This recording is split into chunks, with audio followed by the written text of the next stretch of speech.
I've come for you, Barnabas.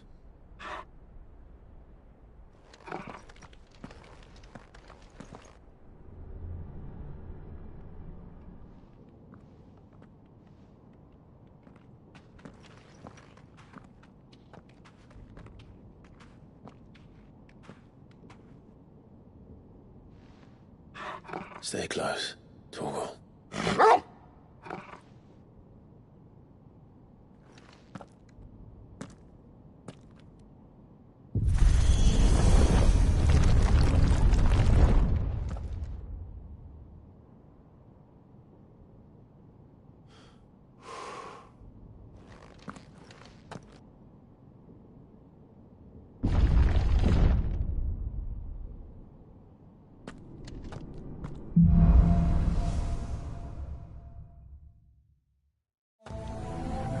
The tower. It's alive.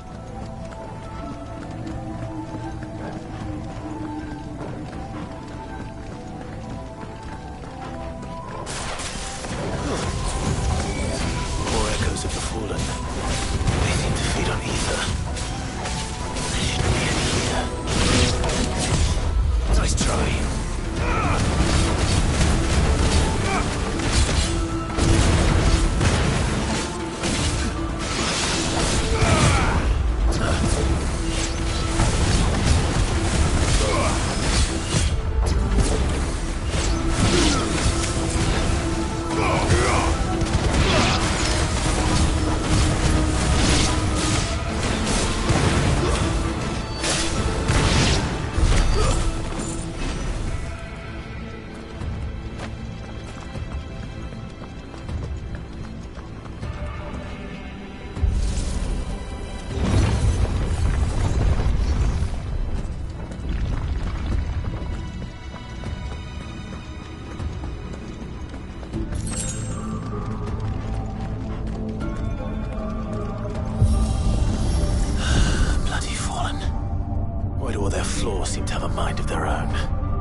If I were Barnabas, where would I be?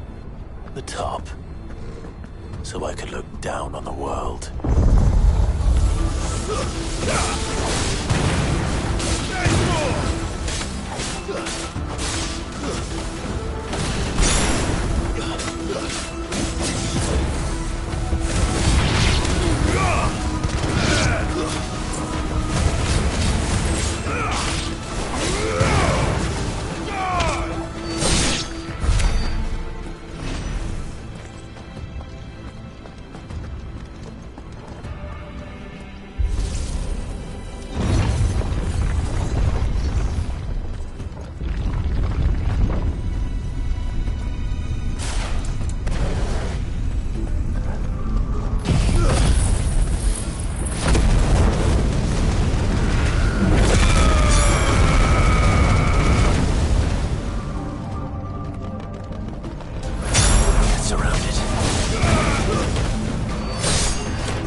What was that thing? Hopefully there aren't any more.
What's one more, eh, Torgal?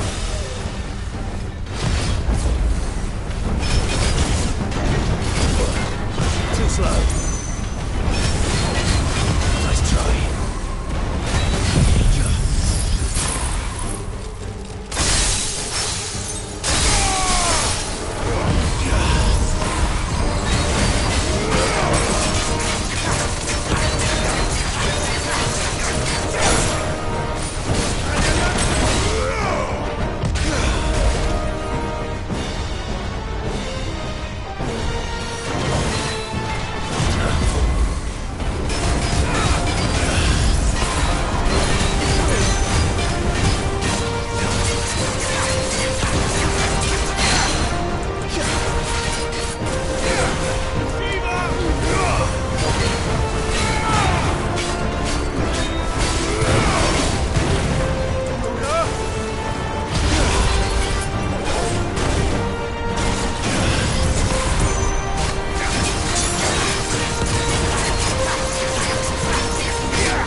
Almost there.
He's here. I can feel him.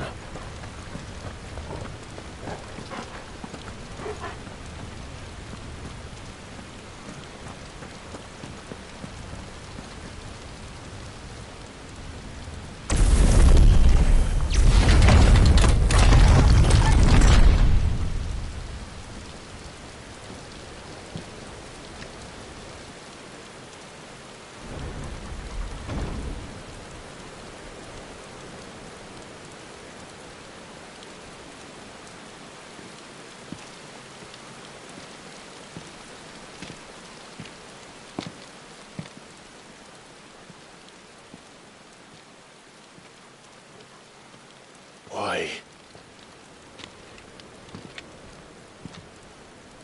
The blade must ever feed if her edge is to remain keen. Butcher.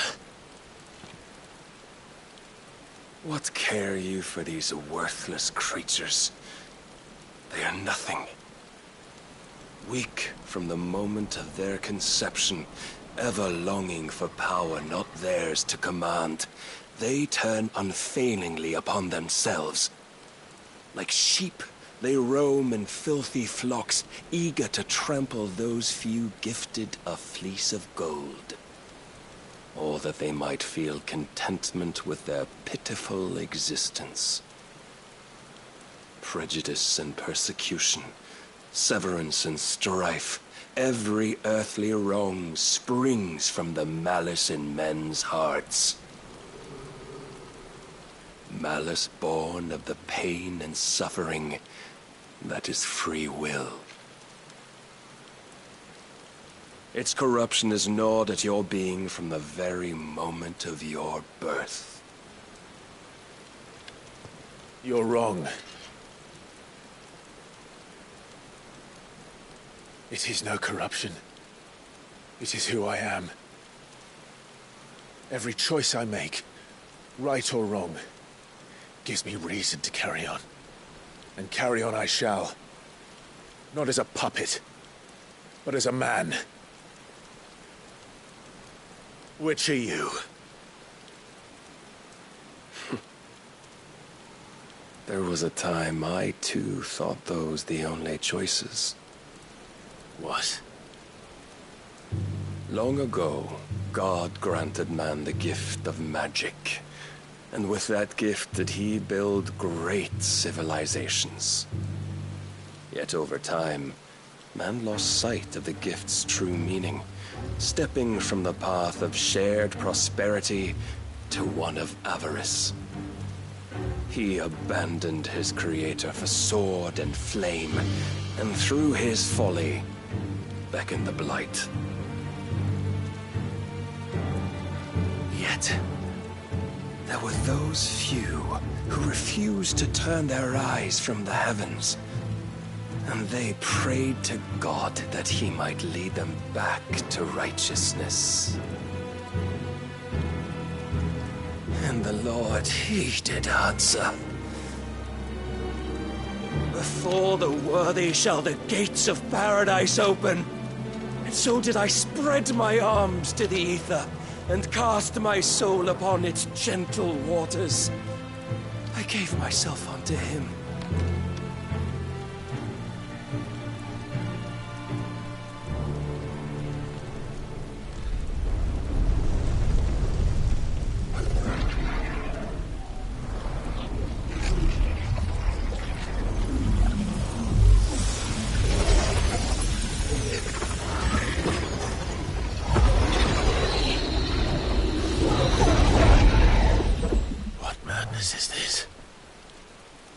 My worth proven, the Lord charged me thus.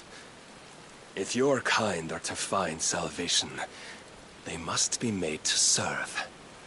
You see, paradise lies but a single step away.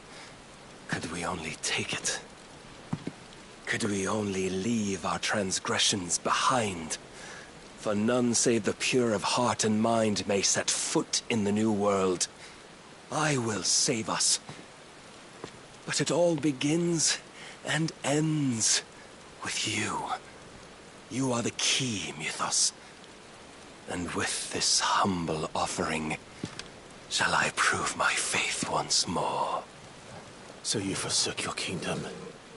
You forsook yourself to serve. Tell me, how is that living?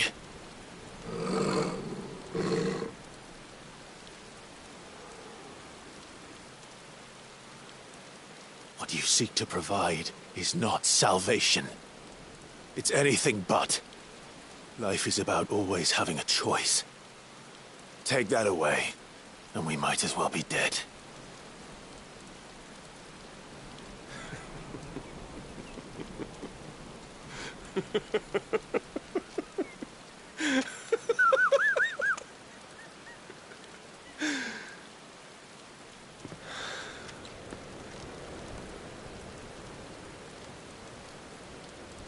Very well. Come then.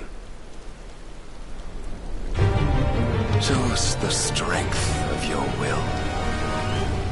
It's not the strength of my will that should worry you, but the weakness of yours.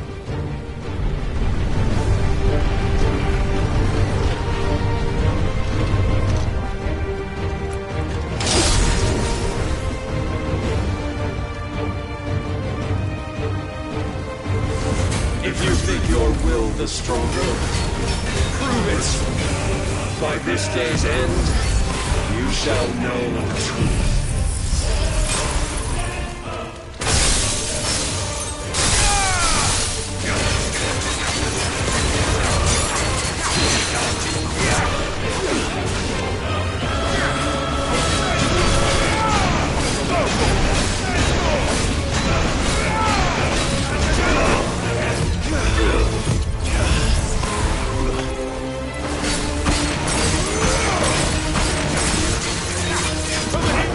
With the might of a god, yet still you fight like a man.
God chose you to serve as his vessel, and you cling to this foolish notion of hope when there is none.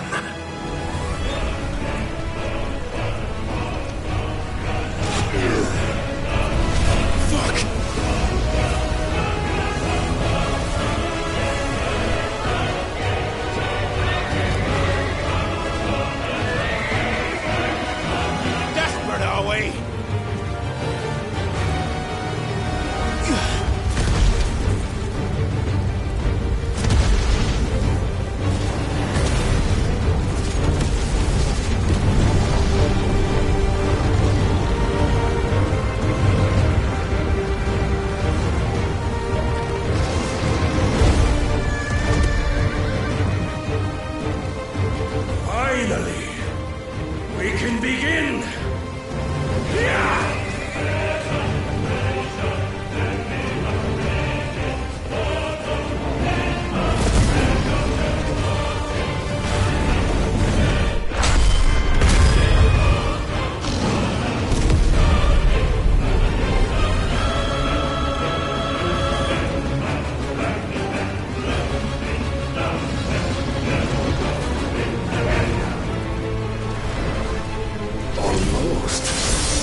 it! Free yourself, Mythos! You will not defeat me otherwise! We'll see. Perhaps you still require persuasion.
Must I show you?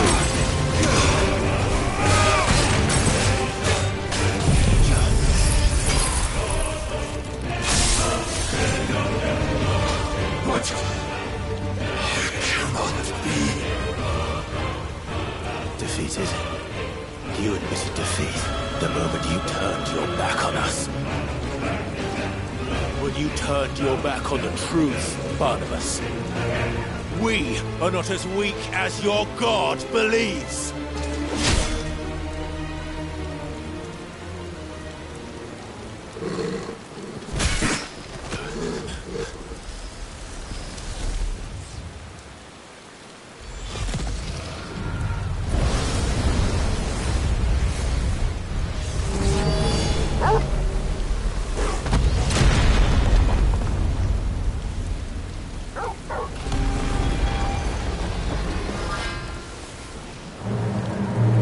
Damn it.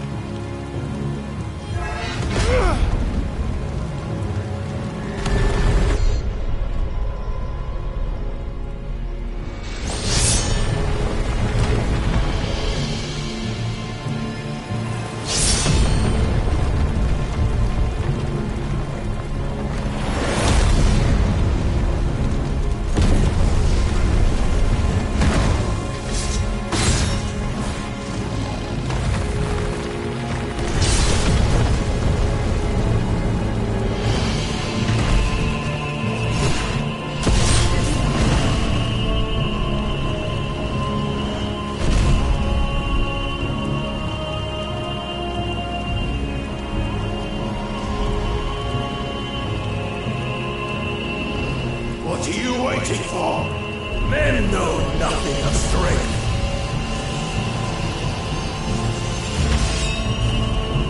But you will.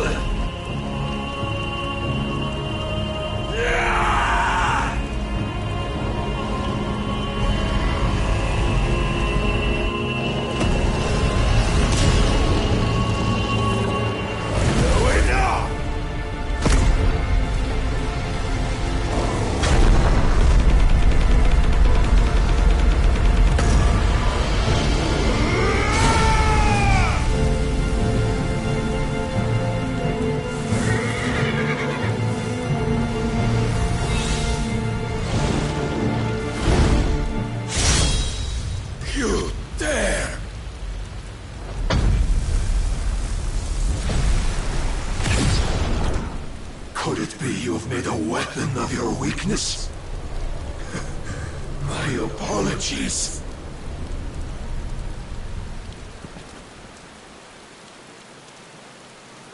You are not the fool I took you for. And so it ends. No!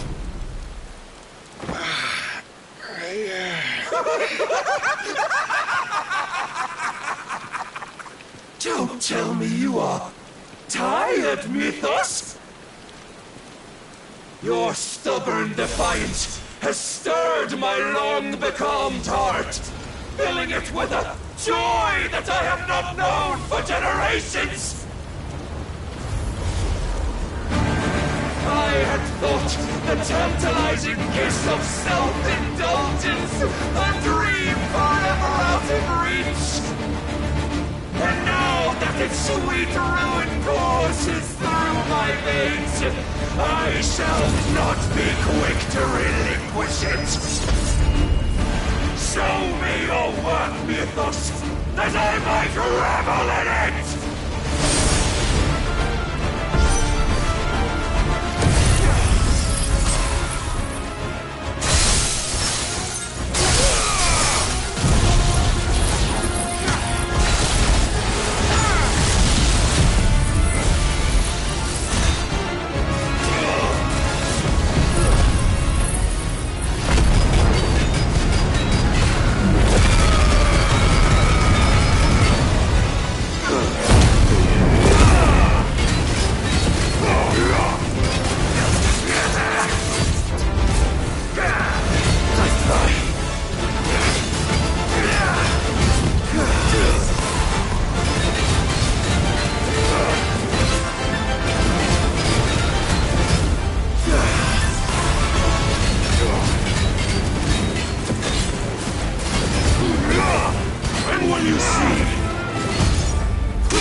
Of lesser rivals, but no more.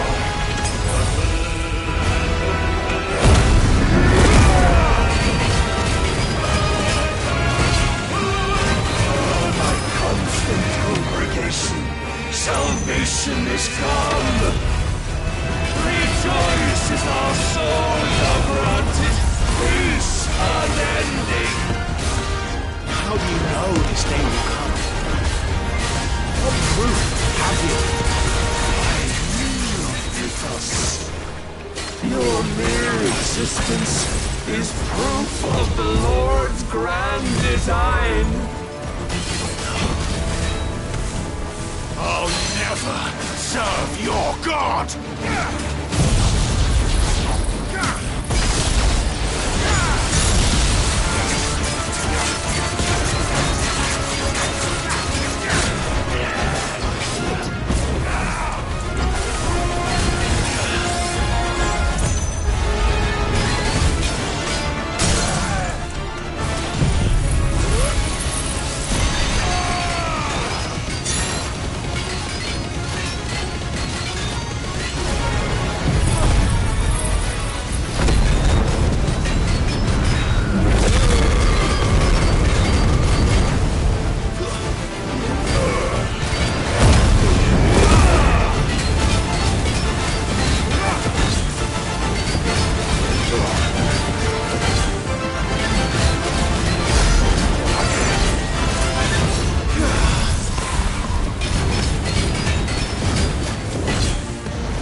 have sought my crown, Ethos, but none could wrest it from my head.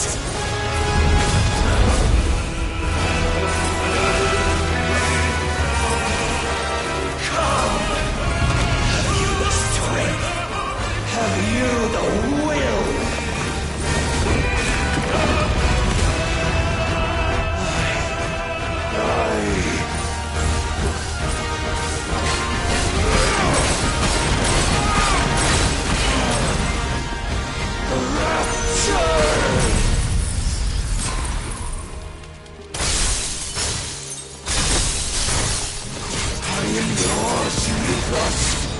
Claim me as your prize!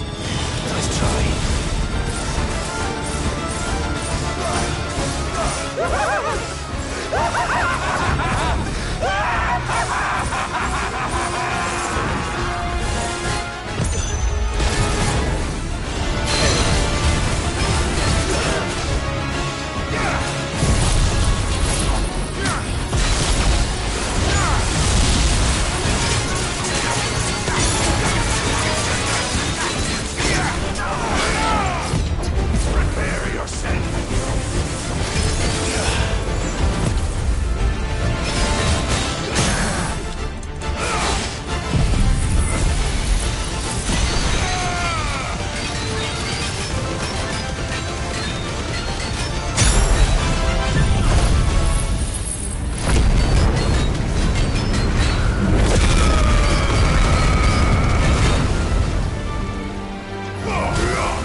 Is at an end. And we both know the truth. It is I who stand victorious. My will that prevailed. Your will? No. It was his. Clive Rossfield.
Perhaps there is strength in will. Would that I had not relinquished my own.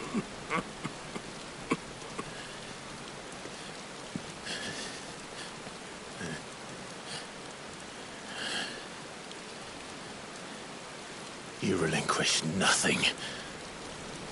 What was it, if not will, that made you strive for a new world? Strive to win your master's approval?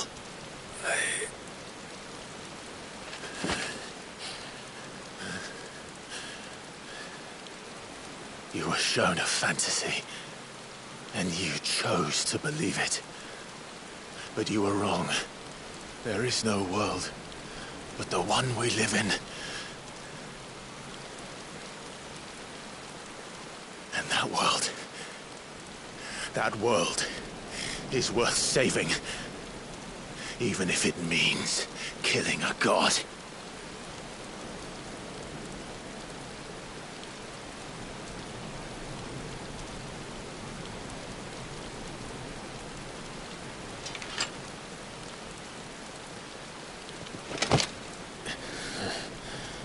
Bold words. From one who has served the Lord so well. This is pointless.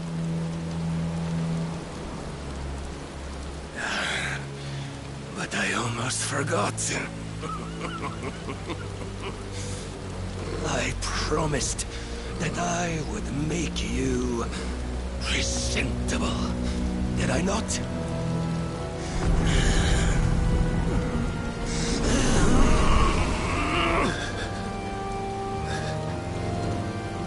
We shall fulfill our destinies, just as the Lord's Mother Crystals have fulfilled theirs. Come, Clive Rossfield. Take what is rightfully yours. Become one with God. No!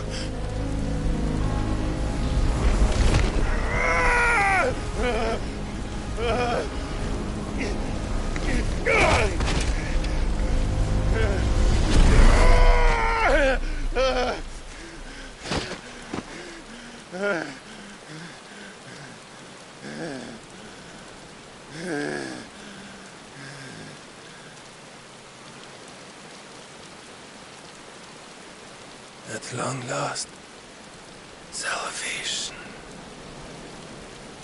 I'm coming home. Mother.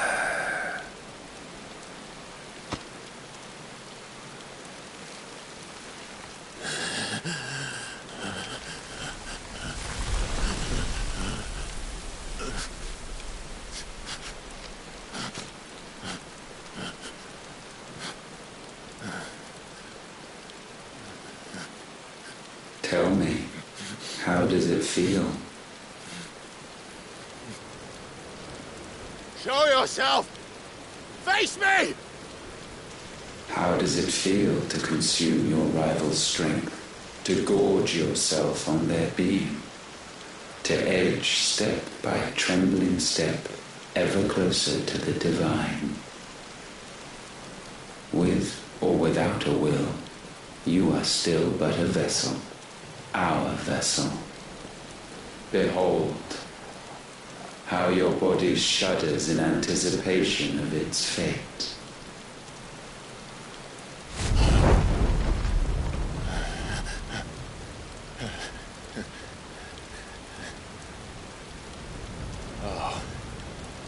It's not yours yet. No. Come then, O wayward child. We shall await you upon the back of the first worm.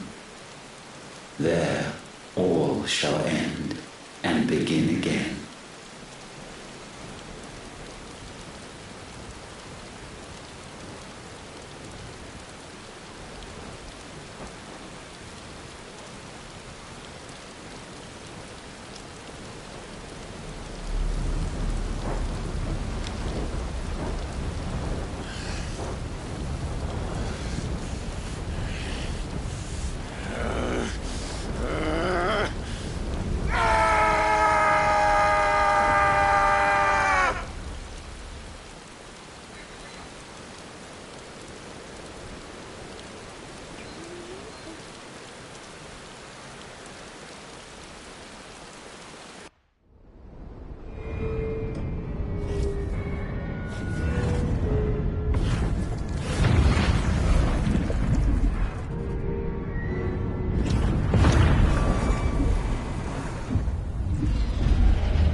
Quickly, my lord, quickly!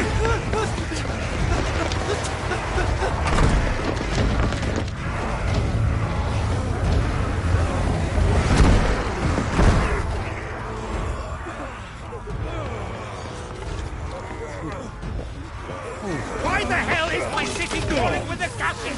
Don't ask me, ask them! Since when was Eugen Hamel one to hide when there was a fight to be had? Since they stripped me of my rank and banished me from the battlefield. Now I'm stuck wiping the backsides of this lot while the city burns and my wife tells off the man half my age! And then you turn up! What the hell are you doing here anyway?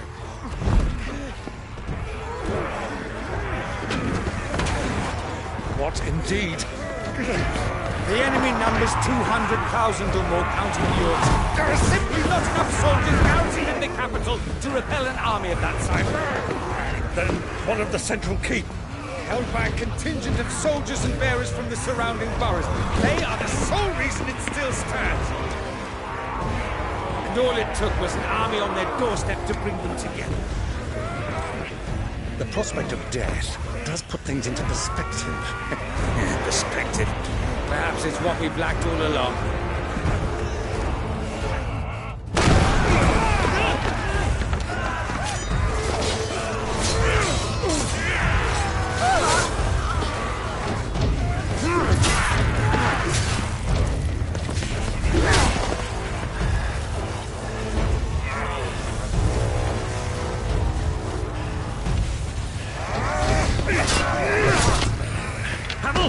I need you to lend me some of your best men.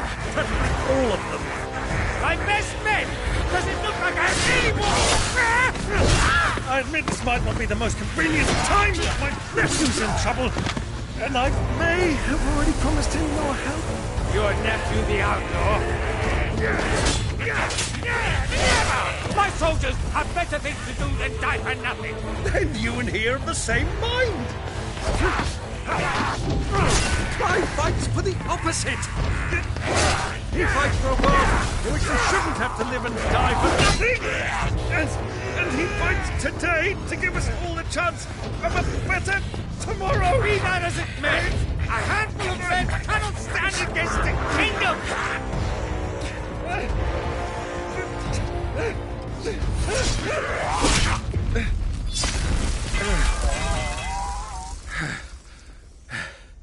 Then mayhap they are the wrong men. Well, I'll be damned. Our numbers are few, but I shall rally as many of my dragoons as I'm able. You, apprise the Lord Strategist of the state of the city's defenses. Yes, Your Radiance. And you would fight alongside us? I owe the Phoenix a debt.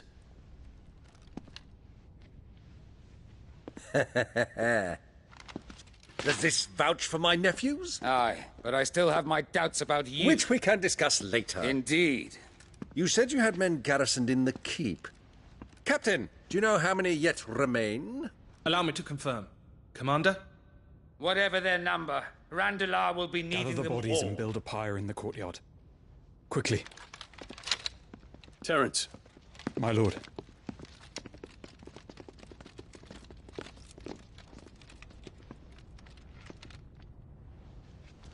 you will find a girl there.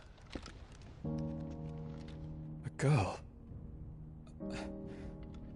We are in the middle of a war. I owe her my life, and I always pay my debts. You are to see that she is provided for. Dion, I cannot leave. But you shall. If I'm ever to be worthy of the forgiveness of our people, then I must earn it. And I must earn it by my hand, and my hand alone. Know that I do not ask this lightly. And know that I will do it.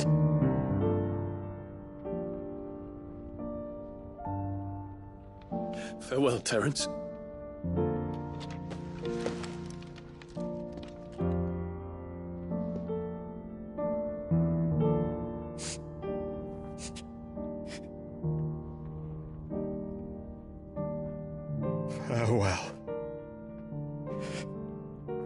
fragrance.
Clive! Thank fuck.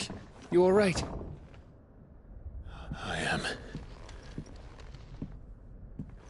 But I'm a damn sight better for seeing you, Joshua. And Barnabas.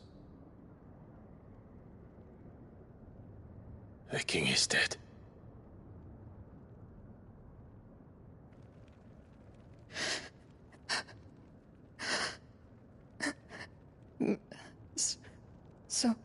So they're all...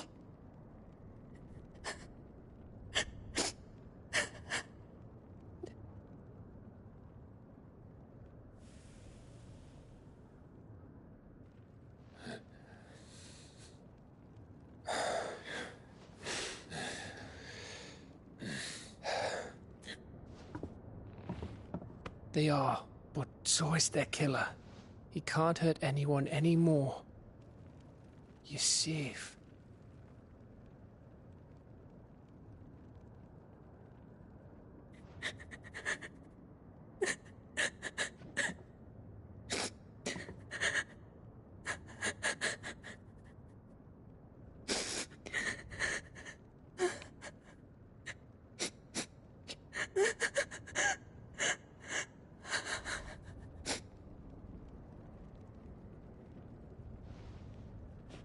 Gav, we need to talk.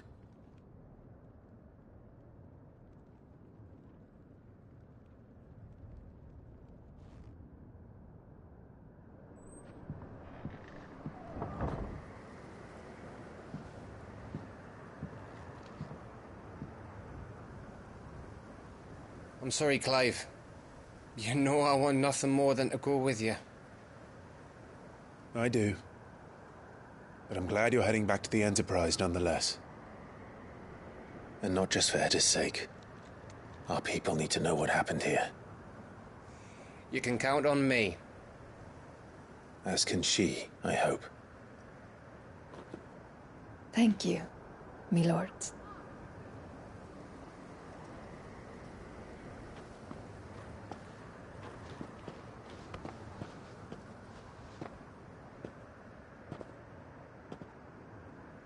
Do you think that was wise? Wiser than leaving a woman with child alone in the Deadlands. They'll be safer at the hideaway. For now, at least.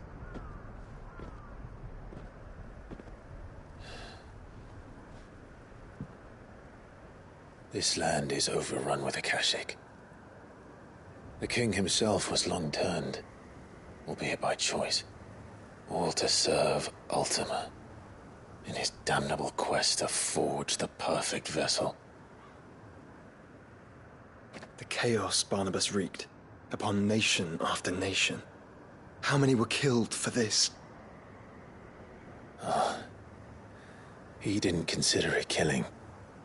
Or a mercy of sorts. A way to end their suffering. He truly wanted to save mankind, and ultimately use that. As he uses us. But why us? What are we? What are we? We are dominance. That is our fate. But that doesn't mean we have to accept it, which is why we fight. for the right to deny it. Is that not so? It is. For our sins.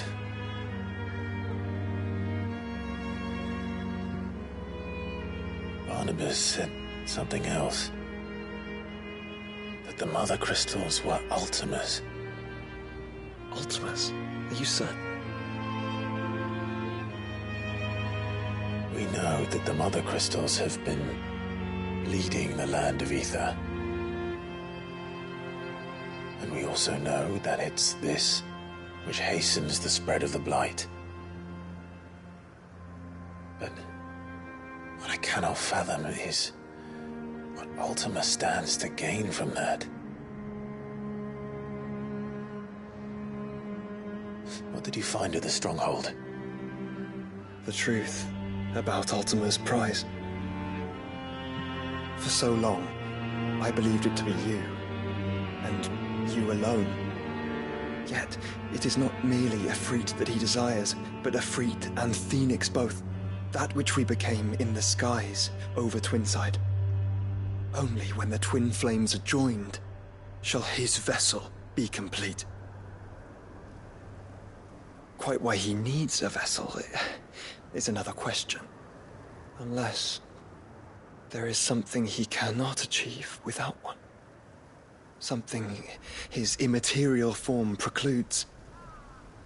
Something requiring an unthinkable amount of ether and a body resilient enough to channel it. If I did not know better, brother, I would think that he meant to cast a spell. A spell 1,000 years in the making. A spell to end all spells. And he cannot do it without us. Nor without the Mother Crystals. But if we destroy them all, we will stop not only the Blight, but Ultima as well.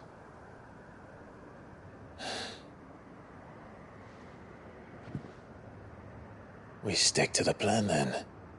Only this time, we face him together. Well, it's a long walk to Stone here. Let's not keep Ultima waiting.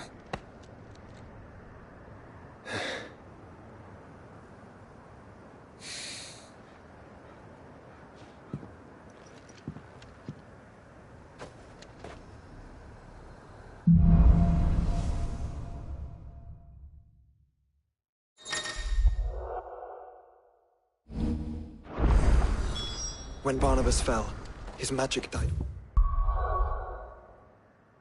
With him, the road to Stone here is barred to us no longer.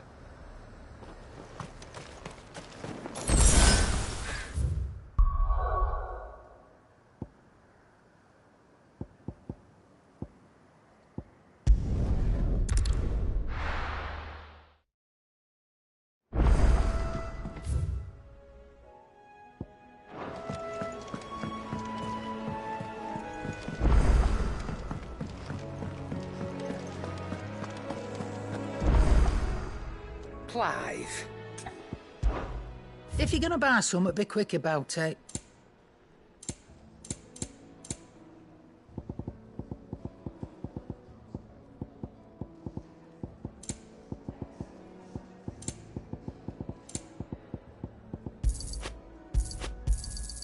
It'd better all be here.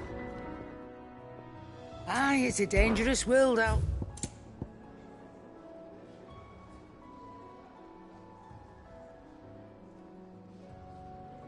Finished, are you? The stew's awfully thin these days. What do I owe the honour? The Sangfordian, dear.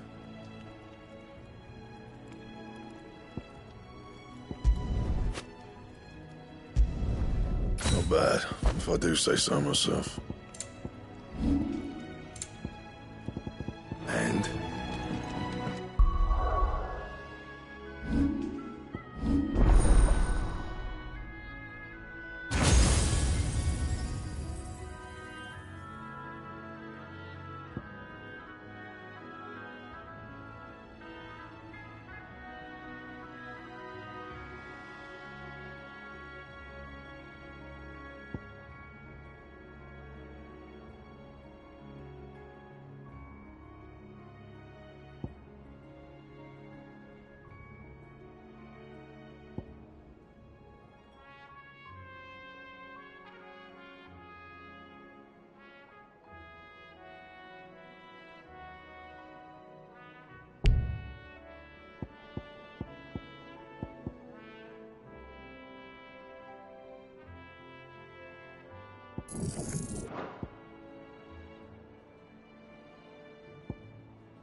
Covered in nicks and lumps, the lot of them.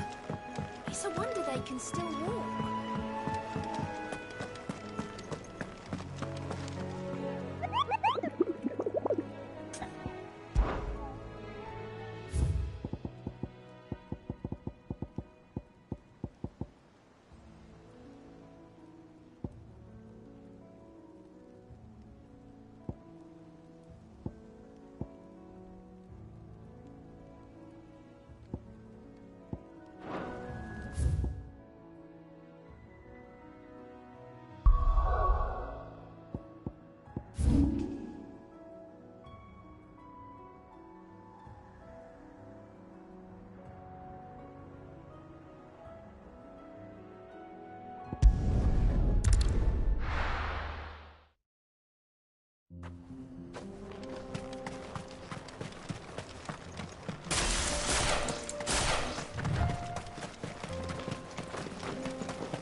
If it's me you want, I'm right here.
back.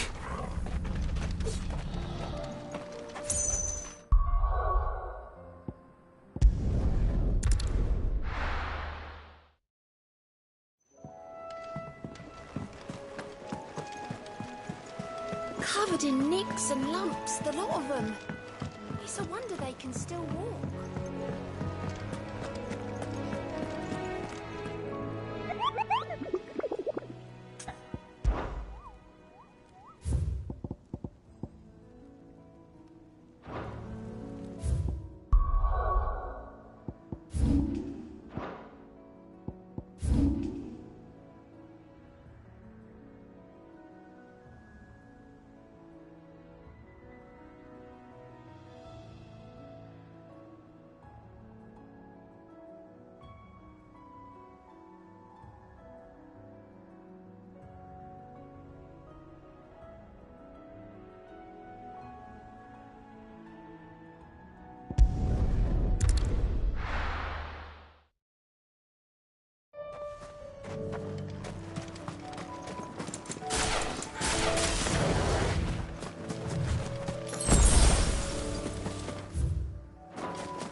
Looks like we're working something up. Only one thing for it.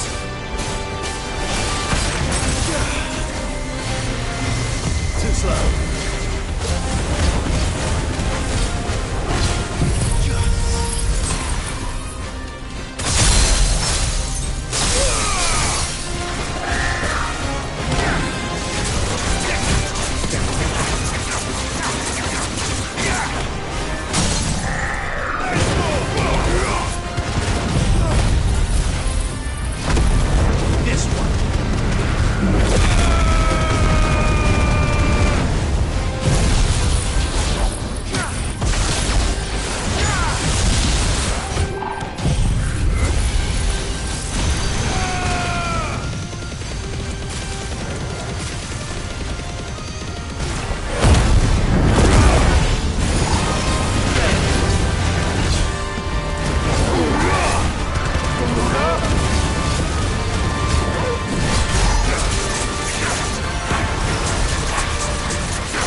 Sweet dreams.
Covered in nicks and lumps, the lot of them. It's a wonder they can still walk.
hell did it cross the strait?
Your journey ends here.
He's here to meet us.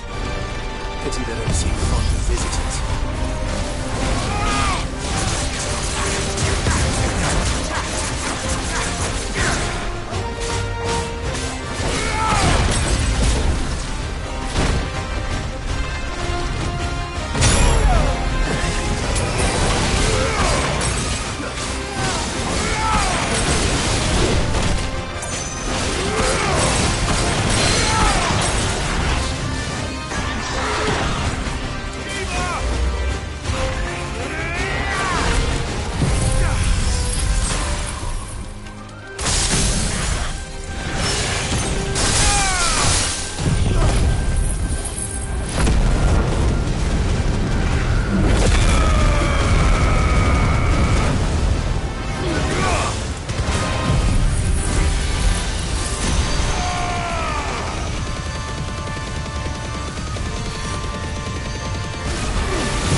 You were right, Joshua.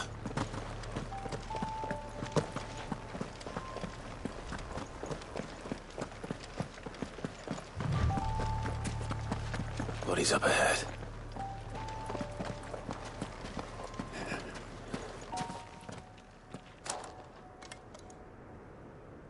Is there no peace for a dying man? What happened here? The ether floods made savage beasts of my companions. And those faithless orcs, I knew they weren't to be trusted. We were told that they would stay loyal to our cause. Something commanded their loyalty, but it was not us. It's a wonder they stayed faithful for so long. Perhaps they sensed our downfall. The king is gone, our nation in ruins. What becomes of us loyal pawns now? Sworn to a shattered throne. Fuck Walud. Fuck the dead king and his god. Fuck this withered shithole. The floods do not affect you. You are a bearer, albeit one who's lost his brand. Pray, hear me, brother. Will you grant this pawn his final wish? Will you lay my dying soul to rest? Of course. What do you need? Finally, some luck. Beyond the castle walls, towards Stone here, there is a forest. Never turn. My parents are buried upon a bluff, nestled amongst the trees. Theirs was the only love I ever knew. I was torn from them in life, but perhaps I can return to them in death. Take my ring. See that it rests beside their bones. May you find peace at last.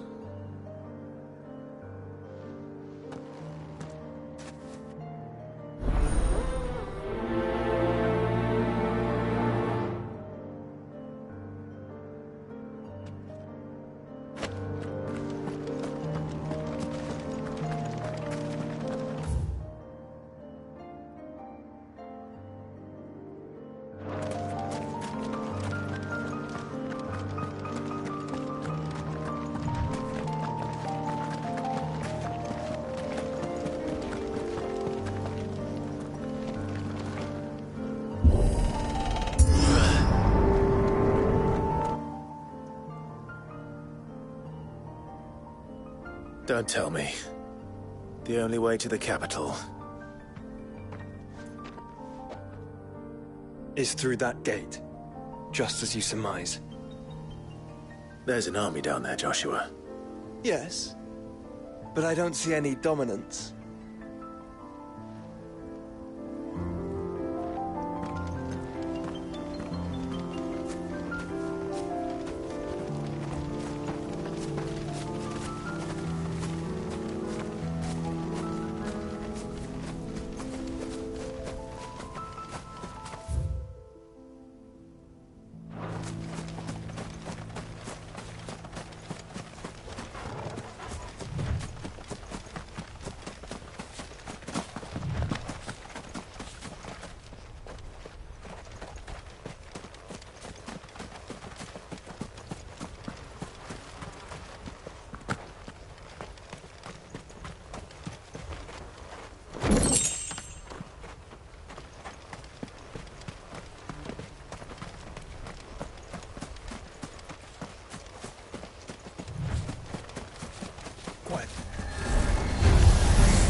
Stay down!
an unturned soldier in sight. Then we end their suffering.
Choice. Too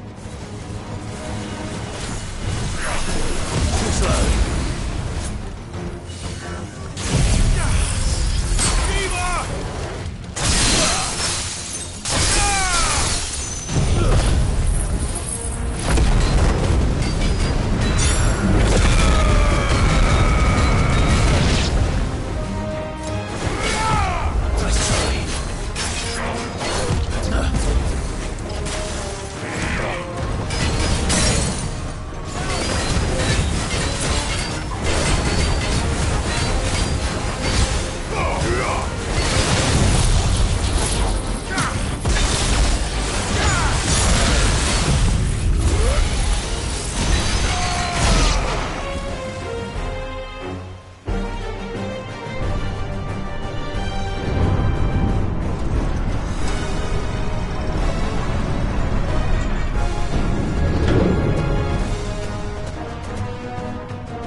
This one's bigger than the others.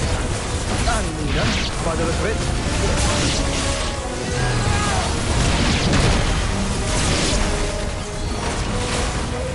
Nice try. Too slow.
We can rest here if you like.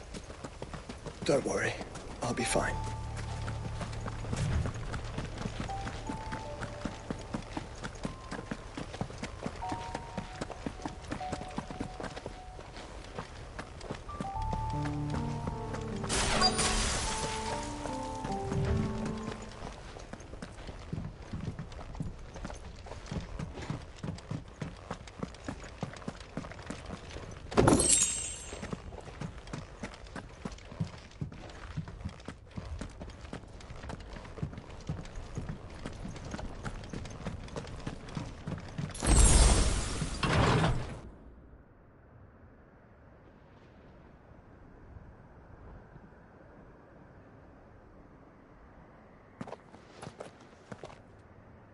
Look, Clive.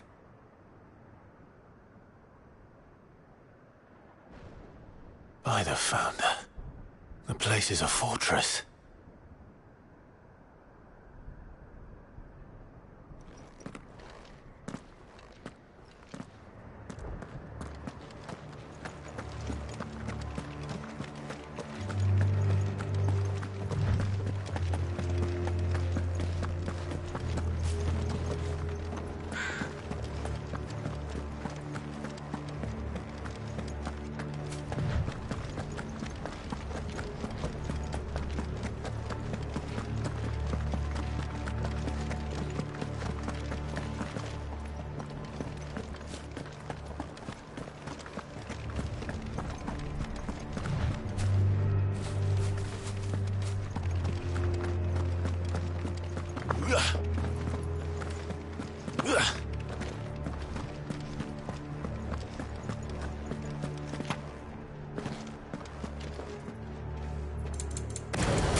No villagers. No knights. Not even any bodies. One could almost believe the whole kingdom had turned to Kashyyyk.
Still alive, are you?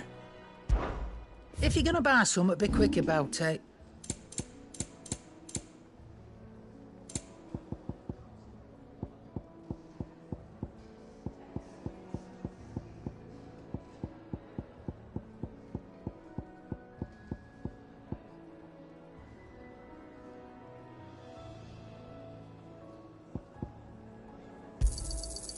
I reckon I can find a buyer. Is that all? The stew's awfully thin these days. To what do I owe the honour? So, will it be?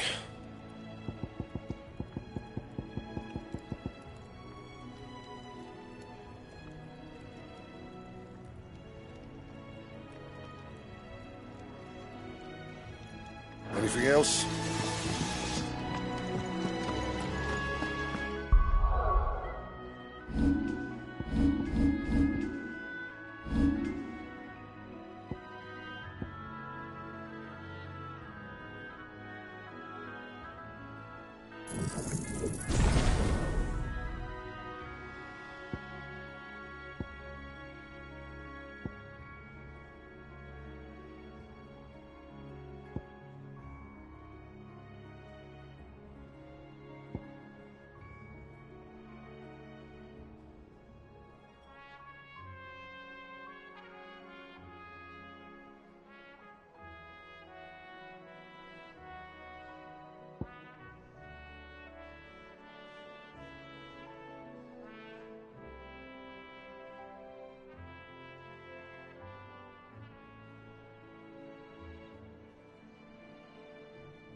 try.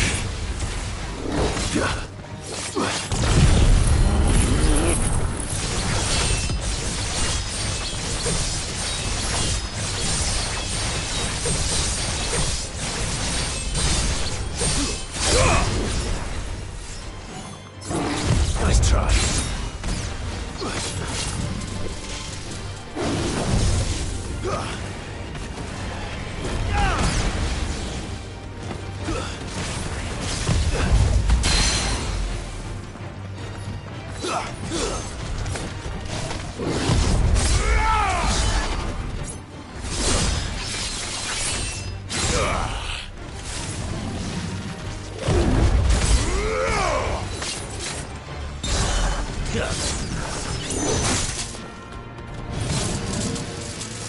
Nice try.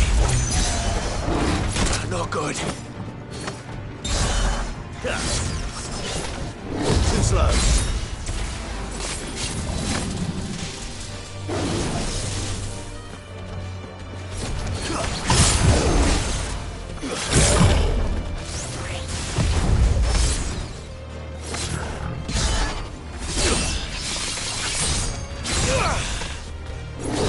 Too slow.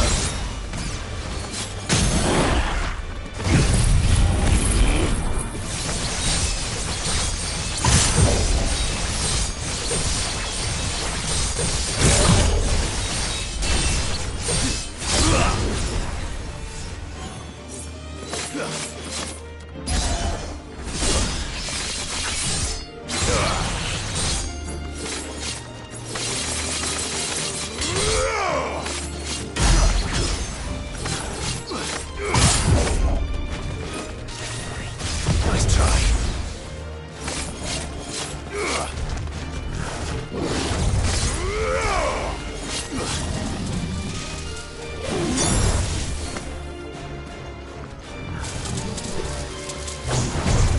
Too slow.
Covered in nicks and lumps, the lot of them.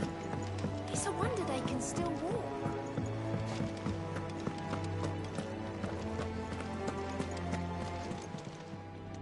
Welcome to the Patron's Whisper.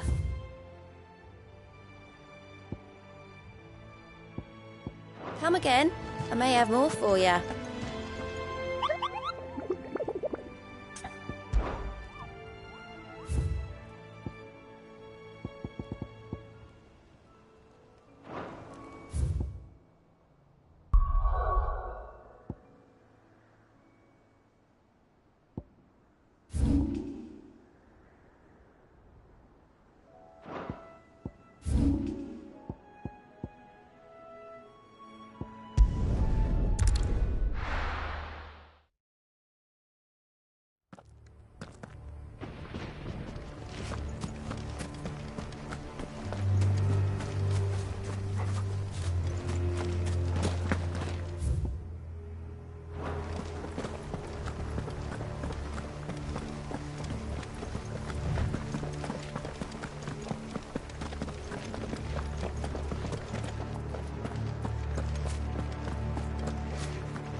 What do you suppose that is? It's not on Vivian's map. Probably for a good reason. Right. Just down here.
Let's hope it was the last of its kind.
He'll be able to see all the way to Stone here.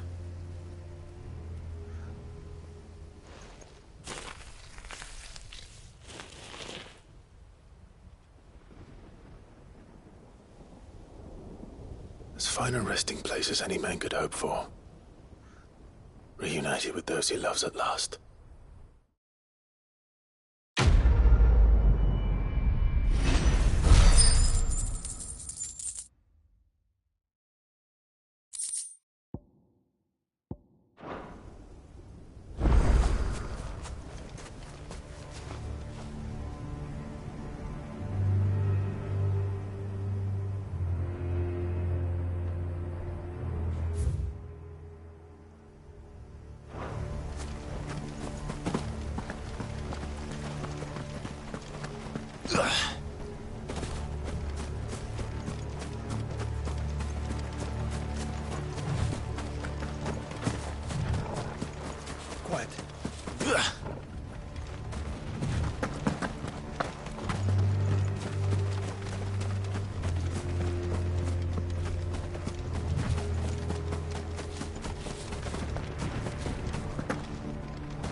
Does it bother you that we haven't heard a single human sound?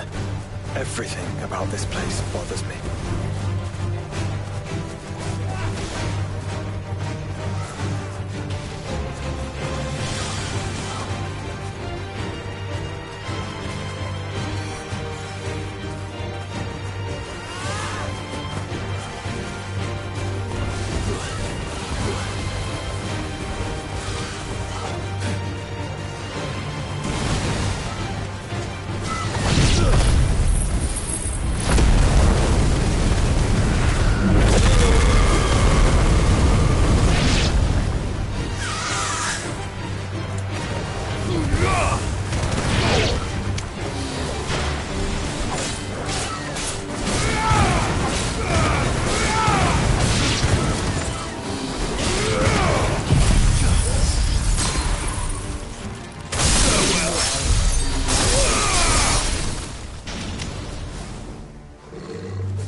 Nice try.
The calm before the storm.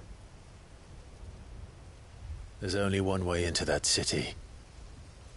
Across the bridge. Through the main gate.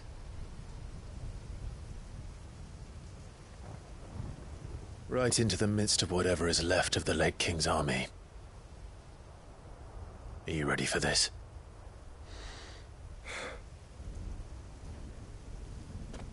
As ready as I'll ever be.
I dare not think. A stroke of good fortune, perhaps?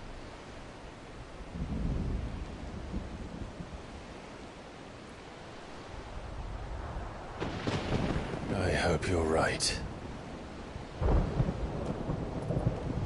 So do I.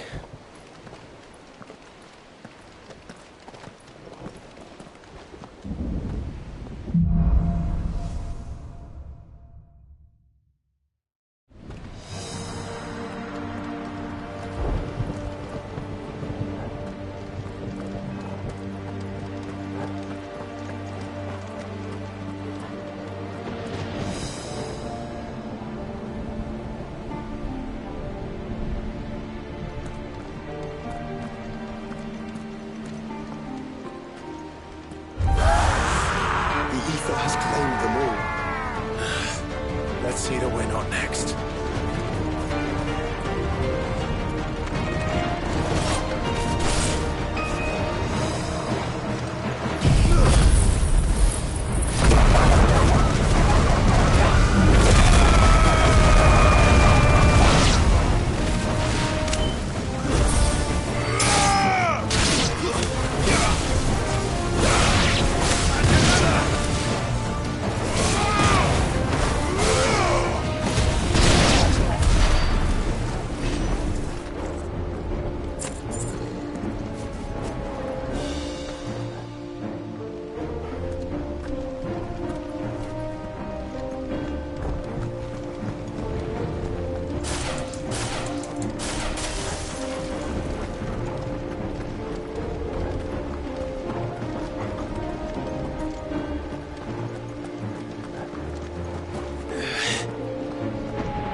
That's a behemoth.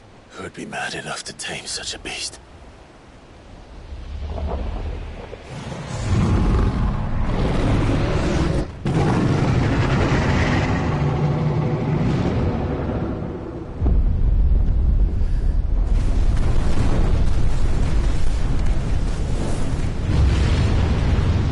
Stand back.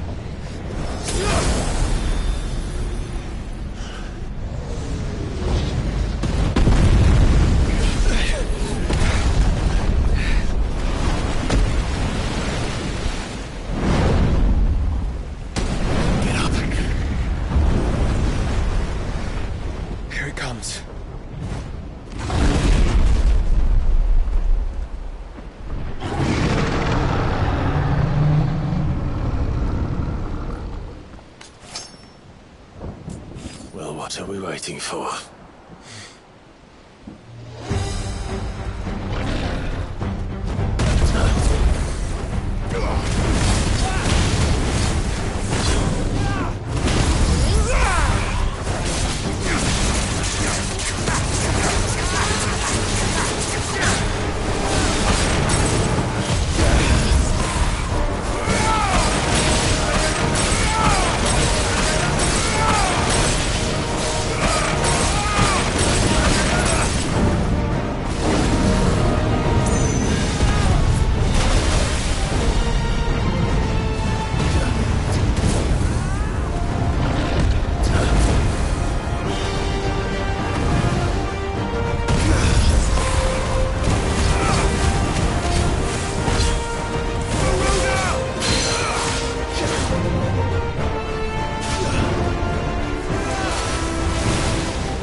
No! Trust me, I'm your shield, remember?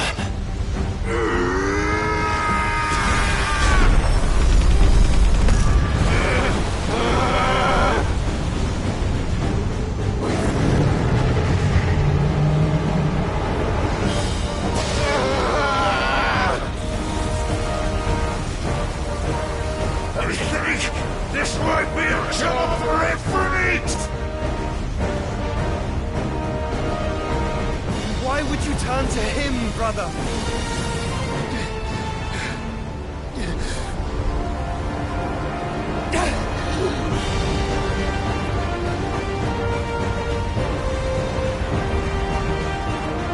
When we fight together.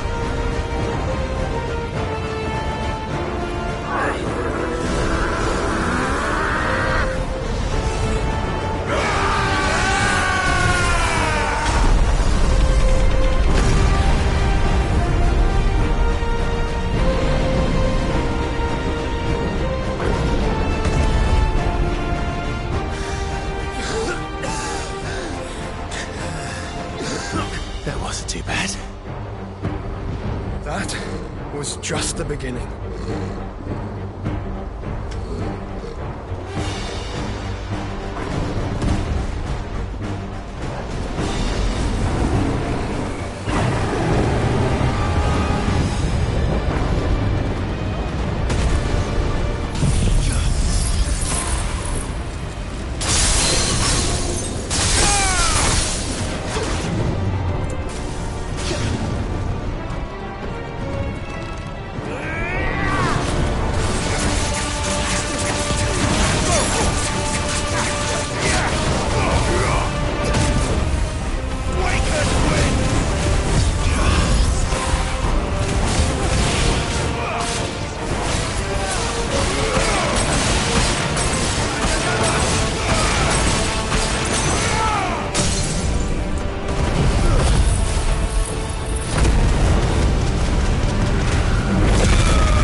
Quickly, before we're cut off for good.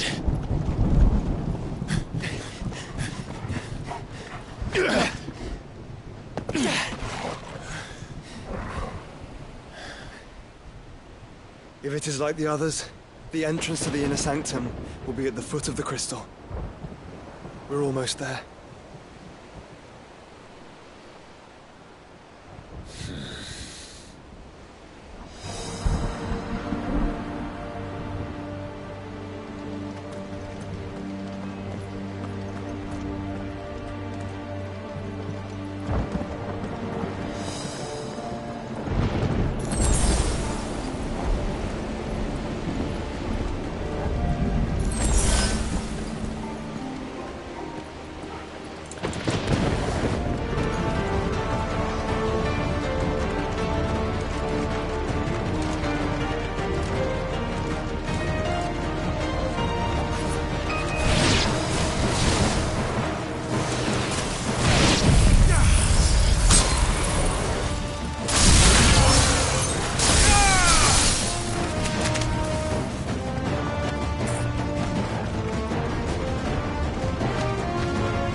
slow.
Not what I was expecting.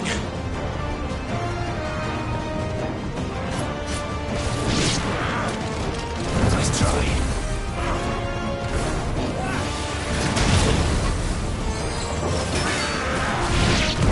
Nice try.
Once we step onto that bridge, we'll be easy targets.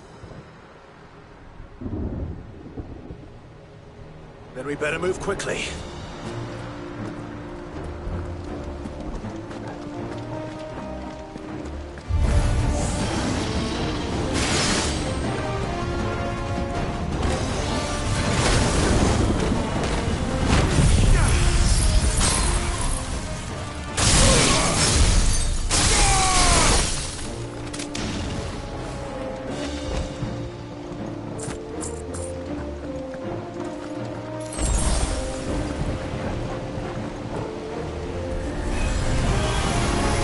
Ultimus tools. Come on then. What are you waiting for?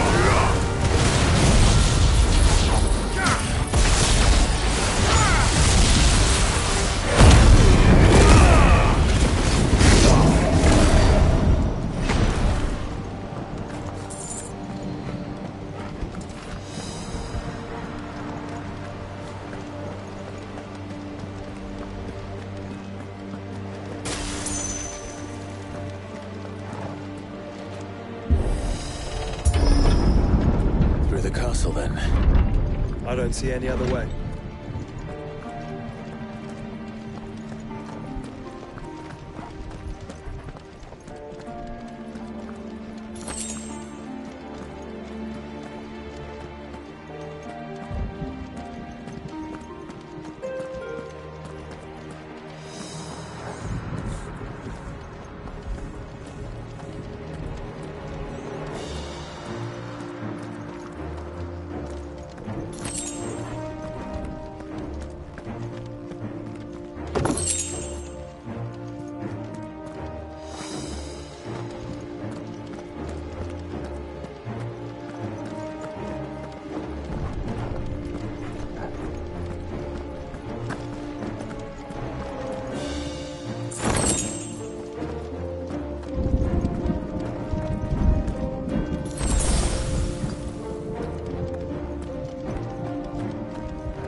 Eltena's corruption knows no bounds.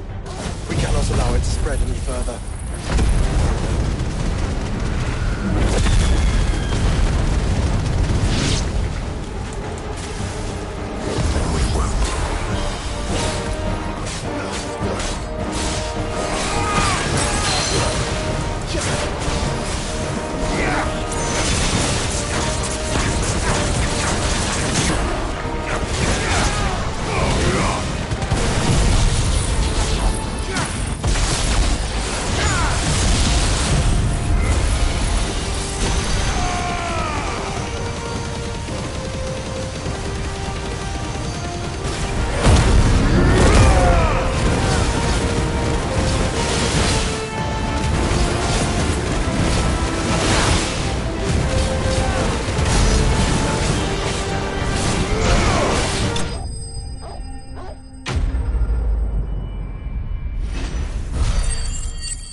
So many. Focus, Joshua. We're not done yet. Too slow.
Clive? Of course there's more. There's always fucking more.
There's no end to them. The whole bloody army's here. Stand back, Joshua. I'm summoning Ifrit. Stop, Clive! You mustn't. We still have a long way to go. If you tap your strength here, you'll have none left to destroy the heart. Then you'd rather die?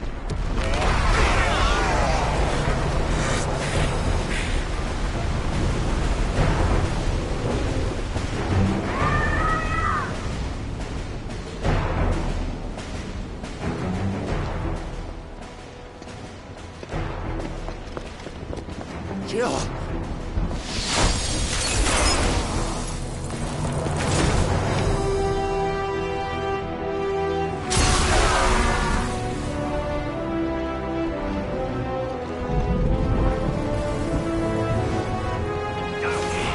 And she's not alone.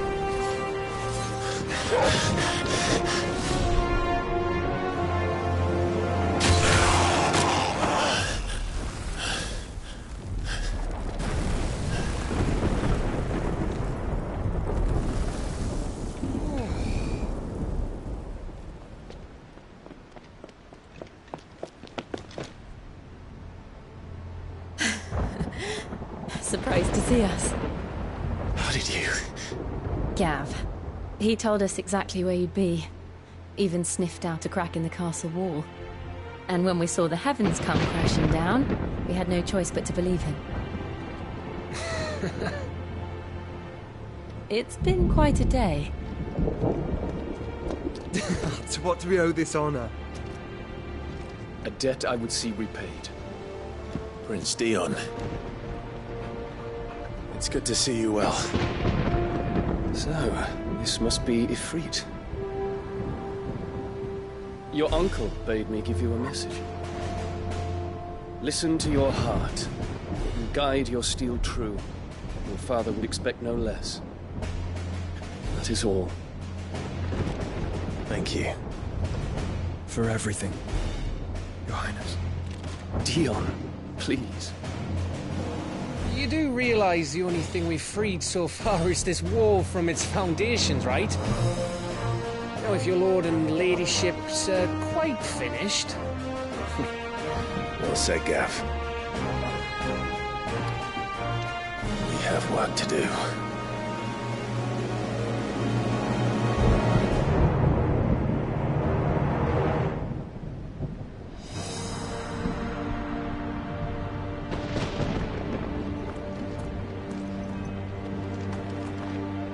Don't suppose there's out I can say to make you change your mind.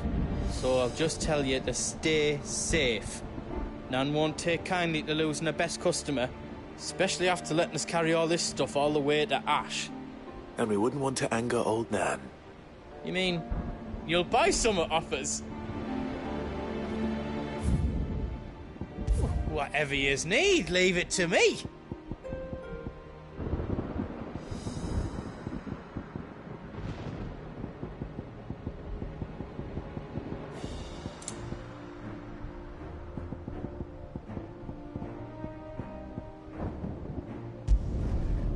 I did a good job.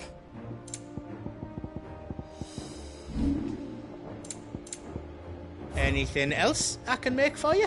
Let me show you me wares.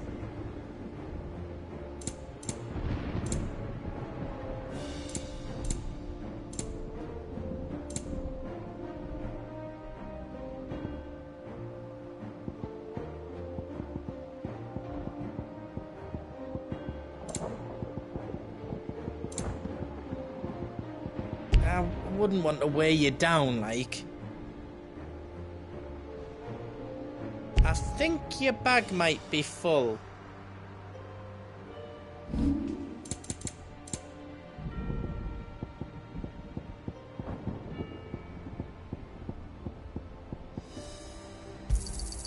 I think I counted that right. How else you don't need? A pleasure doing business with you. How else you don't need?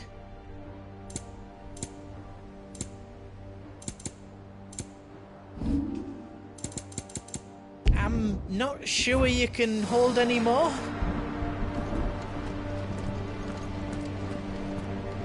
If Sid were here today, I reckon he'd be proud of you, Clive. He'd be proud of us all.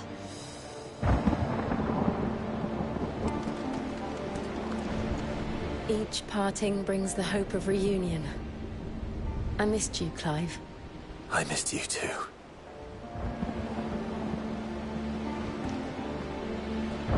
I couldn't have made it this far without you, Torgal.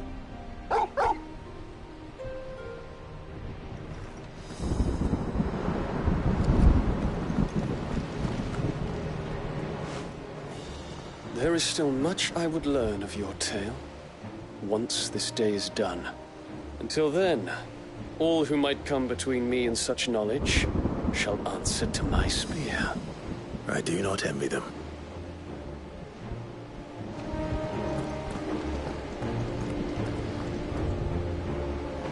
You see, Clive, we're not alone. If we are to win the day, we must all play our part. And ours. Ours lies beyond those doors.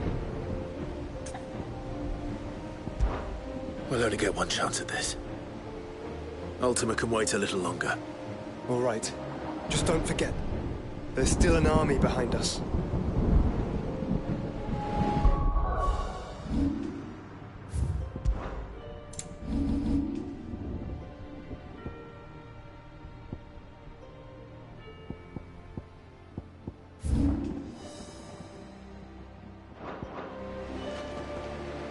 You see, Clive, and ours. We fought long and hard for this moment. Sid's dream, our dream, is within our grasp. We need only endure this final trial, and we shall. Together.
You all know what it is that awaits us beyond this gate.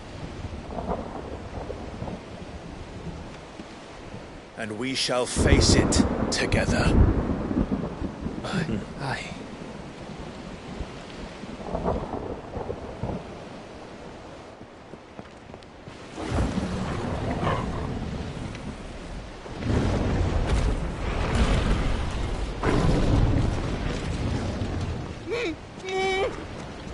It seems our hosts would rather we remain.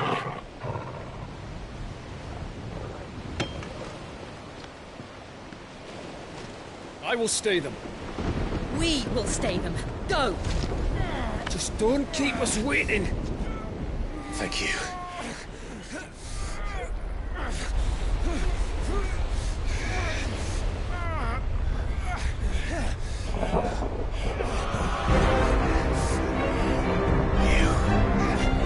Welcome, sons of fire.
Joshua! Joshua! Wake up!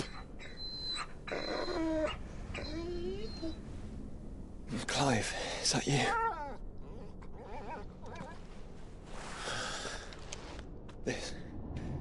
This isn't stone here.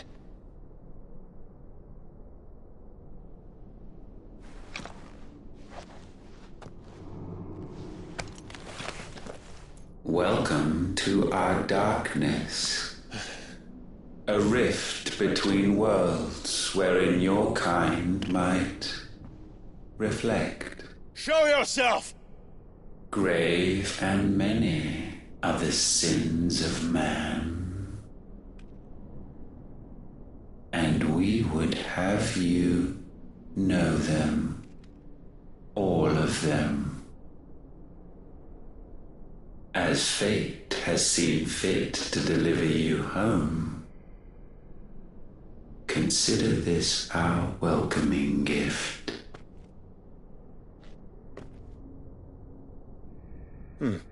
It would seem we are trapped.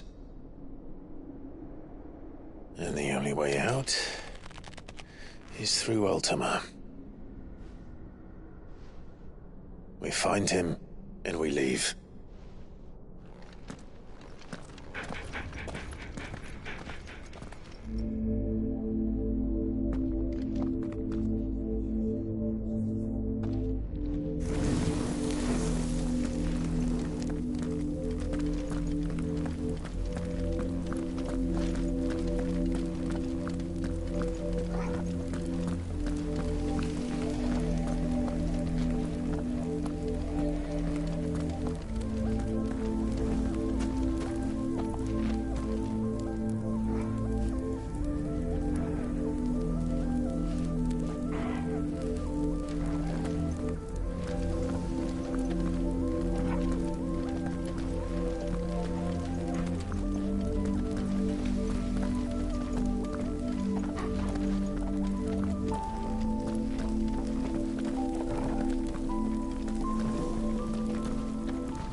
If you are to comprehend the full extent of your transgressions, we must go back to the beginning. When the world was still young, we visited upon it a miracle, magic, and in its light did all life flourish.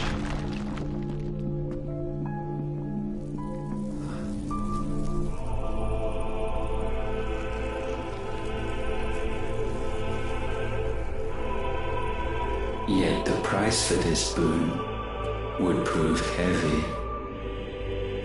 A pall descended upon the land, painting the horizon black as night. Though we labored to forestall its spread, in this one endeavor we stood powerless. And so we fled, that we might endure,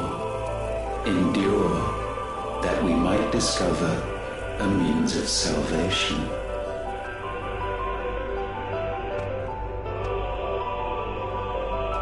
What if it was magic that caused the blight? What of the mother crystals?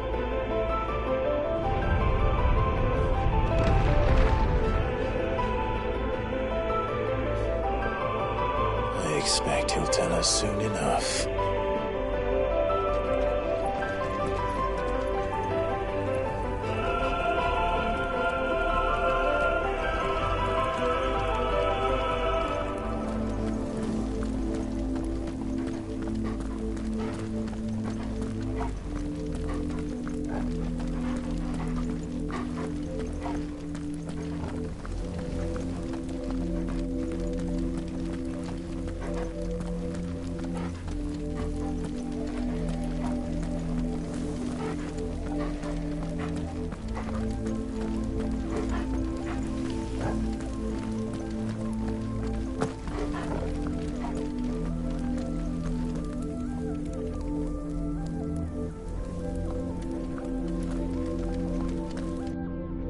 Salvation, alas, was not readily to be had. First we would require a land land unvisited by the stain of corruption. An unprecedented journey lay before us, one beyond the limits of our fleshly bodies, and so we cast them off. Thus stripped to our very spirit did we find our new paradise. A land as pure as driven snow, Valisthea. There would the true work begin, for the black crept yet behind us. And soon did we arrive at a solution, the illness having spread to every organ. There was but one escape from this fate, to start afresh. With a new world. The one for which Barnabas labored. A paradise free from the blight where his God awaits. And where, if we only forfeit our wills and abandon everything we hold dear, humanity can join him. So, Ultima would have us follow in the footsteps of the king.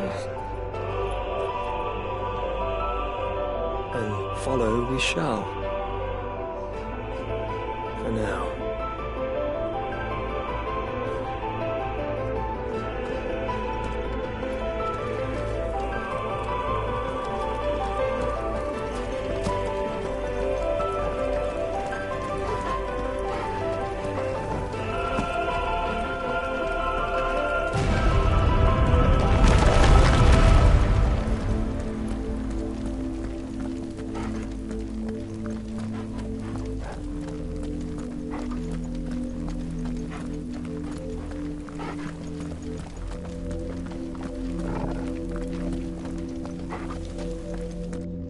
To forge a new world would require not only power, but a constitution strong enough to wield it. Acquiring the first would be simple.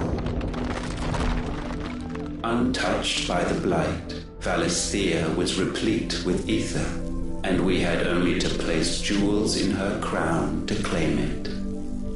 Acquiring the second, however, demanded creativity. And so I cast forth the seeds of humanity. You created us. Is that not what gods do? We sowed the seeds for you, Muthos, all that you might one day blossom. And our future thus secured, we thought to slumber, though that would prove a grave mistake. For it was as we slept that man committed his greatest sin. He awoke. Alone in a world bereft of his God's radiance, he stumbled blindly, desperate for guidance. Finding no light, he sought to kindle his own. And from that single errant impulse was his will born. Having discovered himself at last, man turned his eyes inward and found he desired evermore that which only magic might afford. So wars were waged and brothers slain for custody over that dwindling resource. And the land, she wept tears of black.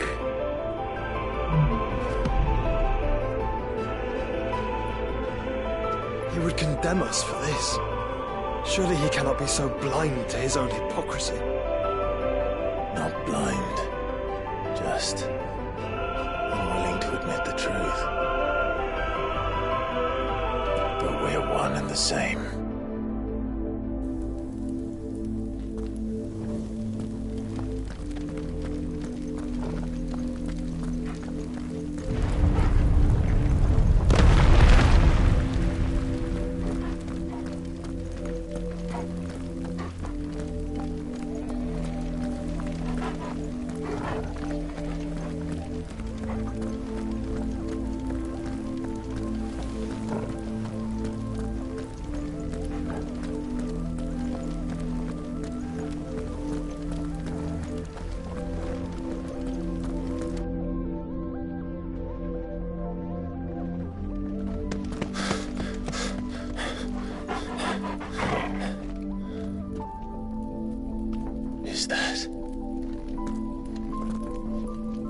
Siegfried, or what's left of him.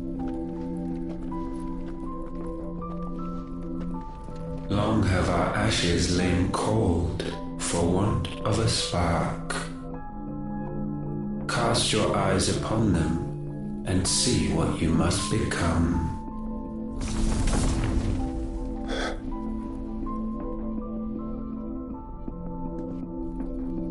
Valisthea cannot endure a second claim upon her being. The avarice of man drives her ever closer to destruction. But she may yet be saved by you. It is what you were born to do, why we nursed you and fed you, as your own mother should have.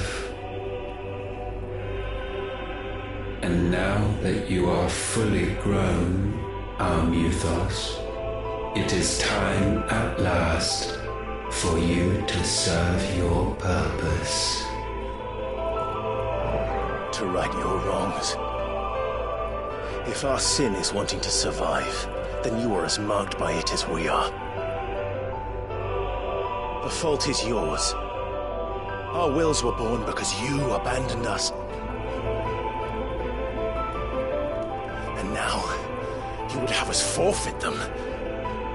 All for a place in your new paradise. Do you imagine yourselves worthy of one? Mankind has no place in our world. Is this truly so difficult to comprehend? We only ever require you, Muthos, when the time comes to bid this wretched realm farewell. None shall follow, none shall remain. What do you mean, none? This is our world. Once the land's rebirth is complete, humanity will have served its purpose. Why would we continue to suffer that which has caused us so much vexation? Because the land doesn't belong to you. It belongs to us all!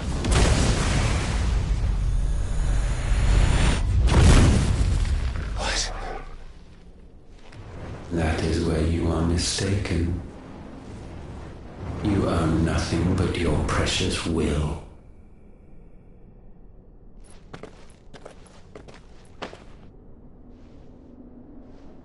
Brother.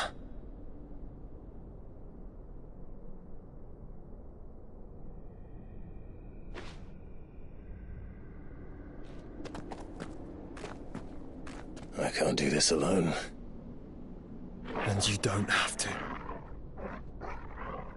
I grow weary of your dissent. Now you must learn that this master will not tolerate disobedience.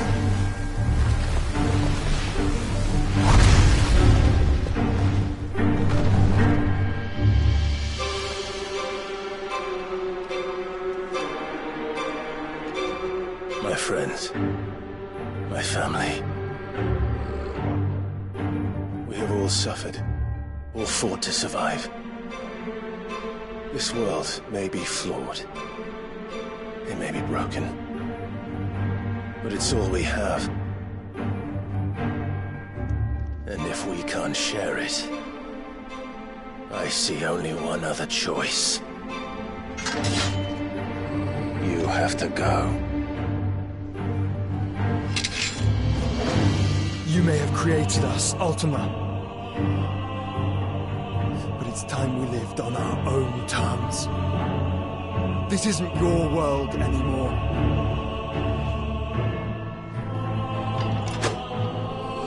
It's ours. Bow down, offenders, hearts disdained.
such foul attaint may not be sublimed through gainstanding.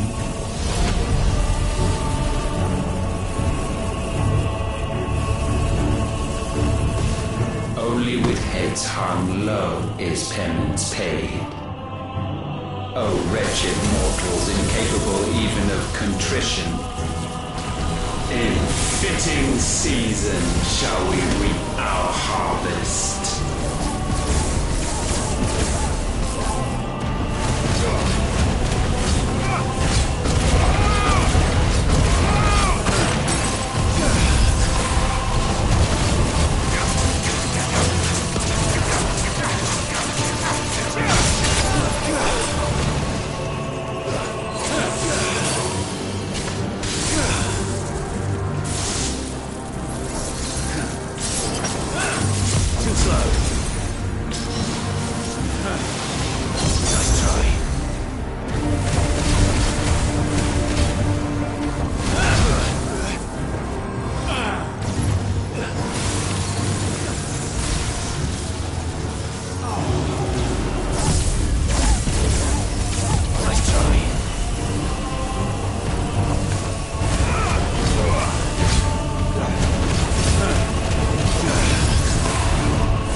Gifted this chance, and still you would raise your hand against the Lord.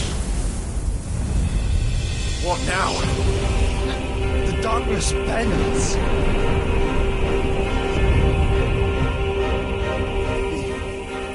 He means to end us. It wouldn't be the first time. But let's make it his last.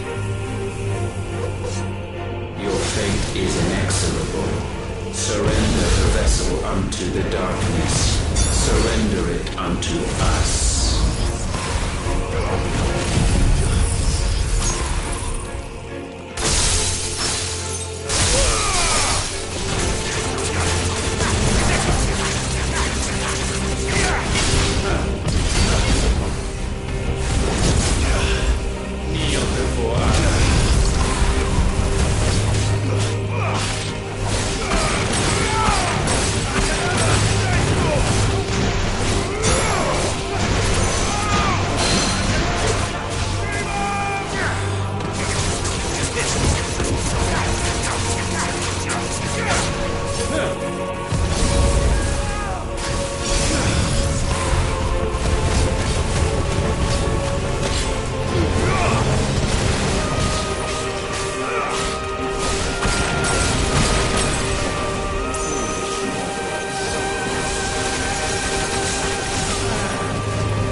last. For countless generations have we awaited this moment.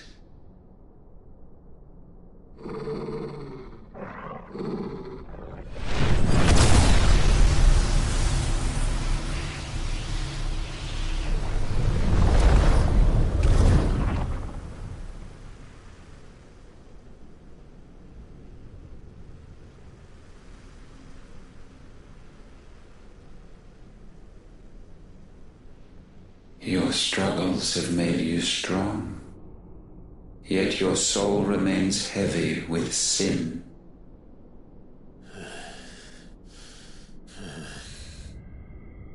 Absolution is nigh. Repent, and all shall be forgiven.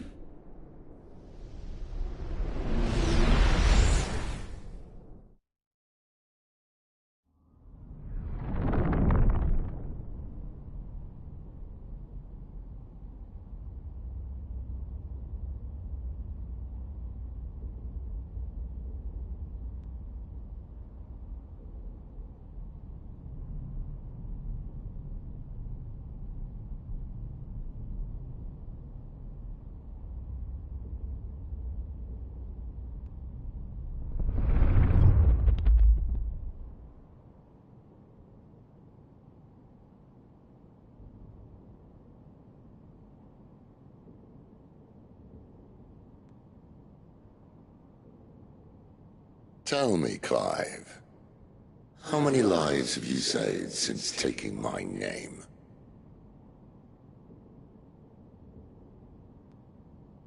Fewer than we have ruined. Wherever we go, we leave a sea of tears in our wake. These are the wages of your will, son. What good are our choices when all they ever bring, all they will ever bring, is death? There's no atoning, Clive. No matter how hard you try. So why not leave it all behind? Leave it all behind.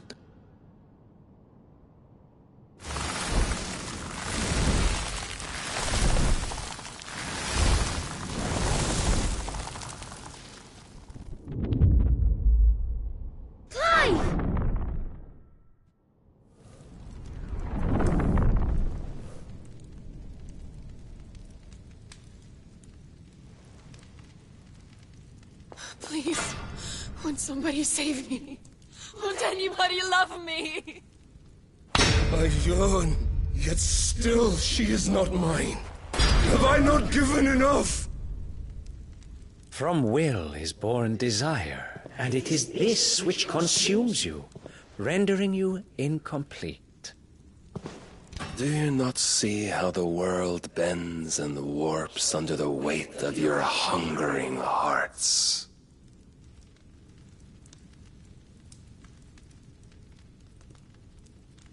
What if it could all just go away?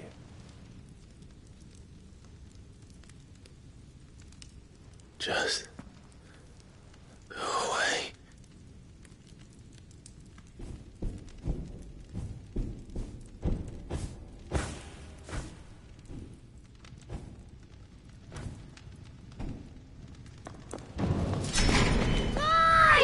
Clive!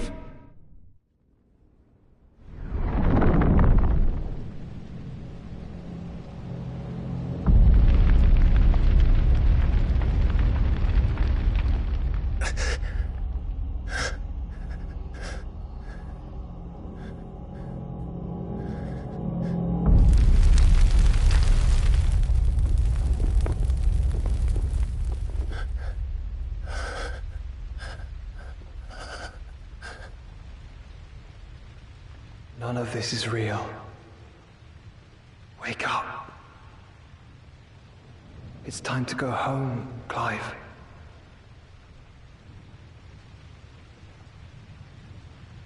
Clive. That's right. You're my brother,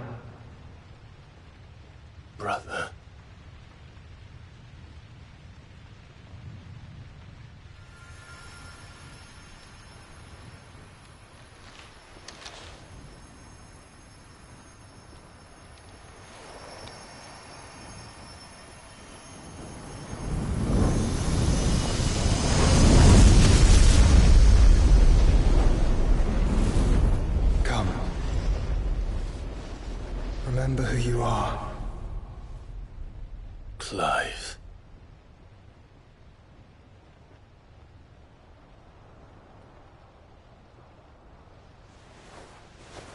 Once more, lest you forget.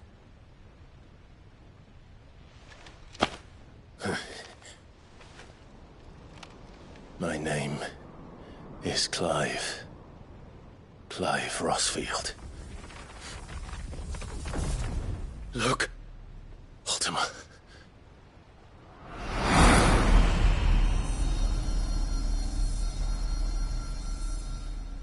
Even here, the light of the vessel's will cannot be quenched.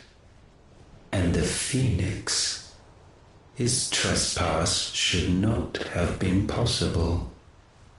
Not possible unless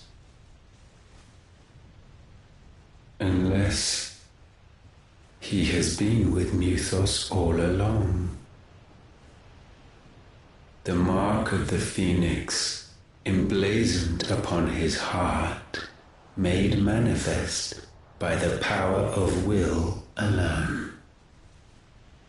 The power of creation. Can it be? Are their wills truly so potent? Are you still talking?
Damn it, Clive. Wake up.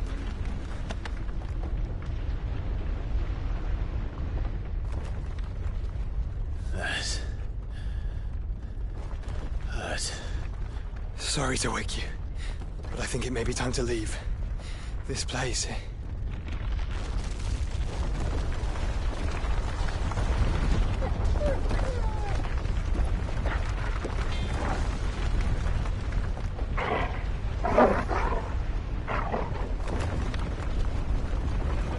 And once again does my creation stray from the path laid before it. Steeped in conceit, you fancy yourself a god. You embrace Logos. But we will put an end to this hubris. What are you talking about? In the halls of origin does our true power quicken. And there shall you be made complete. Soon, Muthos, soon you will discover how little you know of suffering.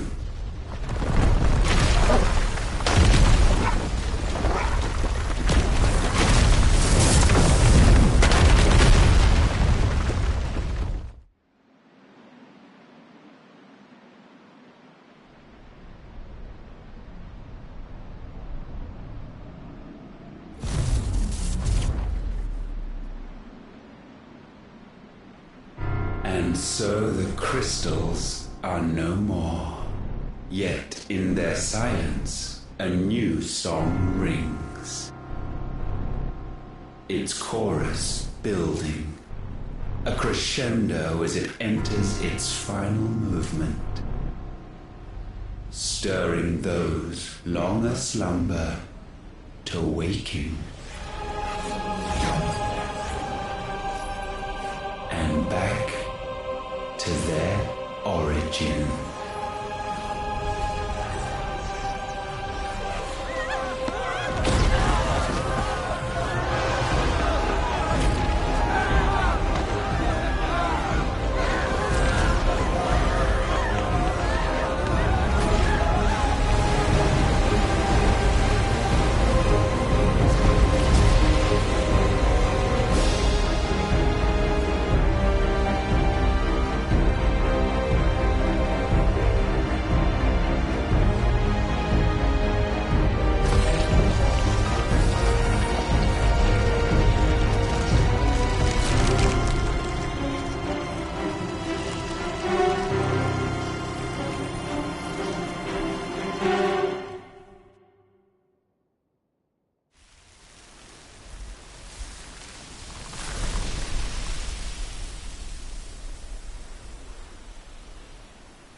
Bloody crystal's cracked. So where the hell are they?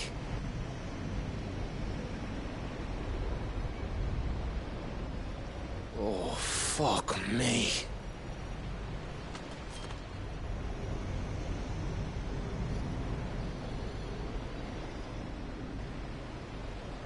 Is that ether?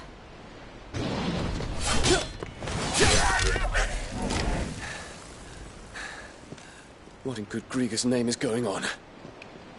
This is wrong.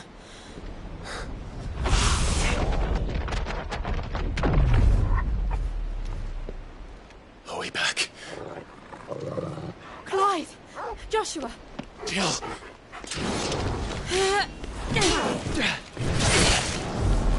Is everyone all right? We're fine. What happened? Too much to explain here. Mate! We're leaving! Now! Everyone, fall back to the ship!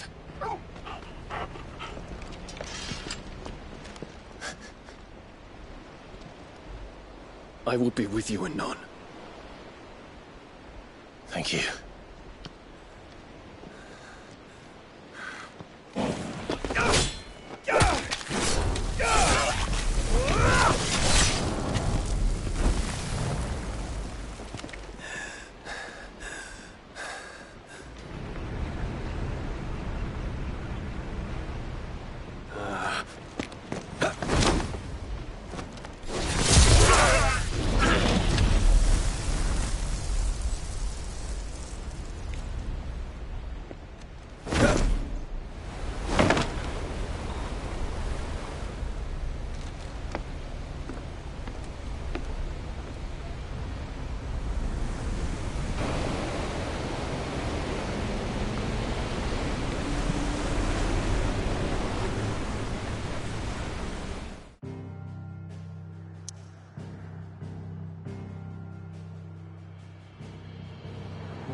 I need to tell everyone what happened at Drake's Spine, and I'm going to need Otto's help.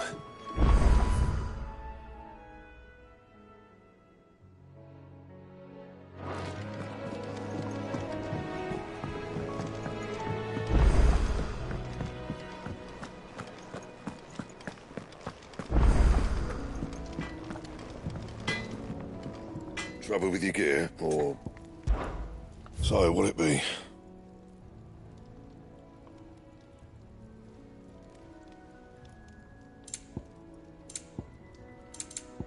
Anything else? Clive, If you're gonna buy something, be quick about it.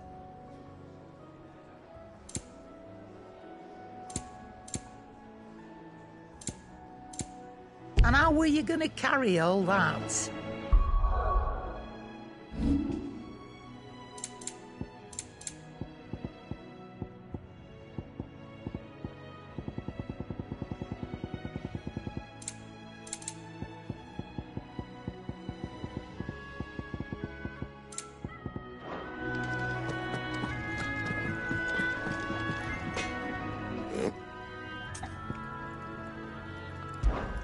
So, what'll it be? Not bad, if I do say so myself.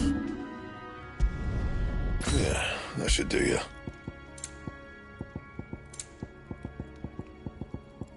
And?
There's something about it.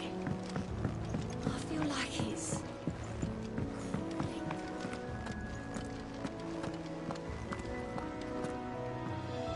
Still alive, I see. Something tells me that eyesore on the horizon is your doing. How'd you manage that? It's a long story. One that I'd rather only tell once. Right. All hands on deck, then.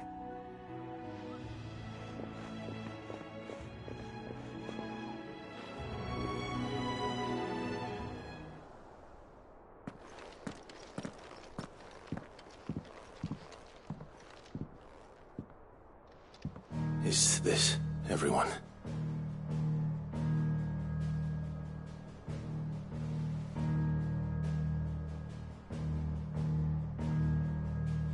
As I'm sure you've all guessed, the crystal which now commands the eastern skies was summoned by Ultima. He called it Origin. Though the significance of that name is as yet unclear. What does it matter what it's called? Its emergence tore Twinside asunder and wiped my homeland from the map.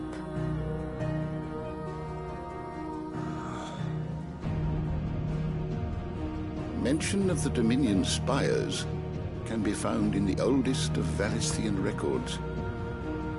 But to the best of my knowledge, none provide any hint as to their true nature. That they would prove the horns of some slumbering demon. Well... The Dominion's demise was at least quick. Elsewhere, the Republican army cannot hope to contain the chaos engulfing Randalar.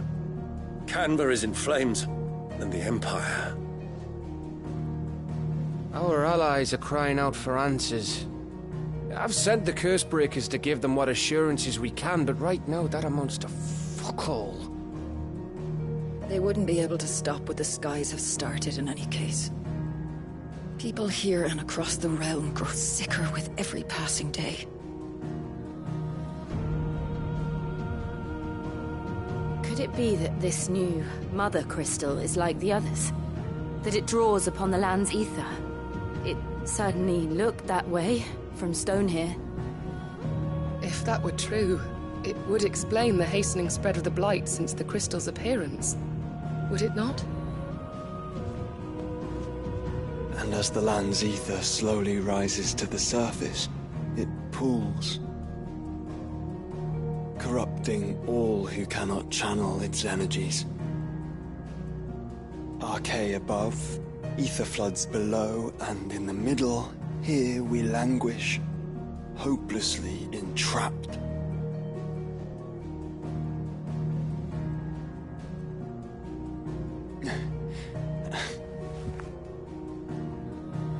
It's all right. When we faced him at Stone here, Ultima told us his true power quickens in the Halls of Origin. Needless to say, we cannot allow that to continue. If we are to stop him, we will have to find a way into the crystal. How are we going to manage that then? It's up in the sky. And fast as she is, the Enterprise can't fly.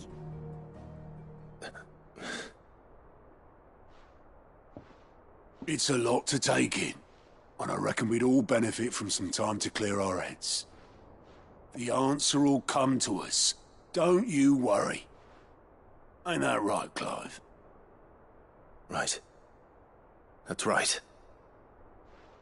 Well, go on then. Bugger off.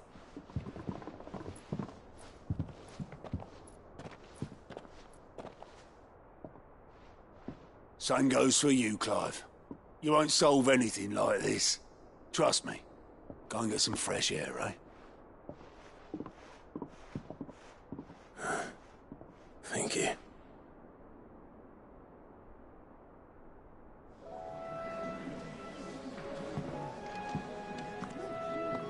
Joshua seemed upset.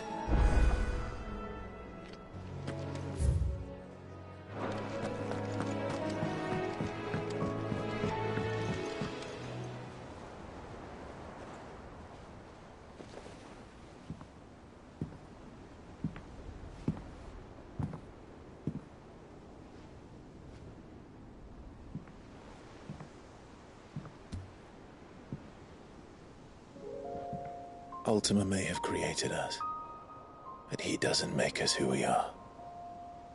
Only we can do that. And if he would have us fight for our survival, so be it. It's what we've been doing all along. Much like Ultima himself, it would seem. His new world being naught but a means to survive. And so, we must contend to decide which of us shall inherit the land. Should Ultima prevail, it will mean death for us all. Of that, we can be certain. But even should he fail, what world awaits us? A withered, godless place, where our newfound freedom will most like prove a chain in itself. Well, that may be. But a chain can always be broken. As long as one has the will to break it. It won't be easy. It may take generations. Centuries of suffering. And that is, if everyone plays their part. But it will happen.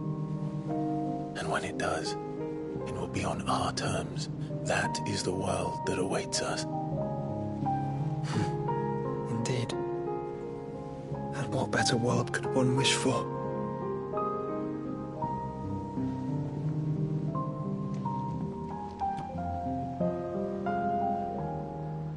But first, we have to reach that crystal. Then it's a good thing I have wings. You can barely stand, let alone fly. And only the Founder knows what horrors await in those skies. You certain about this? Am I certain? I am the Phoenix. I will do what I must. This is our fight. Remember?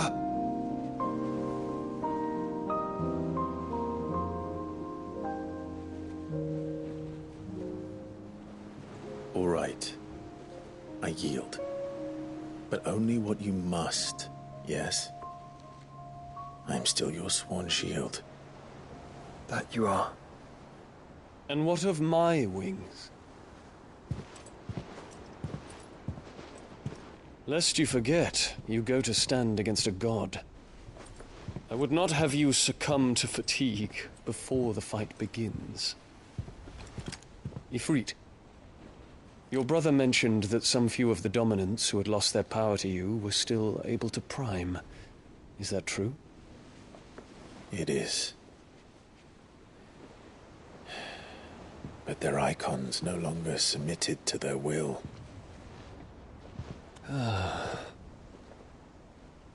Then mine will have to be stronger. That you both might save your strength for the battle to come. You don't have to do this. If you do, there's a chance you might lose all you have left. And what have I but regret? My life ended in the Dominion. I fear death no more. Besides, I would have words with Ultima. He has much to answer for.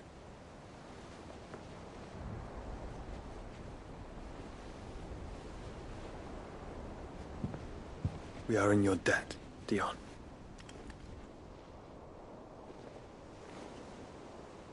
We can speak of debts when this is over.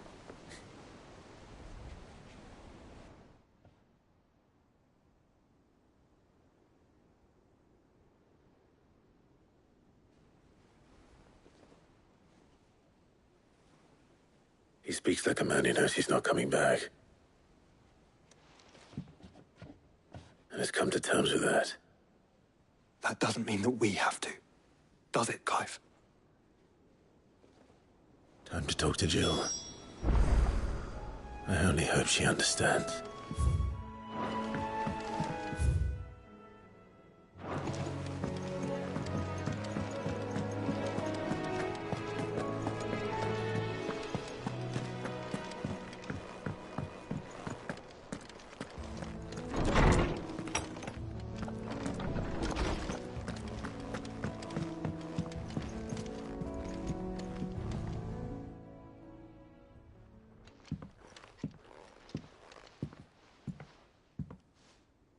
Come to wish on a star. That might not be such a bad idea.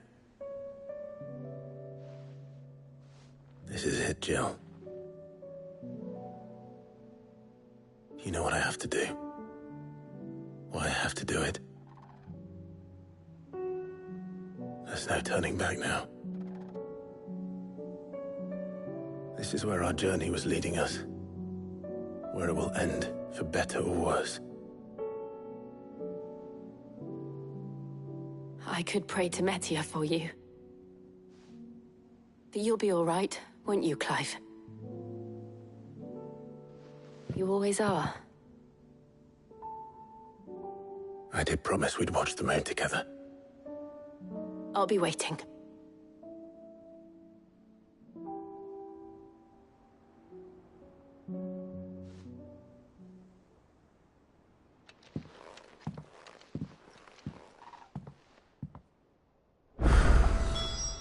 It's almost time. Better make sure I haven't forgotten anything.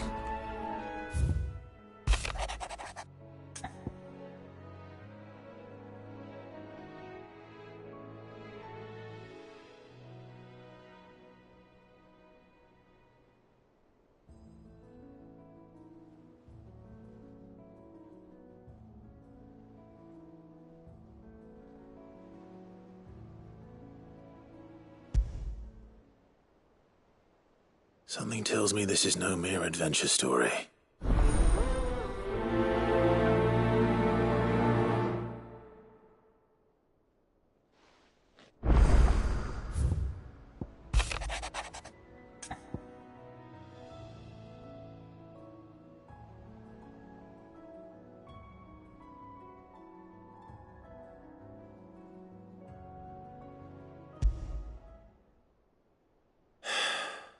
is it this time, Torgal?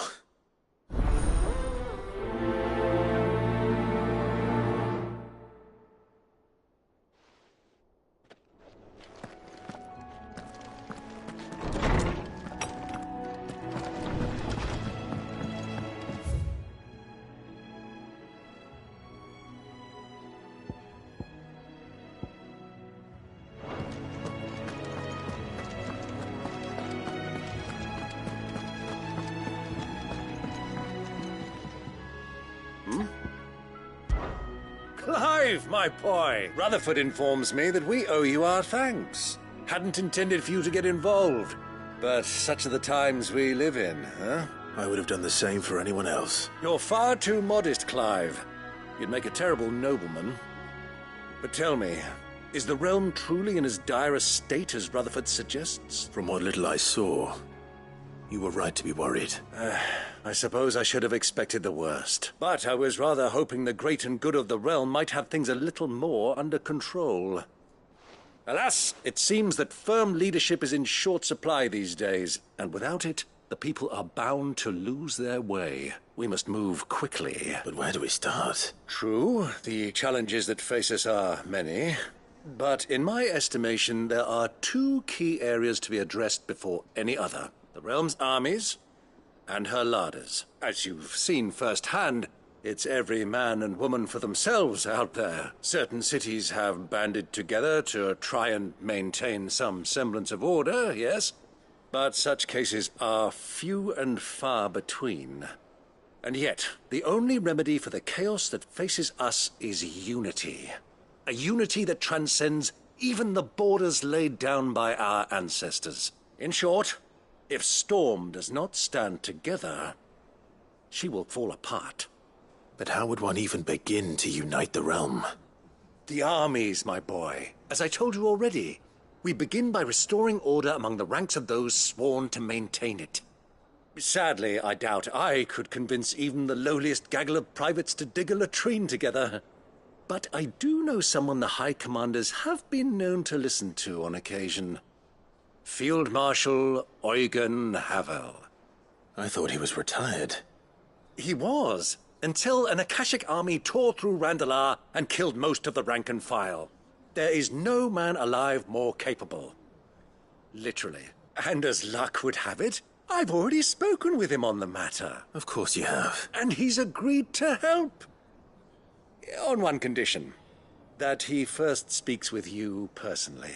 Havel has always been a man of frustratingly rigid principle, and he has certain qualms about clasping arms with, well, with an outlaw. I extolled your many virtues as best I could, of course, but the old goat was adamant that he be allowed to appraise you in person. You don't mind, do you, my boy? Of course not. As long as chaos reigns, we will never build a better world. I'll do whatever it takes. And if the Field Marshal wishes to speak with me in person, then so be it. That's the spirit. I'll leave for Randalar at once. Would you send a Stolas? Of course. Rutherford is already in the Dalmekian capital. I'll have him tell Havel to expect you forthwith. Excellent. Thank you, Uncle. No. Thank you, Clive.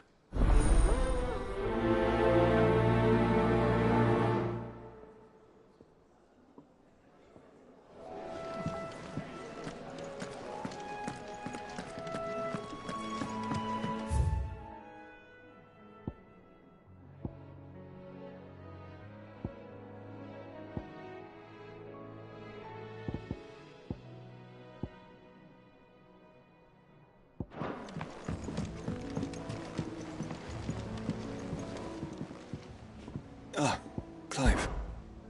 Joshua, what's wrong? And don't say nothing.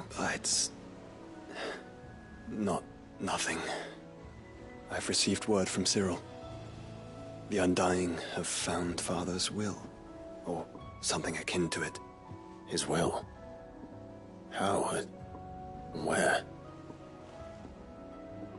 In the crypt beneath Rosalith Castle. After Kupka was kind enough to drive out the Imperials, the Undying took the opportunity to recover what relics of the Duchy yet remained. And in the process of doing so, they found a letter from Father. I'm surprised anything survived down there. Cyril asked that I join him in Tabor at my convenience. I have been meaning to go, but... would you join me? Of course. I want to know what's in that letter as much as you do. Very well. I am ready to leave when you are.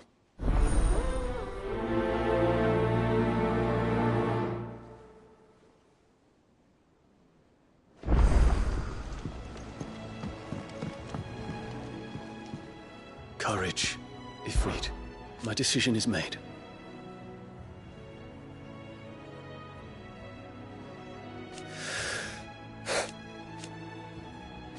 You said it yourself. He must be stopped. He must.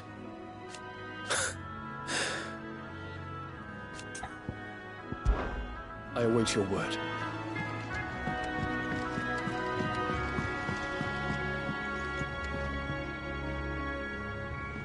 Sit.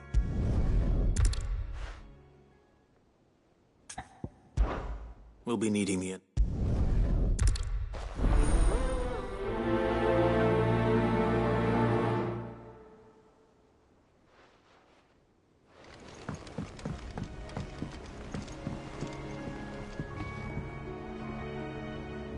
Sid, I was...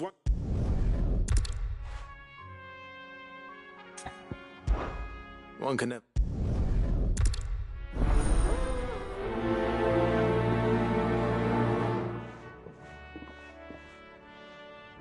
Northreach. I don't suppose they could have chosen somewhere closer.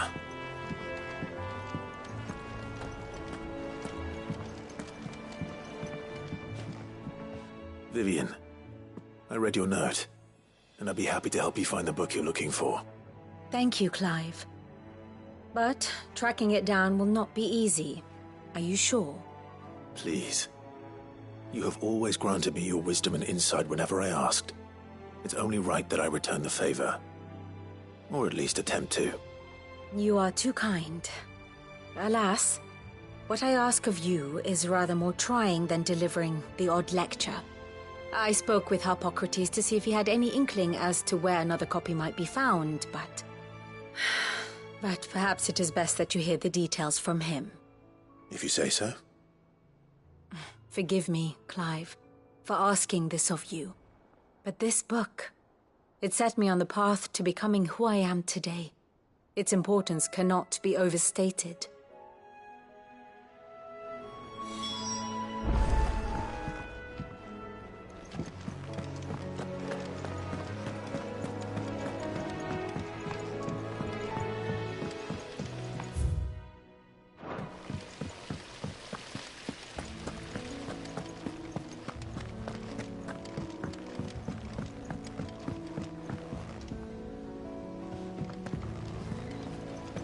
What do you think happened to Miss Midadop?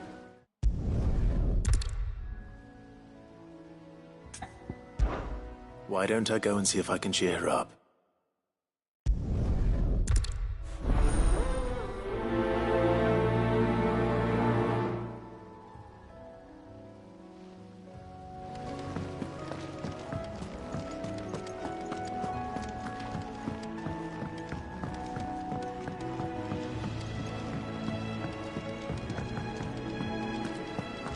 I will not let them be forgotten. Sid.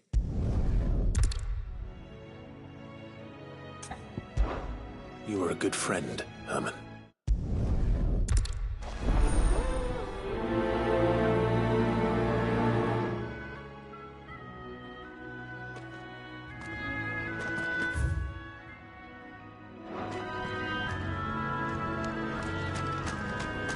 Do you suppose it's magic keeping the thing afloat?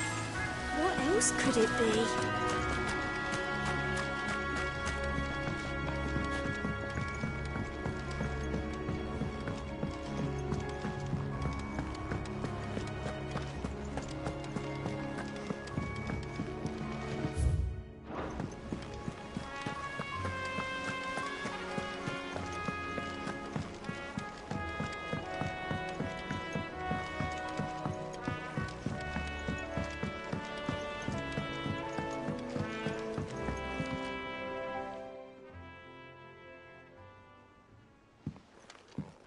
Pining for something, boy?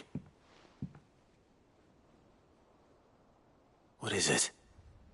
What do you see out there?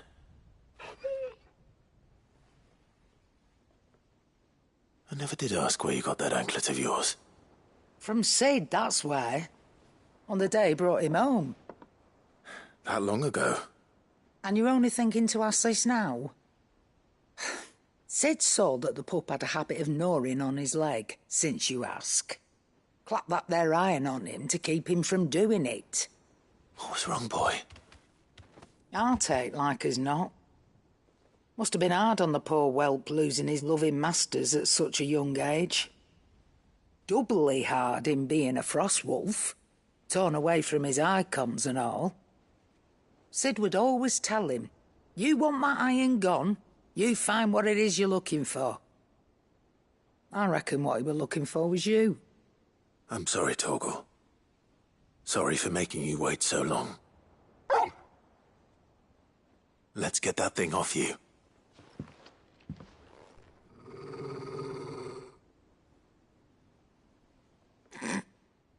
Doesn't sound like he wants it off. Indeed. You miss Sid as much as the rest of us, don't you?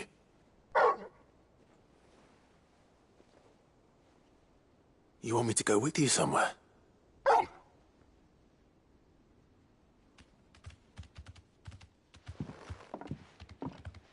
Quick, aren't you? Glad you've been paying attention. Not nearly as much as you have, Lady Karen. Aye, good thing and all. It's not like Gav would have kept him in nuts and rubbed his belly these past 10 summers. Your kindness is appreciated. You've been a good friend to him. Only because he doesn't talk back like the rest of you. Go on now.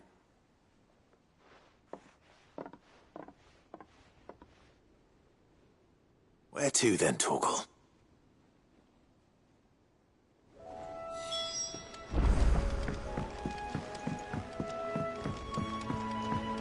Say what you will, Lady Karen has seen herself.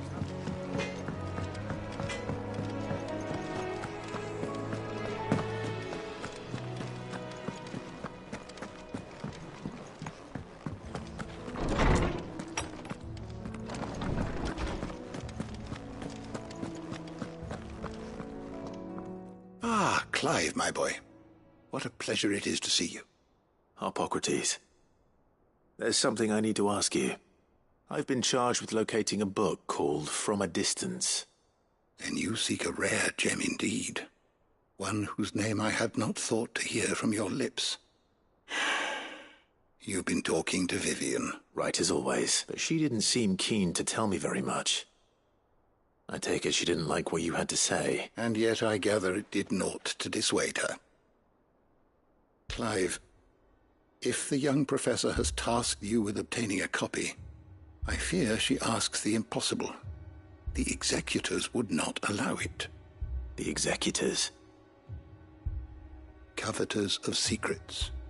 A clandestine organization committed to the collection and intenebration of forbidden texts and technologies.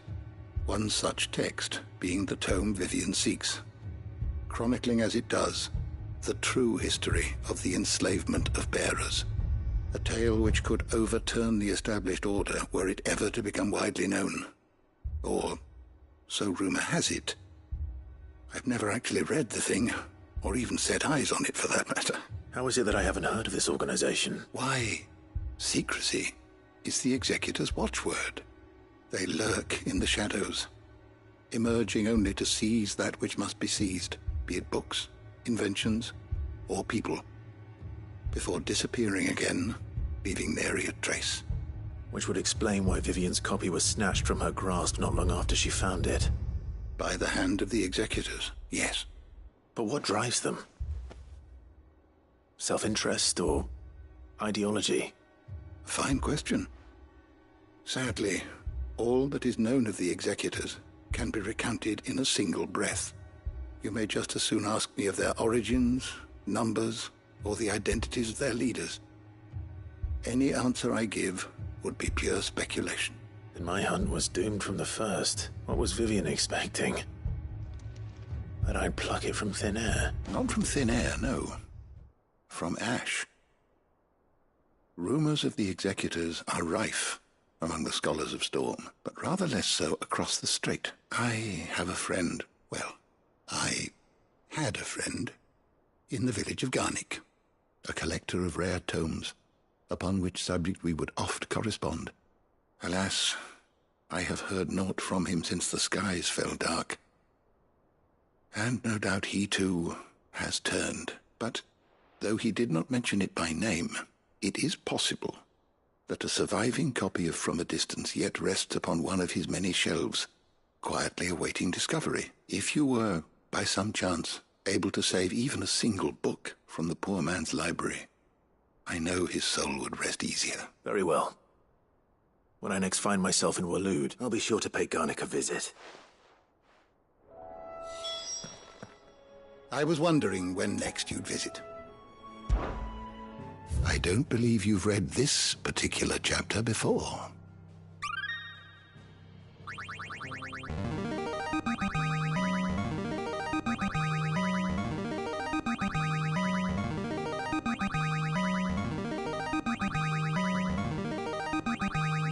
There is a rather fascinating excerpt I've been meaning to show you.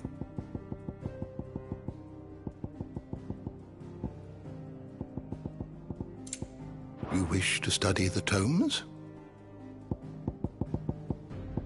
You are always welcome, Clive.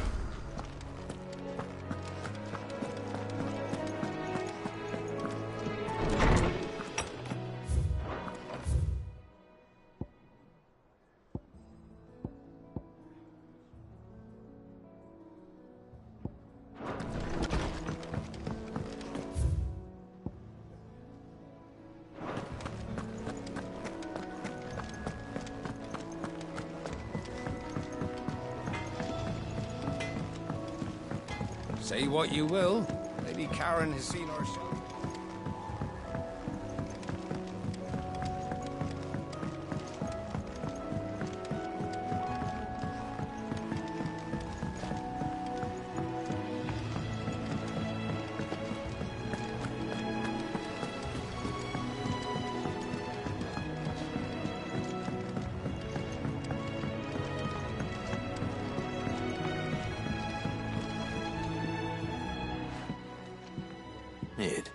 If you have a...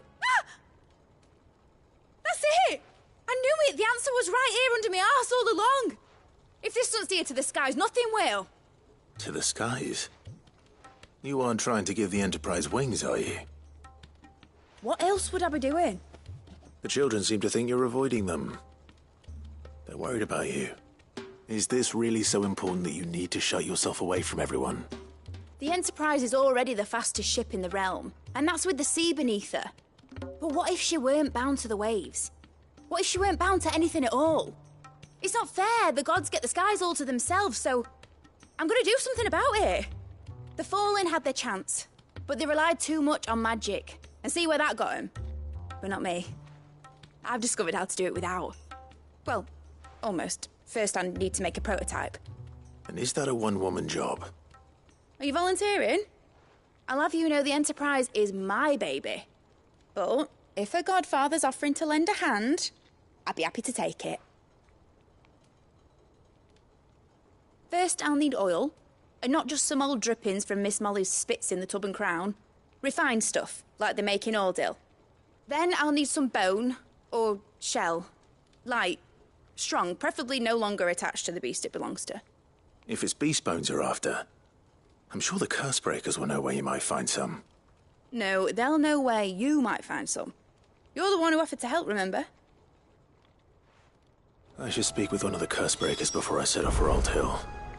See if I can't find this bone while I'm there as well.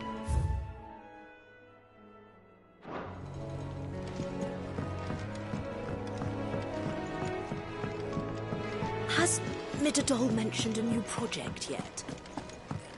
Not exactly.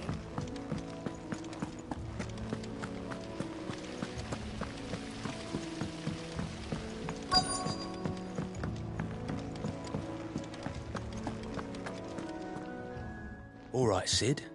Come to buy us around, have you? Only if you earn it. Mid needs a piece of light but durable bone for her next project. You've encountered your share of beasts on your travels across the realm. Any ideas? Most bones are the same. Whack 'em hard enough and they'll break. If it's durability you're looking for, shell will serve you better. You know what an adamantus is? I do. And I know to give them a wide berth. Will any old adamantus do? Well, with shells, the older the harder. There's a rumour of an ancient adamantus down in Karava, near Bidza, or what's left of the village anyway. But don't expect to make quick work of the bastard. There's a reason it's lived as long as it has. I'll keep that in mind. Thank you.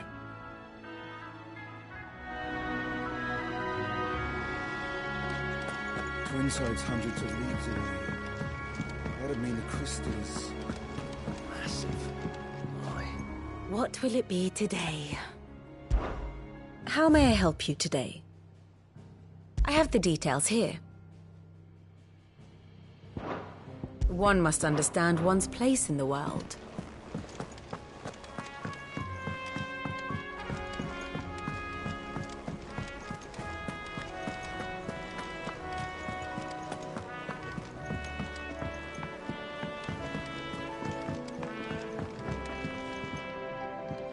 All right, Torgal. Where are you taking me? I'm going to need a little bit more than that, boy. Do you have a better hint for me? Unless... you've already given me one. Back on the rear deck, you were looking west, toward Rosaria.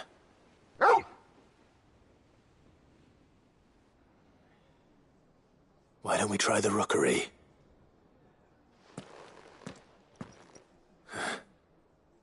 I haven't been to the island in almost 20 years.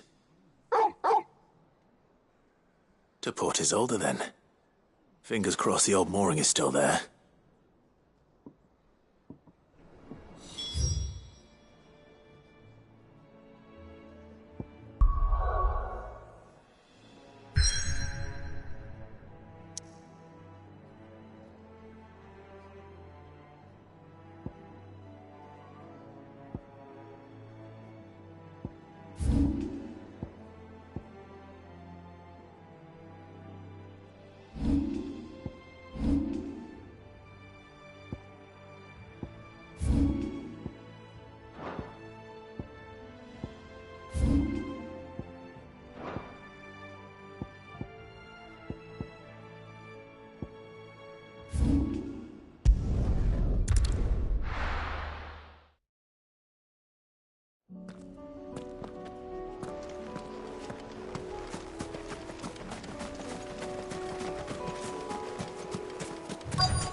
It's still here. After all these years. A lot smaller than I remember. And you're a lot bigger. You might have to swim, boy.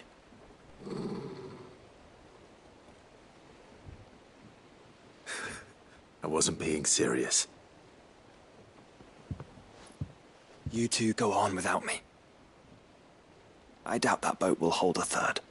If you're sure, we won't be long. Hop in, boy.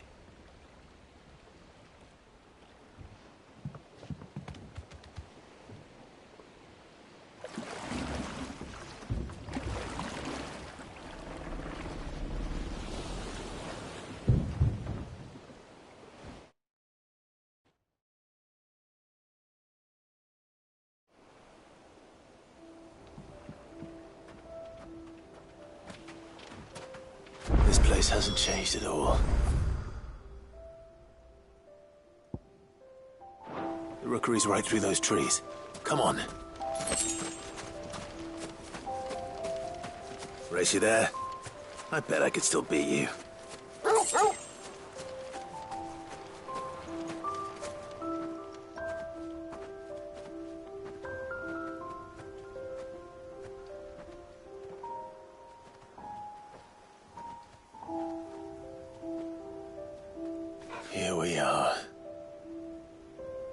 This was our hideaway. Wasn't it, Torgal?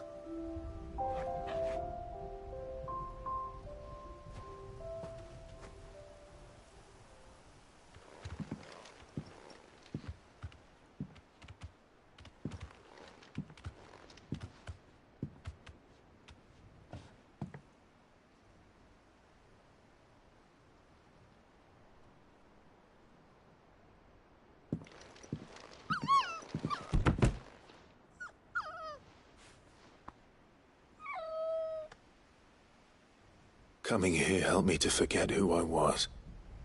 Or wasn't. Prince, shield. Son his mother could love. Had I been any one of those things? Perhaps.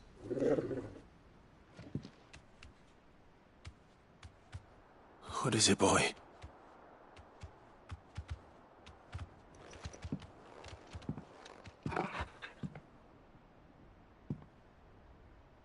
This is all from the castle. And Phoenix Gate. Did you bring these here?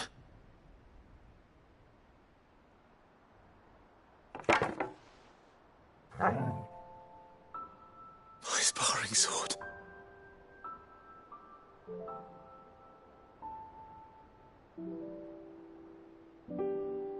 Well, well.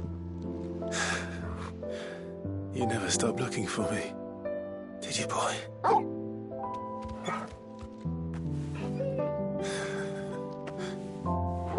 Thank you, Torgal. For never giving up. For never forgetting.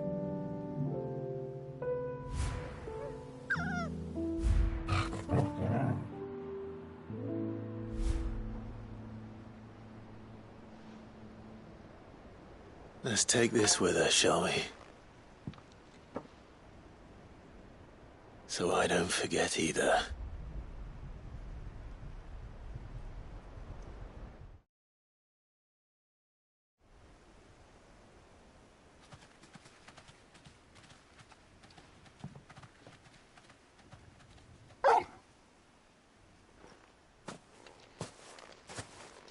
That's not the way back to the boat, Torgal. All right. I'm coming. I think I know where we're going.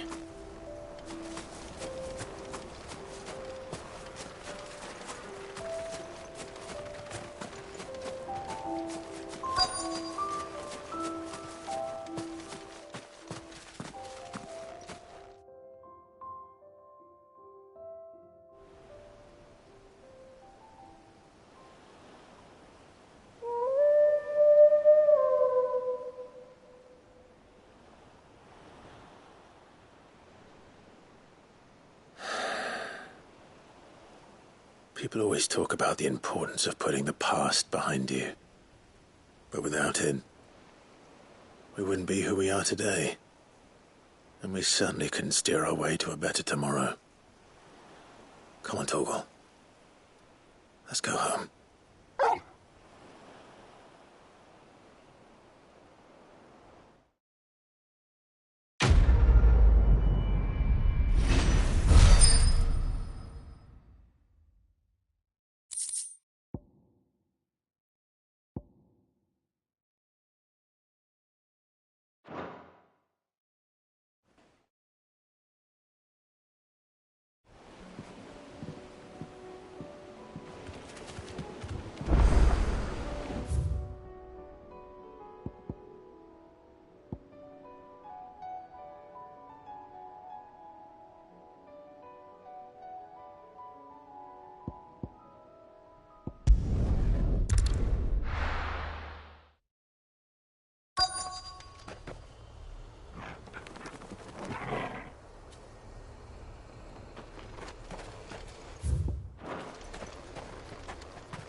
Mid's oil.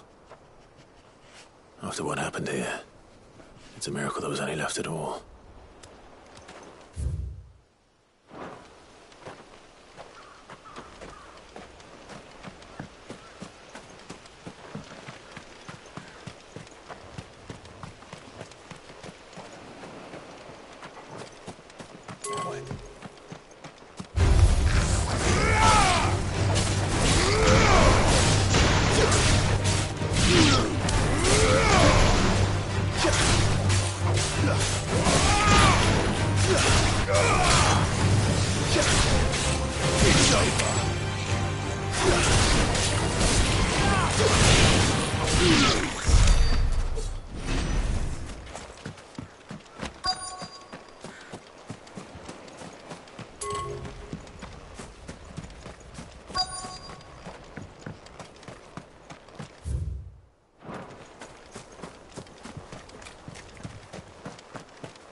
This should be enough.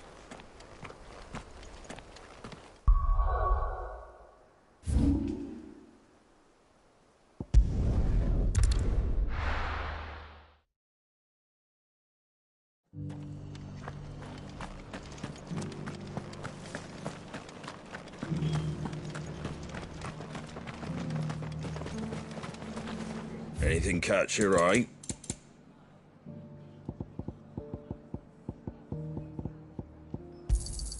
Much obliged. There you go. Thanks very much. Much obliged. Thanks very much. Much obliged. There you go. Much obliged. There you go. Thanks very much. Much obliged. Thanks very much.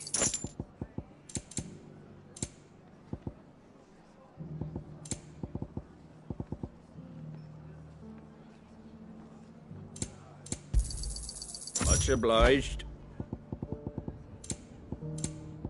Take care out there, eh?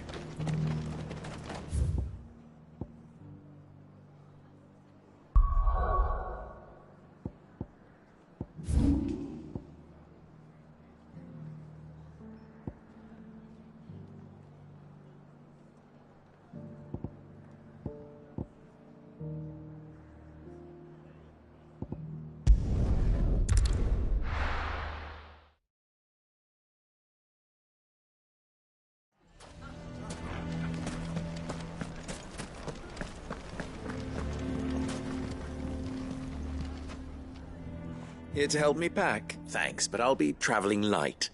I'm almost finished already, in fact. You're really going to go through with this, then? I am.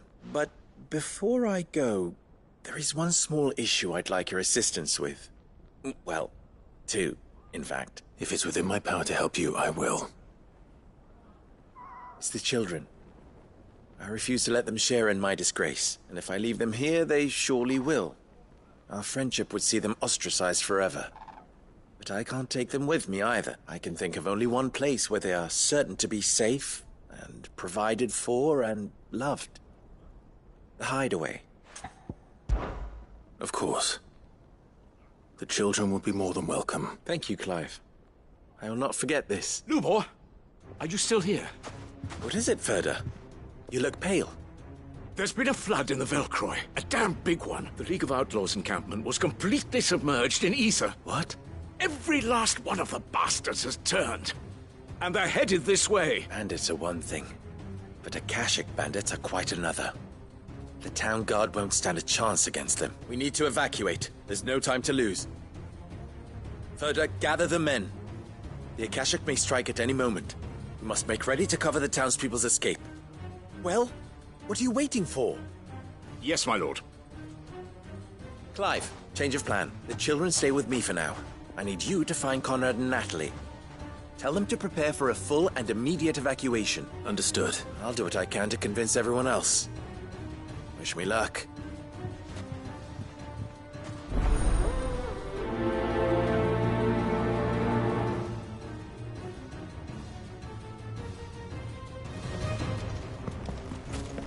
What What's an Akashic?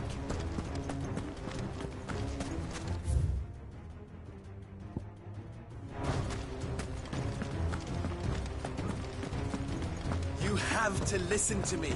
They're coming. Why do they always have to make such a fuss outside?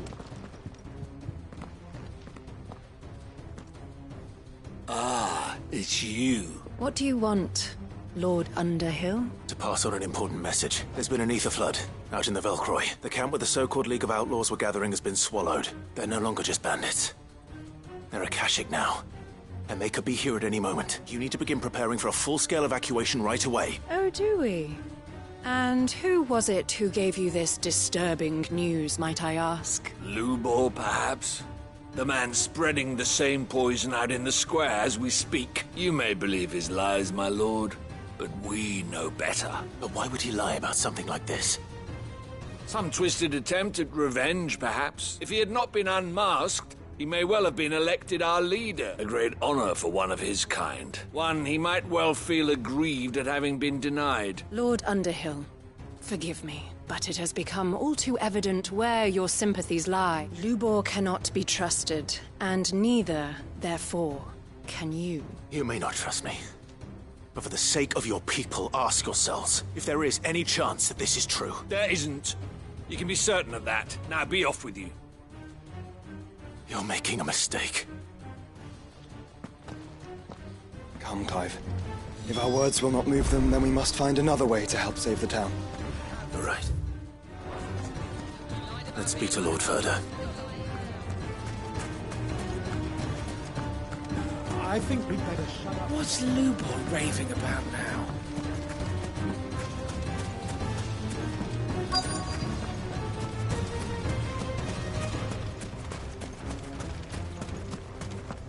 Good day, my lord.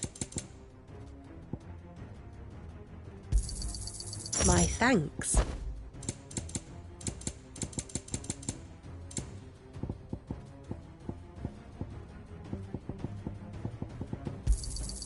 An excellent choice. Fare you well. Lord Ferda. Sid, what's wrong? I went to warn Conrad and Natalie about the Akashic, but they wouldn't listen. They've convinced themselves that nothing Lubor says can be trusted. A bloody fool. Which means the town guard can't be counted on for support, but I can. If there's anything I can do to help you defend Dalamil, you only have to ask. I appreciate it. Sid! Ferda! I've been looking for you everywhere. Victor? I thought you'd left. I couldn't abandon a friend in need, and Lubor is in need at this very moment. Come quickly.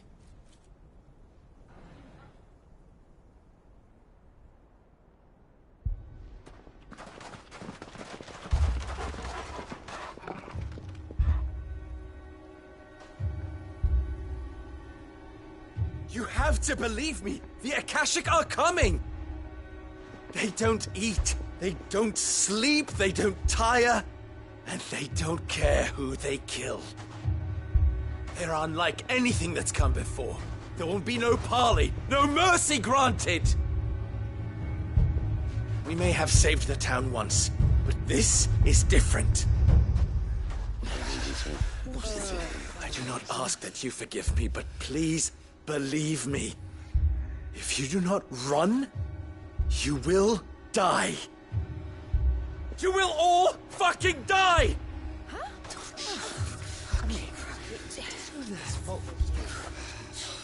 You'd like that, wouldn't you, bearer? Yeah, with us out of the way, your kind will be free to claim Dalamil for yourselves. It's you who should run! Run, bearer! Yeah, run! Run! Far away! Run! Just go, bearer! Yeah. Yeah. Yes! Go! Come on, then. Go on! Go! Just go. Lubor. Wait. Someone's coming. No. Come on! Stop! You're hurting him! Ah! Ah! Oh. Oh. Ah.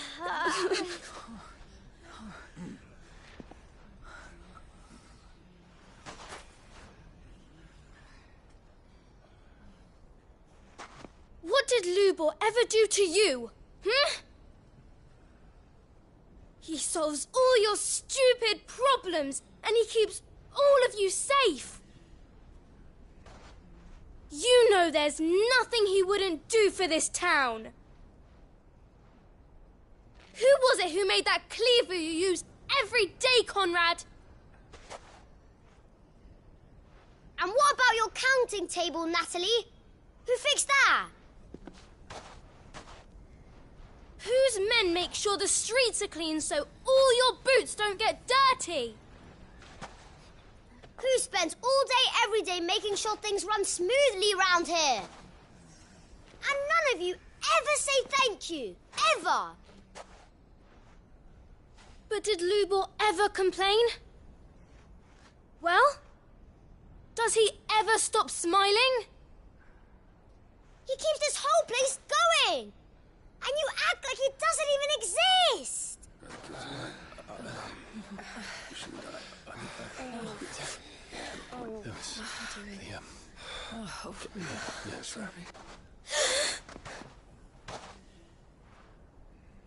Lubor, we have heard enough. Wait! We will not run. The town guard will not abandon the very place it is sworn to protect. And I will not give up for lost the stores that we labored so hard to fill.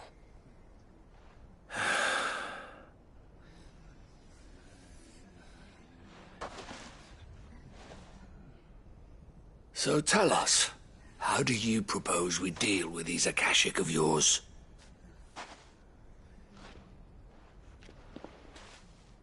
We won't run, but we will fight. All right, then.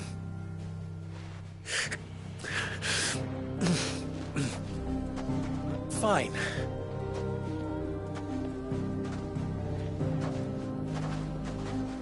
Gather round if you don't want to die.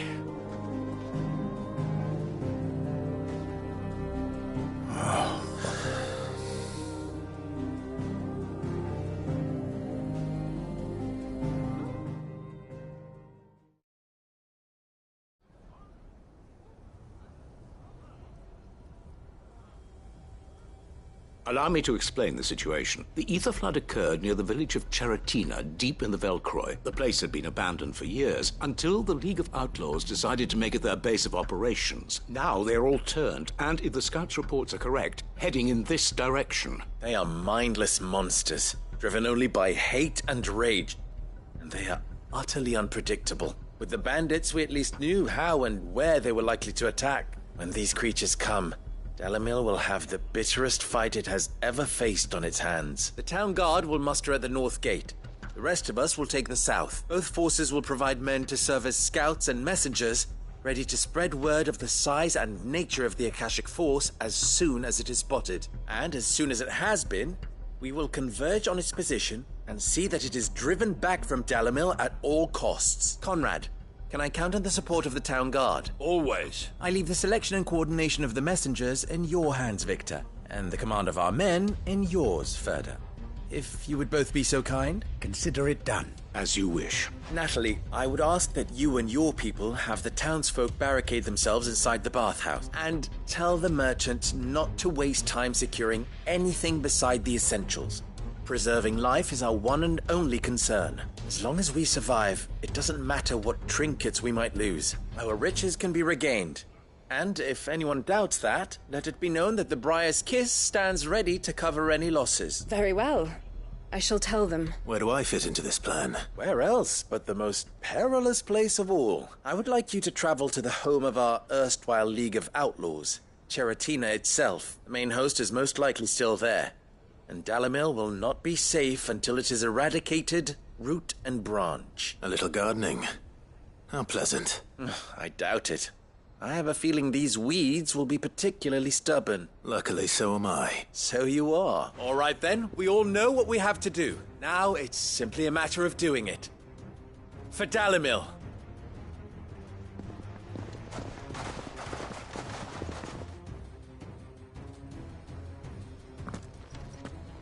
Looks like everyone's ready. I better not keep them waiting.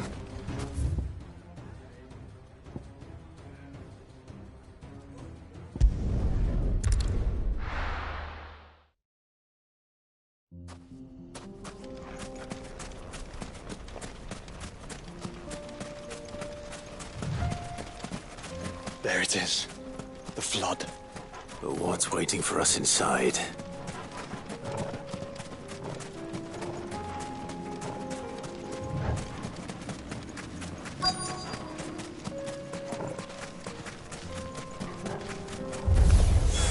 We can't leave a single one alive.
The League is disbanded.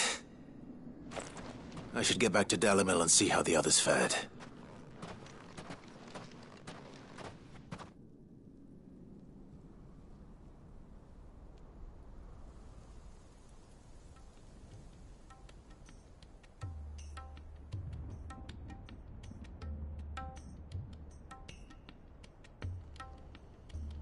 All the Akashic we were able to find have been dealt with. Seems that might be the last of them.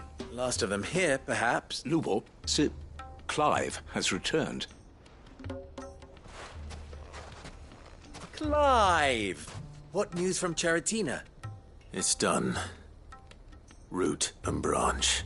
I knew you wouldn't let me down. Thank you, my lord. Friends, the Horde has been driven back.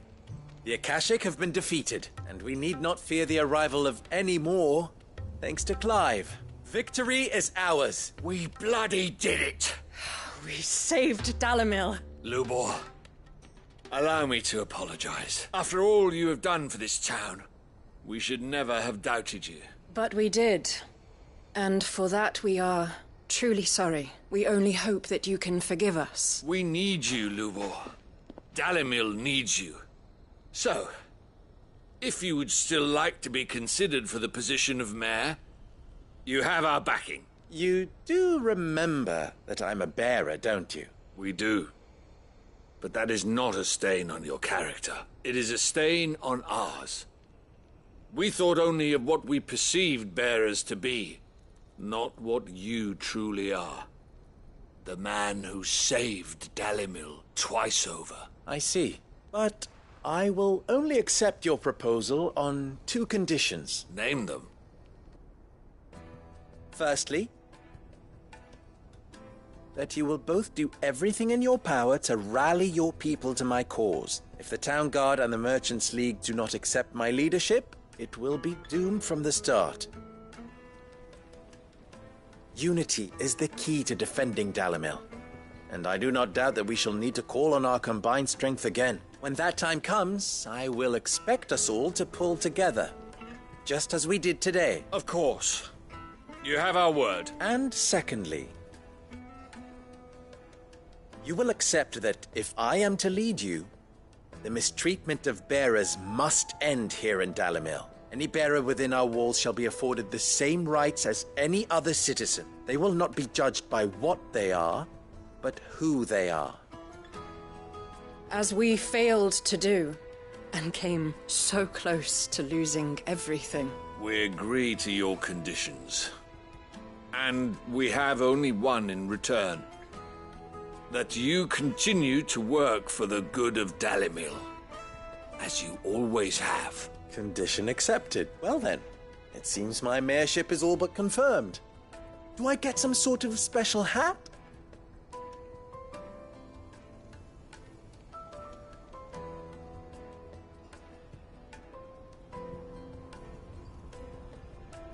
How fickle fate can be. Not so long ago, I had resigned myself to leaving Dalimil in disgrace, and now I find myself her leader here. For everything.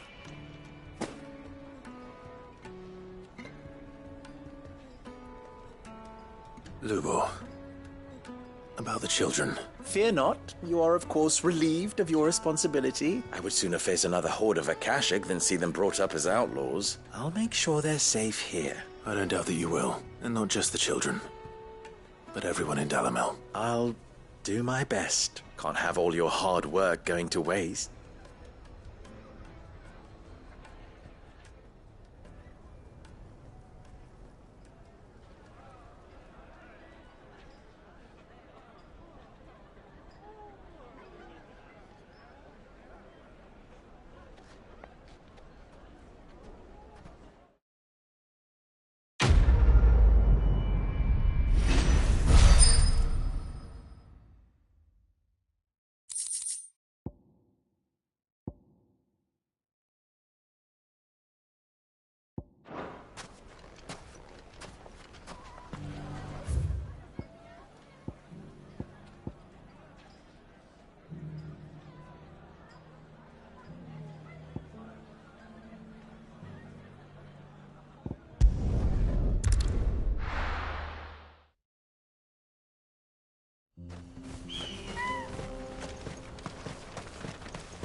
Would you like to see my wares?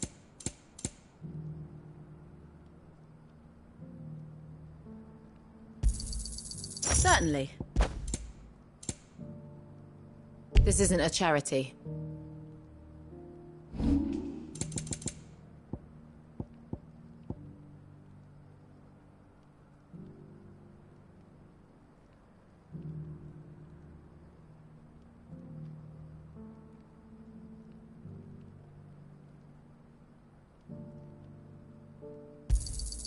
Thanks.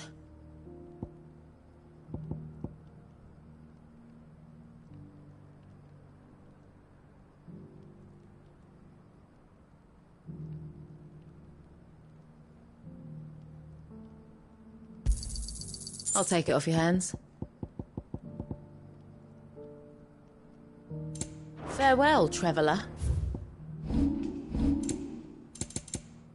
Maybe try another trader. Certainly. May we meet again.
Here we are again. Carava. If you were a tortoise, Torgor, where would you hide?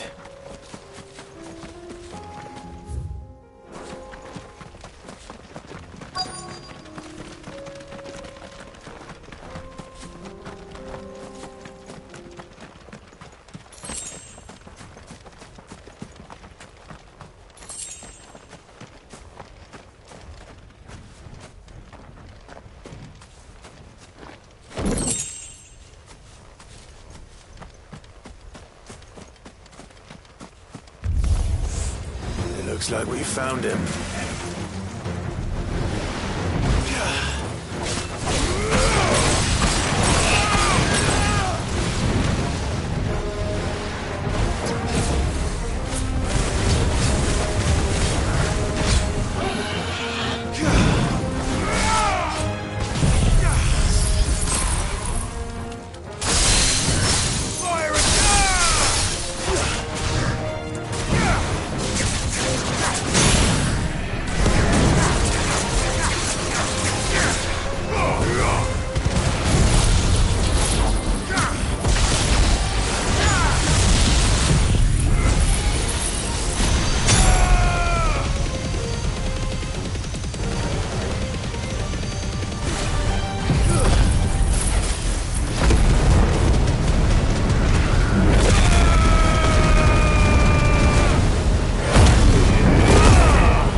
Get these materials to Mid so she can finish her prototype.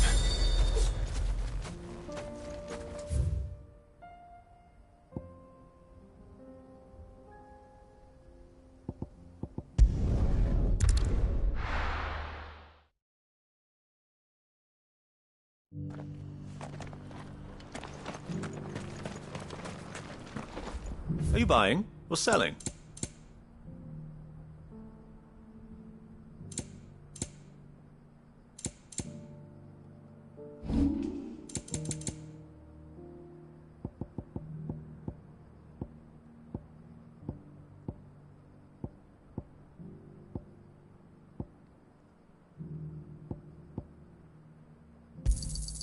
Ah, not bad.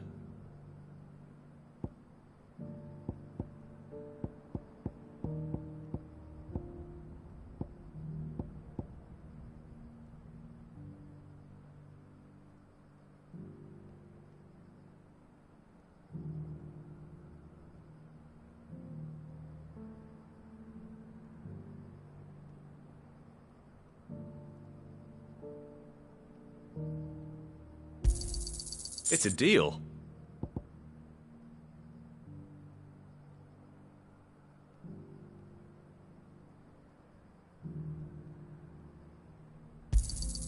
Got anything else for me? Of course. Take care.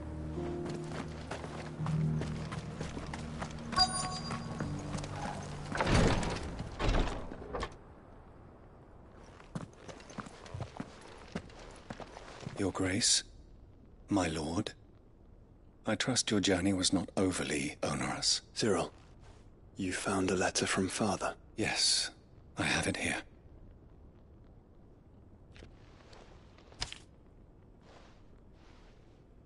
If you would do us the honor, my lord.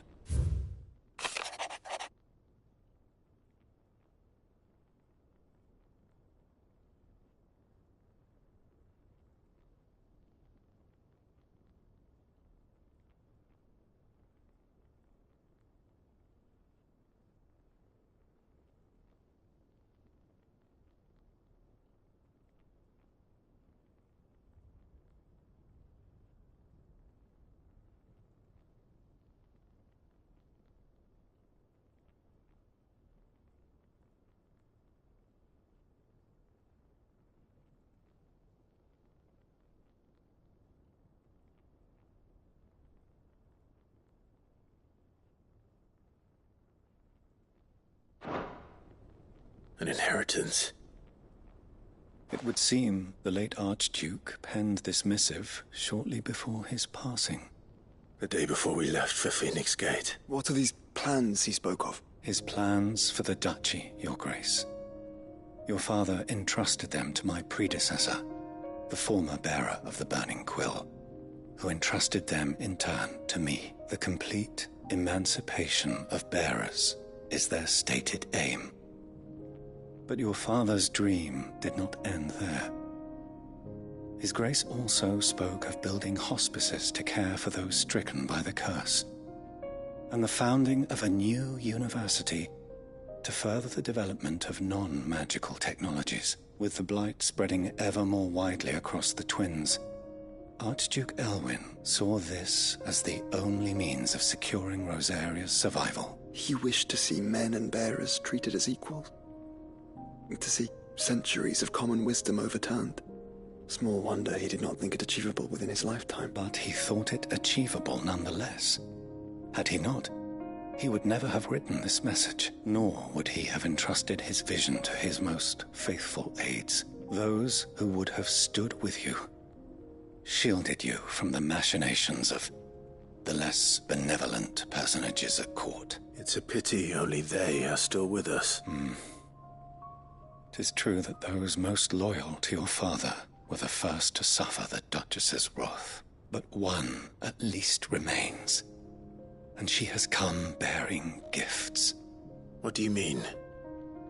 Mayhap it is better that she explain, my lord. After all, the duties entrusted to me by my predecessor extended only to recovering His Grace's will and arranging a meeting with the one who might execute it, or a part of it, at least. And where is this woman? She awaits you in the archive, Your Grace. Thank you, Cyril. Shall we then?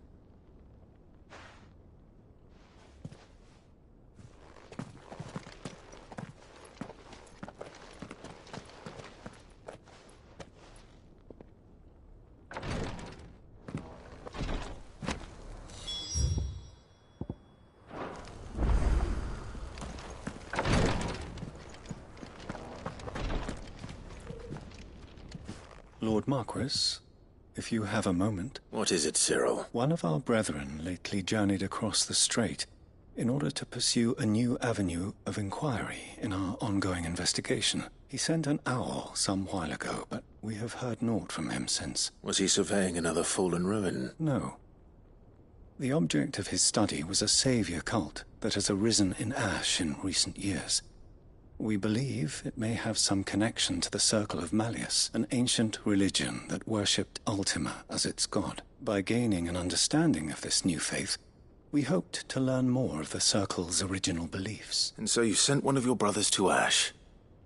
A continent teeming with orcs and Akashic? Fully cognizant of the risks, yes. I entrusted the mission to one of the most able of our order, the Third Chair, a master of the arts of combat and survival both. Though he has been silent for some days now, I have thus far refrained from sending any others in search of him, lest they be lost in turn. Yet, it seemed only right to inform you of the situation, given your unique experience of the perils of Ash. For as you so earnestly advised me, it would not do to abandon a man to his fate, when he might yet be saved. It would not. But Ash is a big place.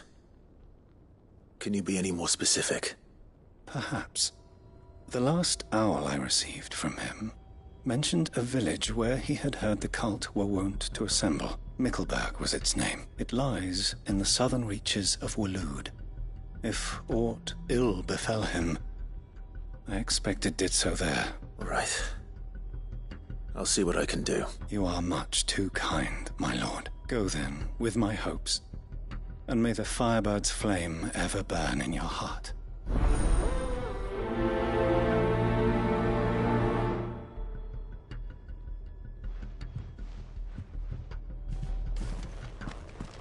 If this new faith really is an offshoot of the Circle of Malleus, then... Let's concentrate on finding the Third Chair first, shall we?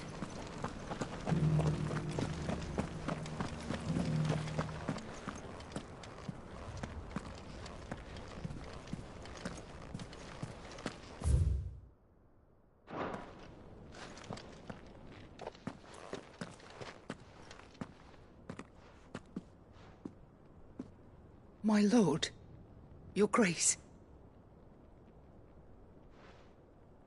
I hardly recognize you. I am Goditha, retainer of House Rosfield, loyal servant to the Phoenix and his shields. Your father, the Archduke Elwyn, entrusted me with the delivery of a gift. I only hope you can forgive my tardiness in bringing it to you. Lift up your head, Lady Goditha. You have our gratitude for your service to our house and to our father. I merely did my duty, as any proud Rosarian would. My lady, perhaps you could explain a little more? What exactly is the gift you bring? As I'm sure you know, it has long been the custom for the children of House Rosfield to be presented with certain keepsakes upon their coming of age. Indeed it has. Our father often spoke of the day when our turn would come. And had he lived to see it, he would have presented you with the treasures I bear. Matching armbands for you both. Alas, he did not live. Indeed, he was taken from us even before they could be completed. He had intended to claim the Heartstone with which each armband was to be finished himself, but it was not to be. And his gifts remain incomplete. I see. It saddens me to bring them before you, as they are. It was your father's wish that you be presented with the finished articles, not these works in progress, but with his grace long since gone, and the stone left unclaimed.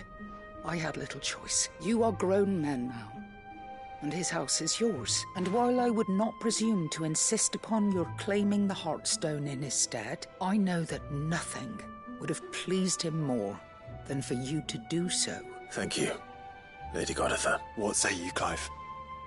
What else? Of course, my lady. May our father's will be done. Oh, I am much obliged. Do you know where we might find this Heartstone, my lady? I do. Though it may be a matter of a good deal more than simply happening upon it. It is found in the bellies of elder griffins, you see. We do at least know where to find one. A certain specimen has made its nest in Titan's Wake, not far from here. A certain specimen? You are most perceptive, Your Grace.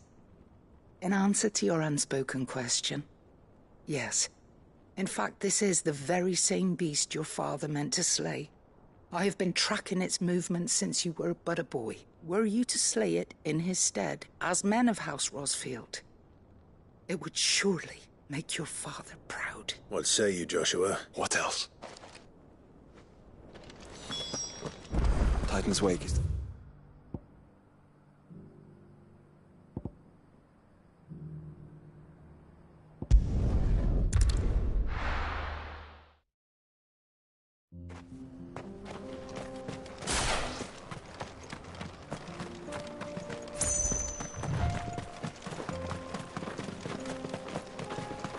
Eyes peeled, Joshua.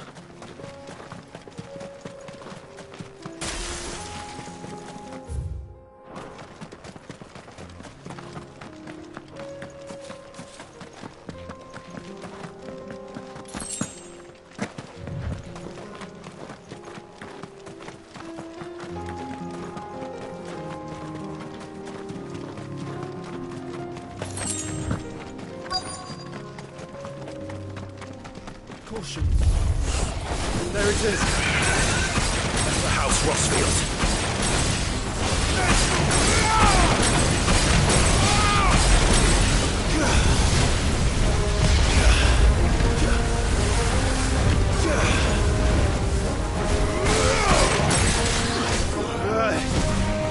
Too slow.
Is this the Heartstone?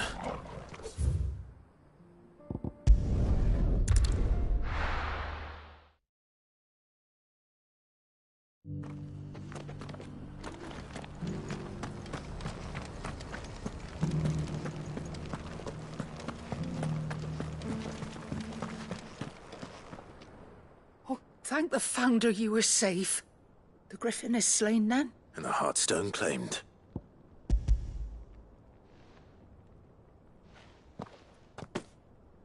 Yes. This radiant luster, like frozen flame, it is just as your father described it. Thank you, my lord. Your Grace, your father would be so proud. Lady Goditha, the lapidary is ready. Thank you, Cyril. I will be with him shortly. If you would excuse me, I shall have the stone cut and set forthwith.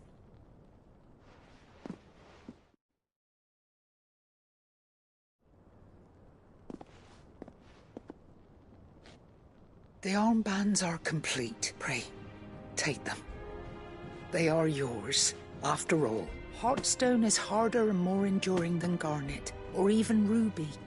It symbolizes unwavering will and devotion, and the graven vines encircling the stone represent the unbreakable bonds between you. It's a message. Father knew we had enemies both inside and outside the duchy. Enemies who would thwart his vision. Only with unwavering devotion would it ever be realized. And only if we stood together, as Phoenix and Shield, as brothers in arms. Only then might those enemies be overcome. Indeed. His Grace knew the enormity of the task he would entrust to you, his heirs. But this was more than just a message. It was a promise. That he would always be with you. Thank you, Lady Goditha, for remaining the steadfast custodian of our father's will. Forgive me, my lady, but there is something I don't quite understand. The Undying told me that after Father died, Mother claimed all of the ducal treasures for her own. Even if the armbands were incomplete, she would surely not have overlooked them. So, how were you able to keep them from her? Because I was the keeper of the vault. Though I was but a lowly servant, your father spoke to me of his intentions for the bands, of the deep love he had for both of you, and his hopes for your future. In the days before the disaster at Phoenix Gate, I discovered that the Duchess had ordered her jewelry be sent away from the castle. It was then that I knew she meant to betray us. I tried to warn your father, but it was too late. When word of the fire reached Rosalith, I knew my time was short. So I took up the armbands and I fled into the night. And thank the Founder you did. Yet my duty to your father was incomplete. Not knowing what else to do, I followed the Griffin, thinking I might claim the Heartstone on its passing. And so my pursuit continued, until Lord Cyril appeared before me. He informed me that his Grace's will had been recovered, and that his sons were alive and well. Lady Goditha, on behalf of my father and all the people of Rosaria, I thank you for your loyal service. As do I. Thank you, my lord. Your Grace, for coming back to us. For giving my service meaning.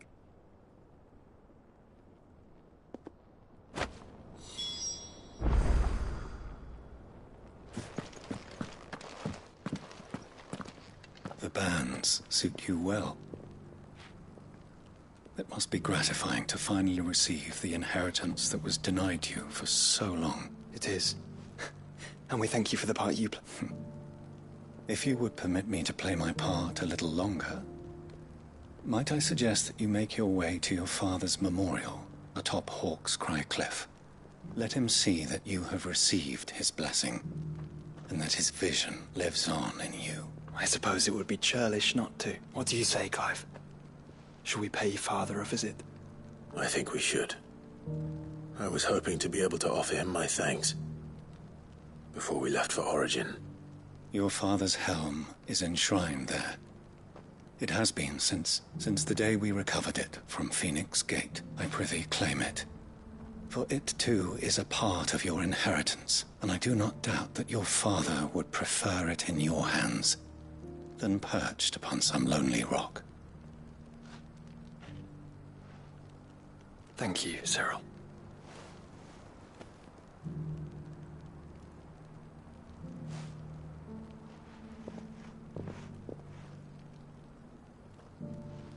Come on, Clive. He's waiting.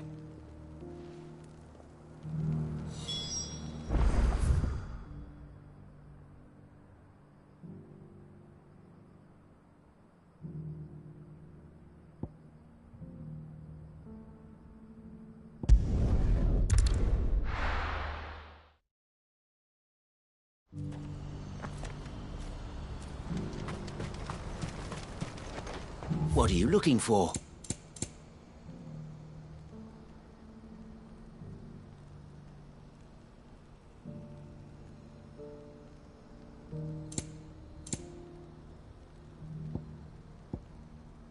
Farewell.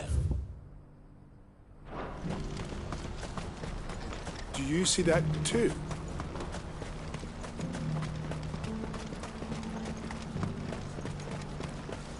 Papa? What is it? Oh, please. Stop. I'm scared. It's all right.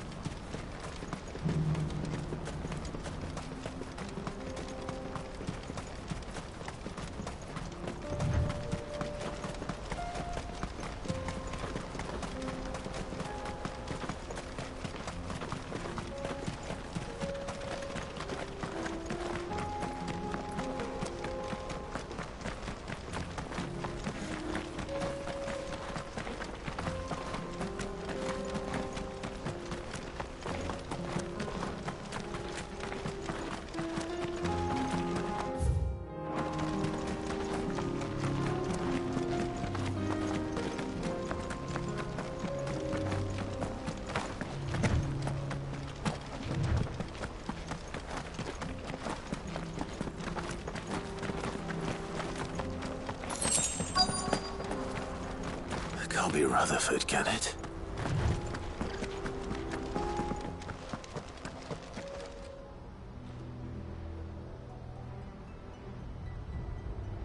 Turncoats and cowards, the lot of you!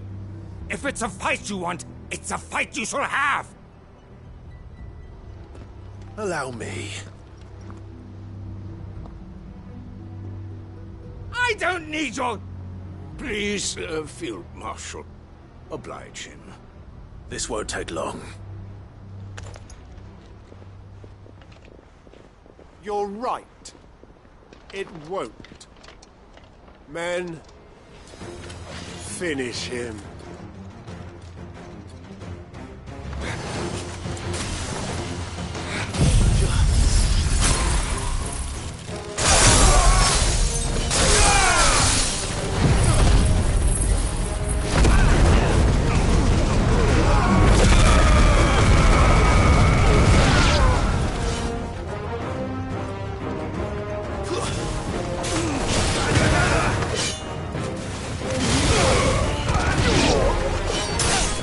It's over.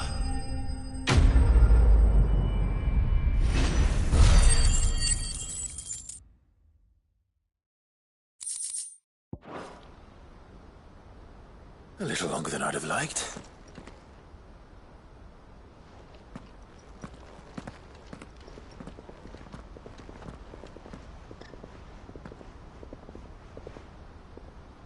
Field Marshal Havel, I presume. Are either of you injured? No, my lord. You arrived just as our escort turned on us. Fucking traitors. I'd heard reports of soldiers in the outlying regions abandoning the oaths they swore. But I hadn't thought the corruption had reached so close to the heart of the Republic. It's a fucking disgrace. Your interfering old bastard of an uncle tried to warn me, of course. My Lord Marquis. Or is Sid the Outlaw more to your liking? Call me what you want. It doesn't change who I am, or the urgency of the message I bring.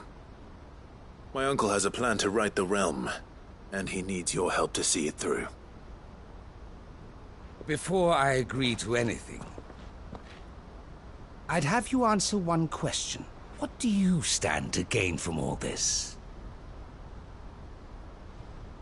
I won't deny that I might benefit from further chaos. But I seek a new beginning for all of us. And while the choices I've made may not always have been the right ones, I know I made them for the right reasons. For so long, so many of us have been told how we could live, how we could die, when it should have been our decision all along.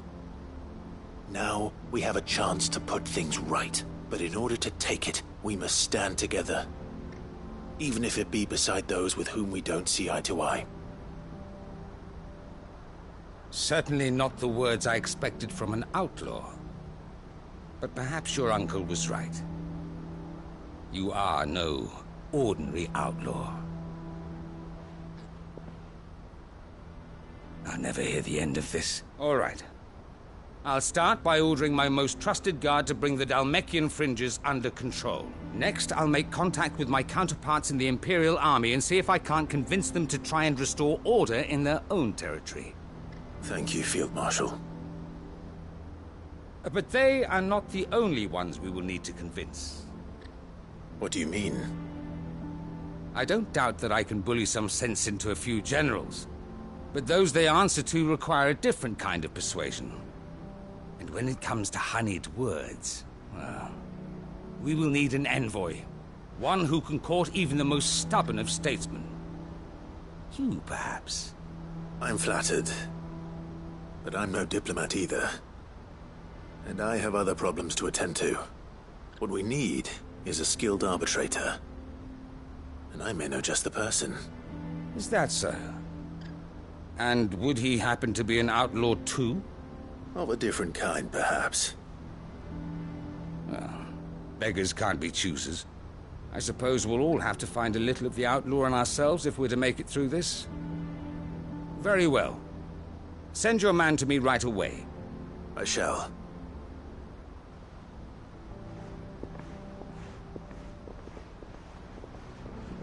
My Lord Marquis. Your Lord Uncle bade me escort the Field Marshal to his manor in Port Isolde. And I will see that my associate joins you there. Very good, my lord.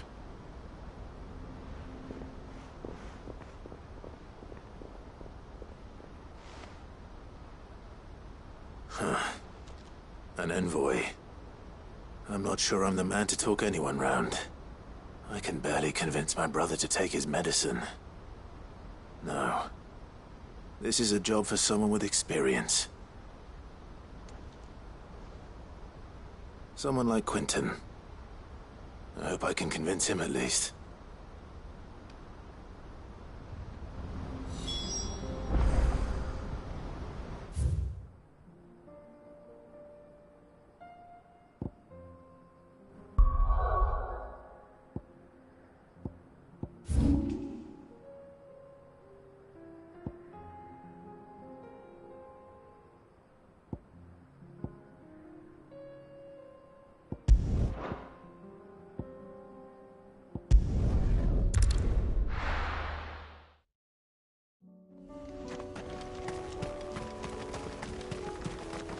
Unwavering will and an unbreakable bond.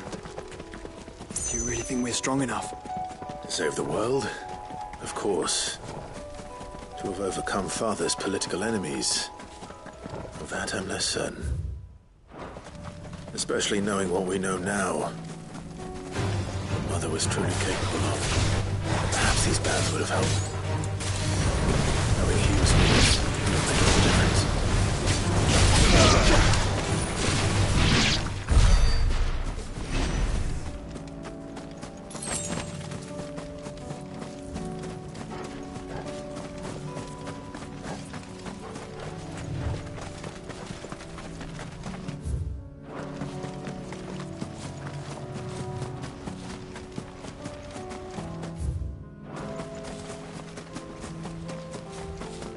It's just back there.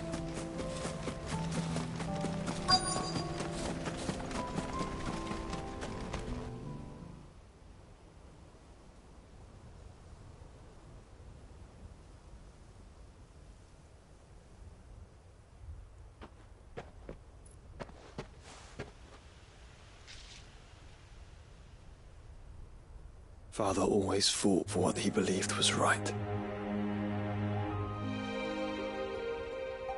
It wasn't until that night at Phoenix Gate that I realized I had never fought for anything. I always had someone else to do the fighting for me.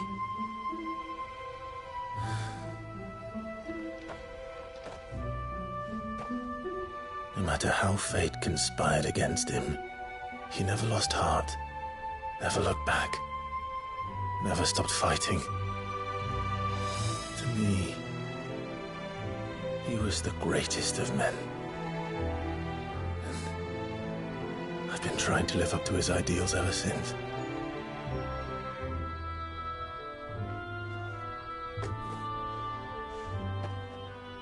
We all have, Clive. We all have. And we'll keep trying. Because that's what he would have wanted. What he would have done himself. Even if it meant standing against the very gods in the heavens. I shall be borrowing this, Father, if I may. That you might watch over us as we follow in your footsteps.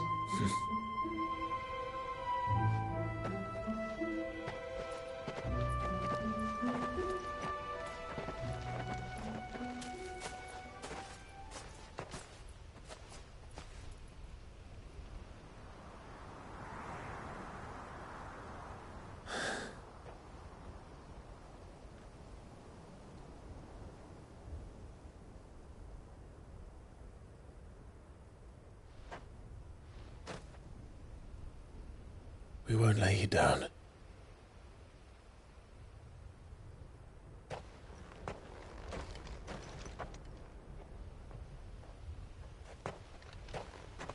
Onward, then? Onward. To the end. And to a new beginning.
Quentin, I have a proposal for you. Do you now? Something tells me you'll be asking more of me than a cask of Gotand gold. Go on, then.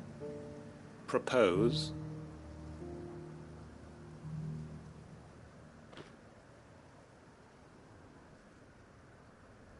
You'd have me convince the chiefs and chamberlains of the realm that they should simply swallow their pride and do the one thing that has proved impossible for thousands of years. Was there anything else? Perhaps I can fetch you a meat pie as well. I know it's a lot to ask, but I can think of none better suited to the role. And you'd have me give up what little I have left to do it. I told you, Clive, the people of Lostwing are my family, and I cannot abandon them. You'll have to find someone else. I'm sorry to hear that. So am I. And why might that be? What he's asking. How's it any different to what you've done so far? They want you to speak for those who can't speak for themselves. That's what you do best. If it's the vineyard you're worried about, we'll see that the grapes are picked and the tons filled. You know we will. It's not that. Then what is it? You said yourself we're family. Don't you trust us? You know that's not what I'm... Then what are you saying? That only we are worth saving? Why turn your back on everyone else? You convinced us we could build new lives for ourselves, and if you can do that, who's to say you couldn't convince the entire realm? A stirring argument. I fear that any rejoinder I make might fall somewhat flat by comparison. So you'll join us? Where do you need me? Field Marshal Havel will want to speak with you in person. He's currently in Port Isolde. I can arrange for a party of Cursebreakers to accompany you there. That would be very much appreciated. I hear the roads are far from safe these days. Hopefully not for long. My uncle will want to know that his plan is taking shape.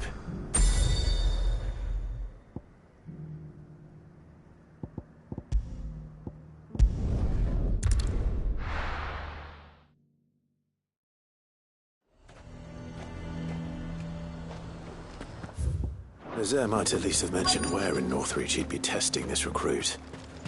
I'm nervous. Well met, Sid? All right, Ember. Impress me.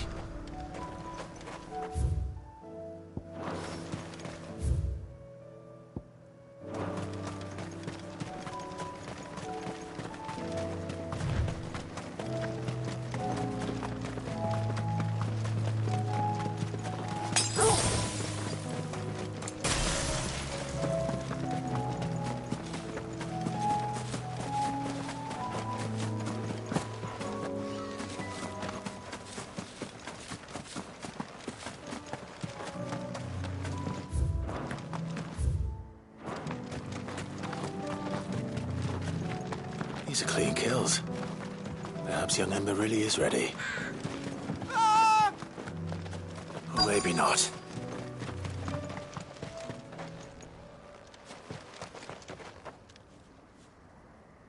Damn it. Ember, draw your sword! I can't! Then run! If you want him, you'll have to go through me.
Ember, are you...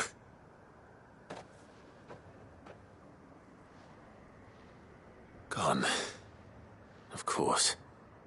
Scouts really are a rare breed. Back to Northreach it is, then.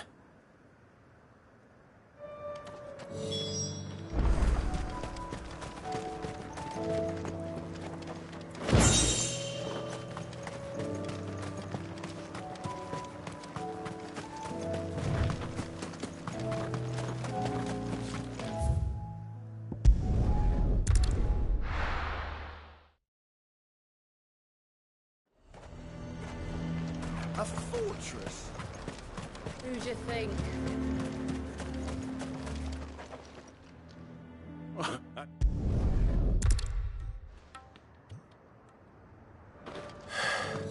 This won't be an easy decision.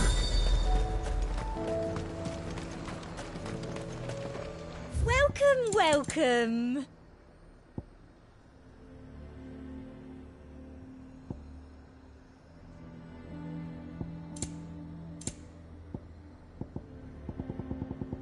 I'll be here if you need me. The garrison is threatening to pull their sentries from the markets if we don't cooperate. I would speak with this duke. I saw the captain just now. He wasn't wearing his uniform. Your town needs you. I need you.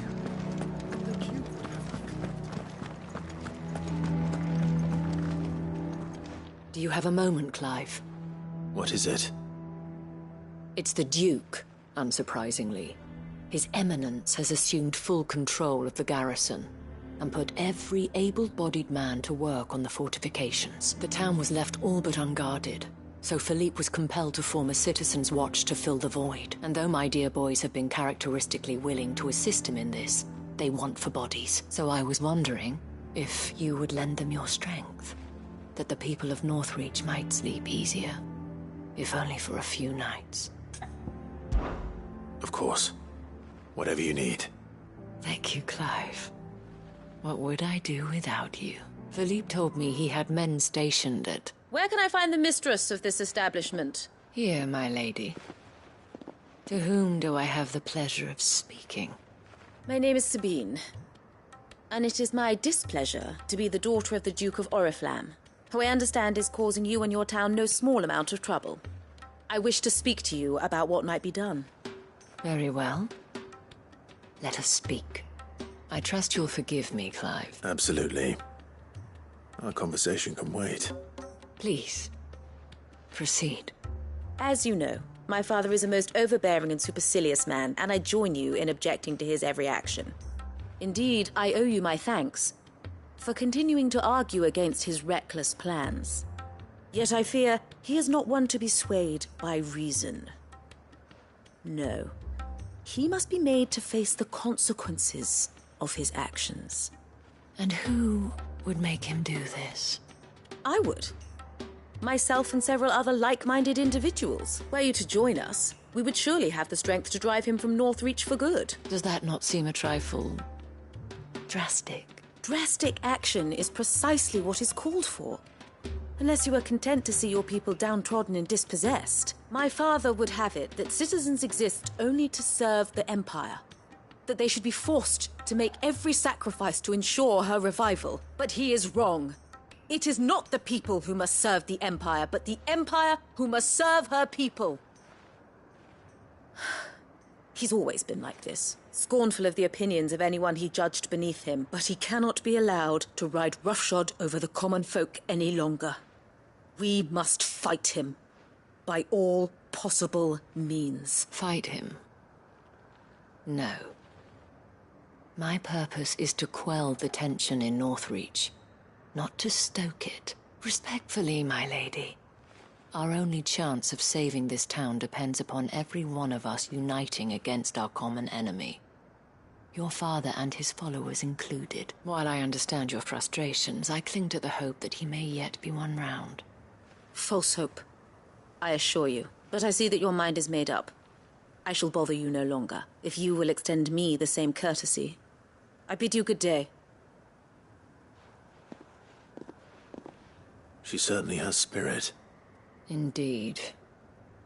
But unfortunately for us, that spirit is only likely to harden the Duke's resolve, which may be enough to seal the fate of this town. Not that she cares. This is all about her and her father. Families. I'm sorry, where were we? Ah, yes. I was about to tell you of Philippe's plans for the town watch, but perhaps it's better that you heard them from him. I believe he's in the market, if you'd be so kind as to seek him out. Right away. It's just a pity I cannot join you. I'd like to see the two of you in action together.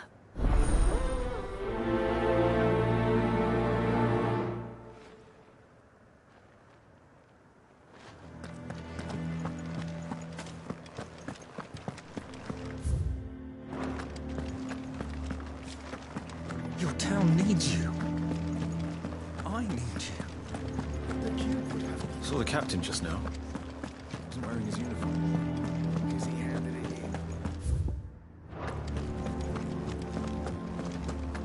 in. What does the dame have to say about all this, I wonder?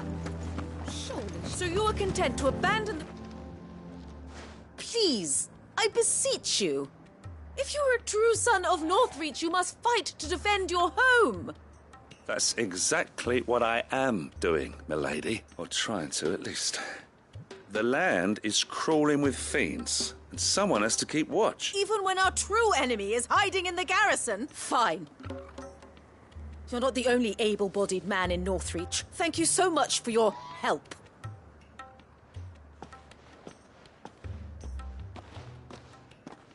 She cornered you too, then? Could hardly get a word in edgeways. Like father, like daughter, eh? She made an uninvited appearance at the Vale earlier, hoping to convince the Dame to join her in fomenting rebellion. I bet that went well. Her ladyship seems to have a way with people. Anyway, what brings you here? Our mutual friend thought you might welcome some help. Oh, she did she? Right as always. In fact, you're just the man. We've had some reports, you see. Sightings of, you know what. They're back.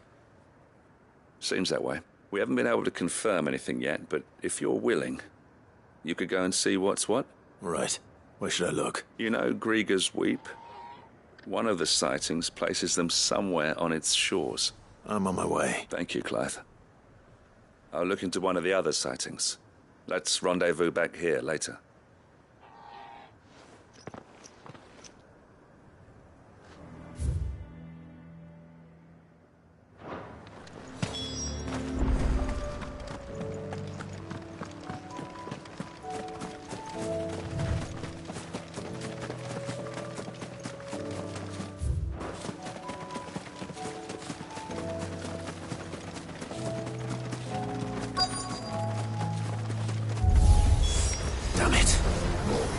Were true. I need to stop them before they get to the town.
Call that a test, Ultima? Clive, it's me. Are you all right? I am. But it seems the reports were true. The thralls have returned. I dispatched the few that I found, though. Well, that's something, I suppose. But what were they doing south of town? They all came from the north last time. We might be able to fend off an attack from one side or the other, but from both? Do you have eyes in the north? Some. I should probably go and have a look, though, just to be sure. Now, you head back to Northreach. I want you there just in case war breaks out while I'm away. What do you mean? Her ladyship's been busy working her magic on the townspeople. Stirring up ill feeling towards her father. But she'll have her marching on the barracks if we're not careful. What? This is exactly what the Dame was afraid of. I'll do what I can to calm things down. Be careful out there, all right? Don't worry, I'm not like you. One sniff of those things and I'm running back to town screaming blue murder.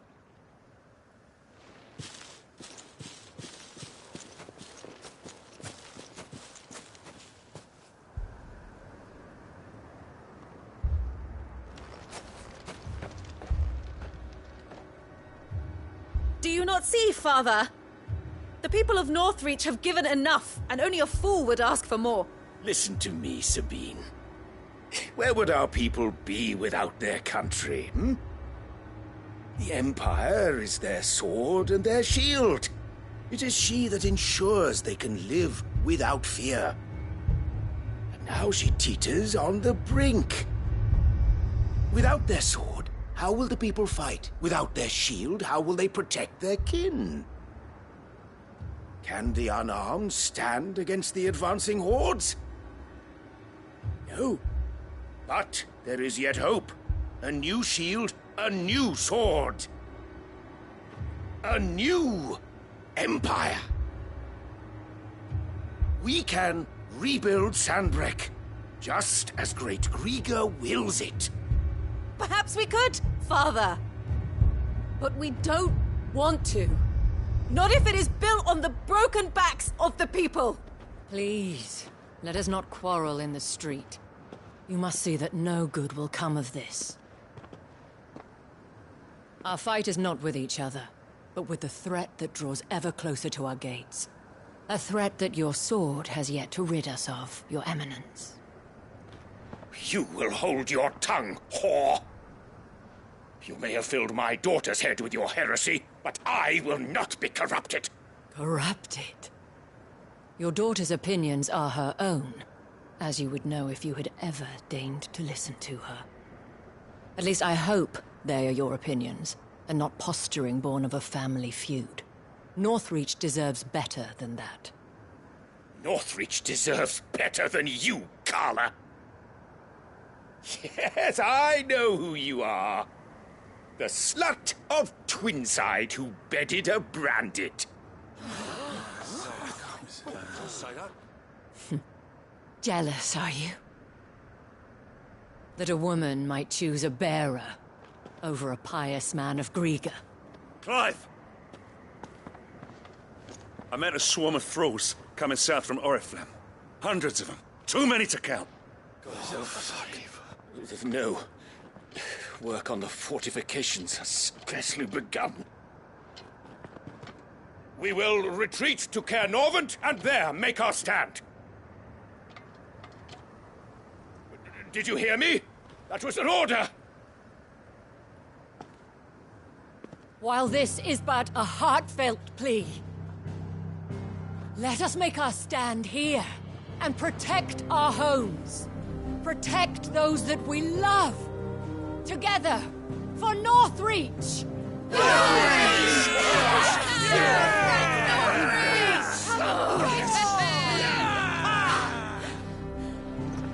You heard the dame. What are we waiting for? Pikemen to the gates. Archers to the roofs. Quickly, come on!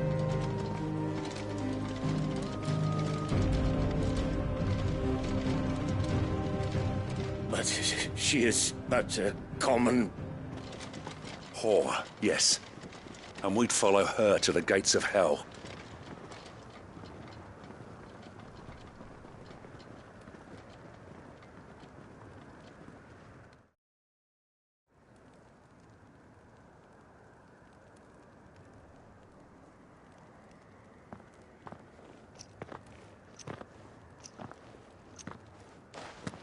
The men have their orders, and they look like following them.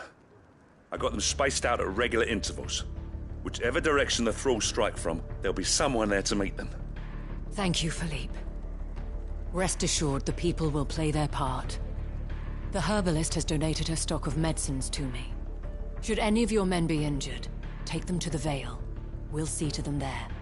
Thank you, milady. I will. I'll play my part too.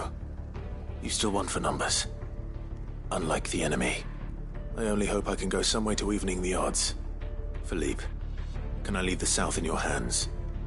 I doubt the thralls by the lake were the last of their number. Of course. I'll lead a party down that way so we don't get taken by surprise.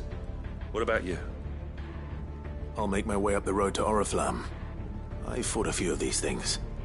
And while I can't promise to hold them all back, I should be able to thin the herd. All right. But take care. Thank you. Both of you. You can thank us when it's over. Till then, madame.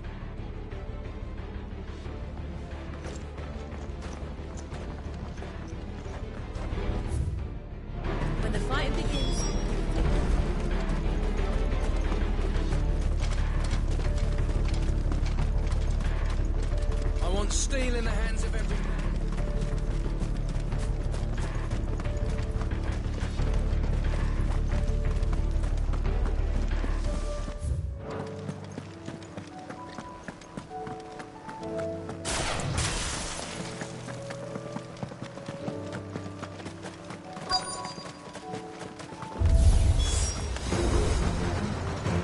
There are so many of them. Not for long.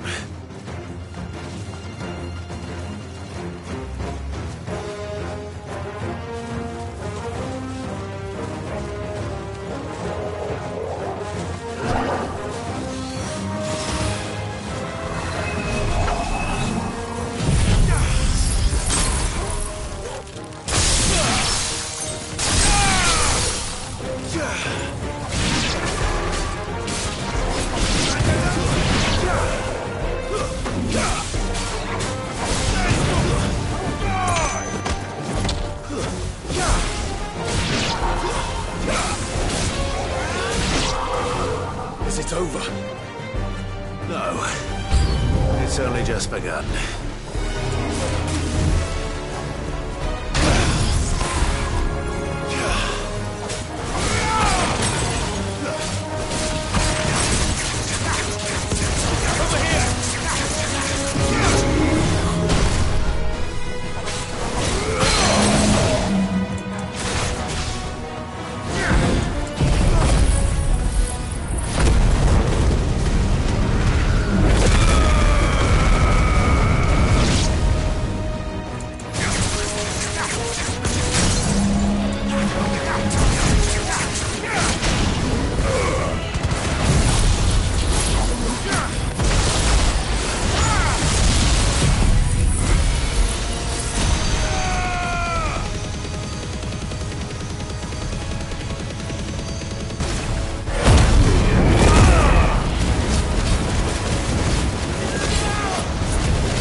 Farewell.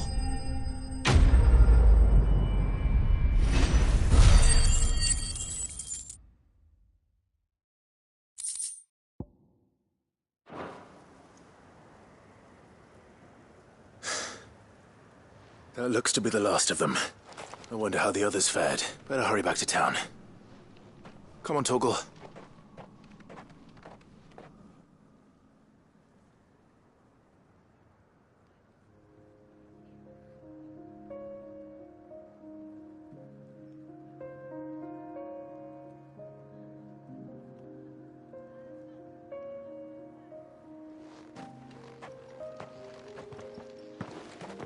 Clive, it's good to see you. And you. The road to Oriflamme is clear. How did you and your men fare? Well, we ended up fighting for our lives down by the lake. Took a few nicks, but nothing the girls of the Vale can't put right. Glad to hear it. Well, it seems we've survived. For the time being, at least. I thank you both for answering the call. You were right. And I was wrong. About everything. I had thought that the only way to unite the people was under the banner of Empire. That without a strong hand to guide them, they would drift apart. To be borne hither and yon by the eddying currents of fate. But you brought them together. Not by force, nor by the exercise of goddess-given authority, but by simply being one of them. By knowing what they feel, because you feel it yourself. Our purpose was ever the same, Your Eminence. You were merely distracted by a loftier vision of empire and glory, while our eyes beheld matters closer to home. You have the right of it again. As did you, Sabine. His Radiance said it himself. Sanbreque is naught without her citizens. I forgot that. And I am sorry. I'm sorry too, Father. I should never have taken things so far. I only wanted you to understand how the people felt. How I felt.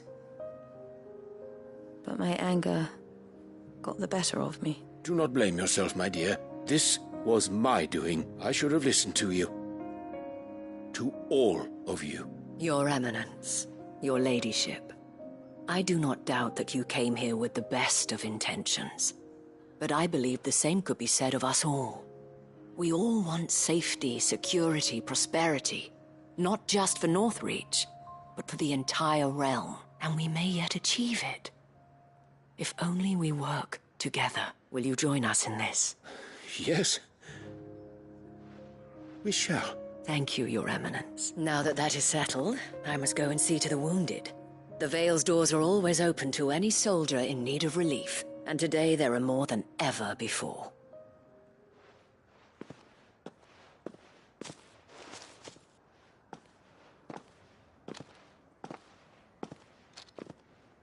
Madame Isabel is a rare soul indeed. In these dark times, I see that it is not men like me who should lead the realm, but women like her. You're right. If only I'd listened to her when I had the chance. Forgive me for saying so, milady, but you still do. The dame said it herself. We can turn things around. We just have to work together. And that goes for you, too. You're one of us now. One of you? Well said, Captain. Let this be a new beginning. Not only for Sanbreque, but for us. Well, since there's nothing more to be done here, I should see if Isabel needs any help moving the wounded.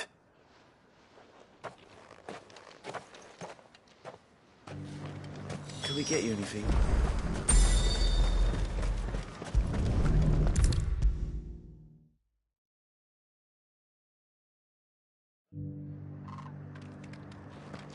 How goes the treatment of the wounded? I'd be happy to man one end of a stretcher if it would help. You've helped quite enough for one day, Clive. Thank you. Don't mention it. Oh, but I must. After all you've done for this town, it is the very least you deserve. Tell me, if Northreach had fallen, what would you have done? A woman of your means could find a home anywhere in the realm, but I sense you would rather have died here. It's a long story. For you, madame, I have all the time in the world.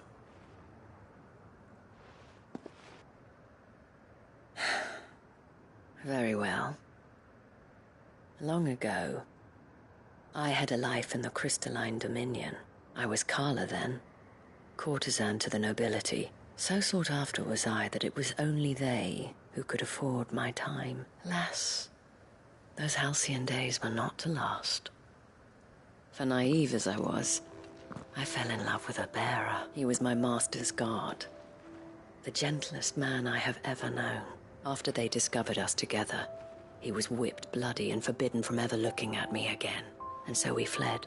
Not that we had anywhere to flee to. We wandered, aimless and starving, half dreading, half praying that the next day would be our last, until we found ourselves here, in Northreach. It was the Vale that took us in, that fed us, clothed us, and healed our hurts, those that could be healed at least.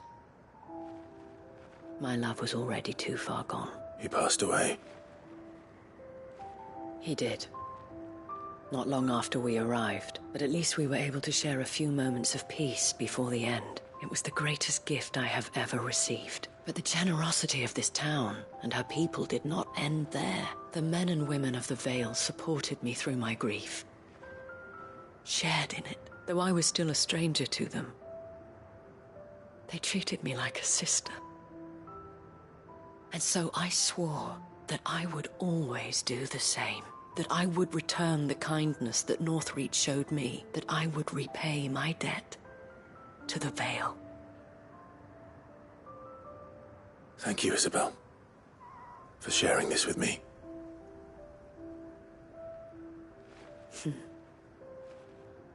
You're a lot like him, you know. Perhaps that is why I have such a soft spot for you. Never stop fighting, Clive, and I shan't either. I know that it will not be easy to keep Northreach together, but our efforts will be rewarded. Just look at us now. The people, the soldiers, even the Duke of Oriflamme and his daughter, all united in defense of this town that we have come to call our home. And what of you? Can we count on your support too? Always.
This be Nickelbug.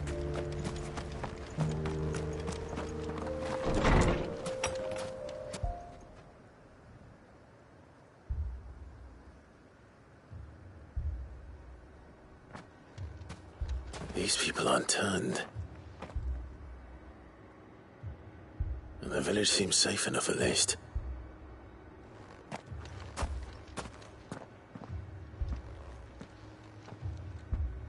What is going on here? Ah. Did you, too, heed the call? Heed the call? No, I came here looking for someone. To be honest, I wasn't sure I'd find him here. Let alone all of you. Is that so? What are you doing here? Is this where you live? It is my home. The others, they heeded the call. You keep saying that. What do you mean? They came here to perform the rite, just as King Barnabas instructed. This village is their altar, where they shall cast their souls upon the gentle waters and give themselves to the Lord. Give themselves? Oh, Lord, cleanse us of our sins.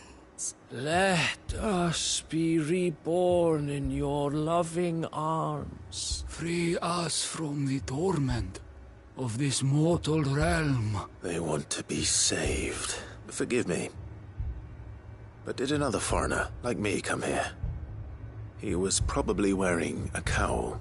You mean the traveler from Storm? Yes. He's staying at my house, toward the rear of the village. Thank you. If you don't mind, I'll go and greet him. They seek the same salvation Barnabas did. At least the third chair still lives. Let's go and find him.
Excuse me. Are you with the Undying? I am. And so it would appear, are you, Lord Rosfield, if I am not mistaken? That's right. And you must be the third chair. I am. Cyril was worried for your safety. He sent me to find you. Then I must apologize. I did not mean to trouble the bearer of the burning quill. Much less you, my Lord Marquis. He said that you had failed to report. Is there a reason for that? I came here to study the followers of this new faith. But the more I learned of them, the more my own faith began to falter. You have seen them at their prayers, have you not? They devote themselves to the veneration of their Lord with a fervor I have never seen before, praying night and day that they might be rid of their wicked wills and reborn in their Saviour's light. Not that they might be granted respite from their worldly woes, but so that they might continue to serve him with all of their beings. I, too, swore to devote my life to the service of my Lord and Master, but this... 'tis different. It is more. And so I would see it through to the end, see these people safe, that they might achieve their dream, that they might do their duty to their Lord. Even if it should keep me from doing my duty to mine. You do understand what their dream is, don't you? I do, my lord. They would cast aside their wills and become a Kashik. I know that it may be hard to believe, but to these people, that is the very essence of salvation. Forgive me, my lord, but I must remain here. If you are to return to Master Cyril, I would consider it a great... Did you hear that, my lord? Something is happening. I'll go and find out what. Stay here.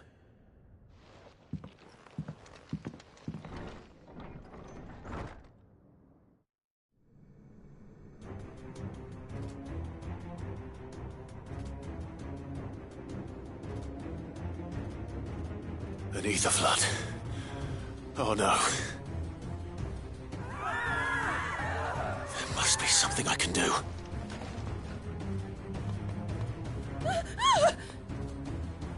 Echoes as well. Found her. Ready, brother? Ready.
We meet again.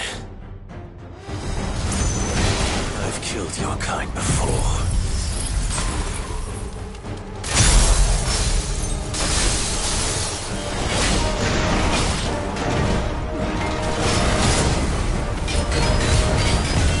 Too slow.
Damn it!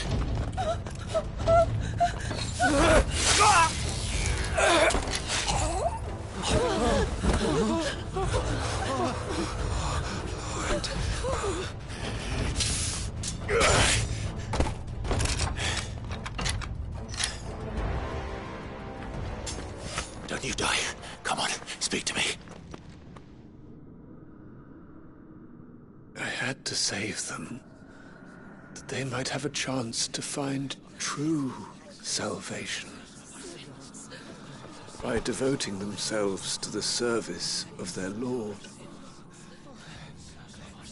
just as I did when the Undying plucked me from the gutter and gave me a cause to believe in, a duty to serve was everything to me, and I would not deny them that fulfillment, even if they must become a Kashik in order to achieve it.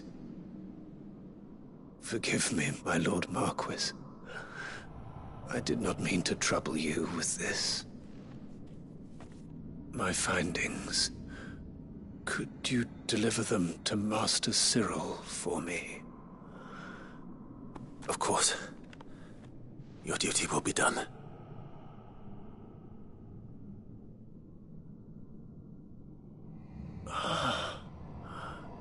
Look, my lord. They are saved.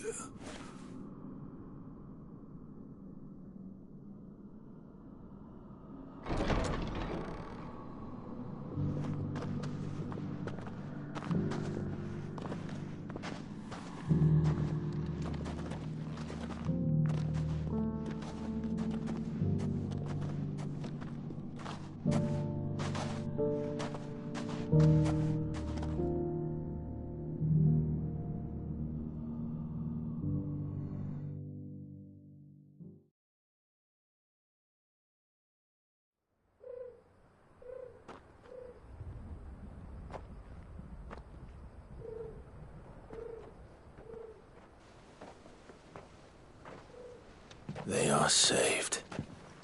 Founder. I should get this report to Cyril.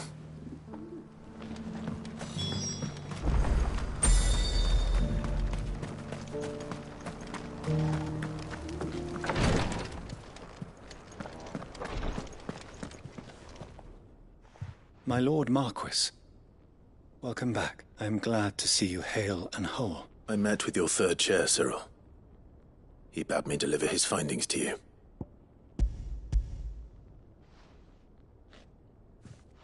Thank you, my lord.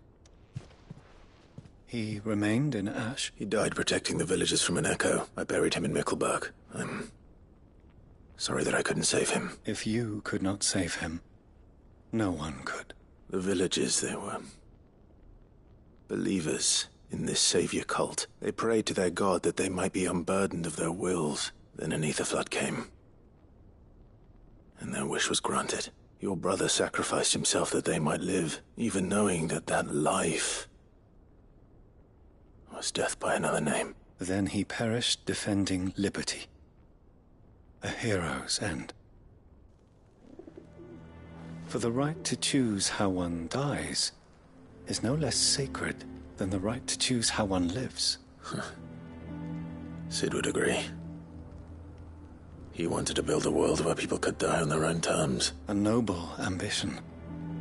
To die for one's cause is the most perfect expression of one's faith. It matters not how misguided others might judge one's decision to be, only that the decision is one's own. We live according to the teachings of our order. We believe in them, we protect them, and yes, we die for them, for better or worse. That is our creed. But he didn't die for your creed. He died to save them, and you still believe that what he did was right. I believe that he believed it was. We of the Undying are not slaves, but willing servants, and this was his will.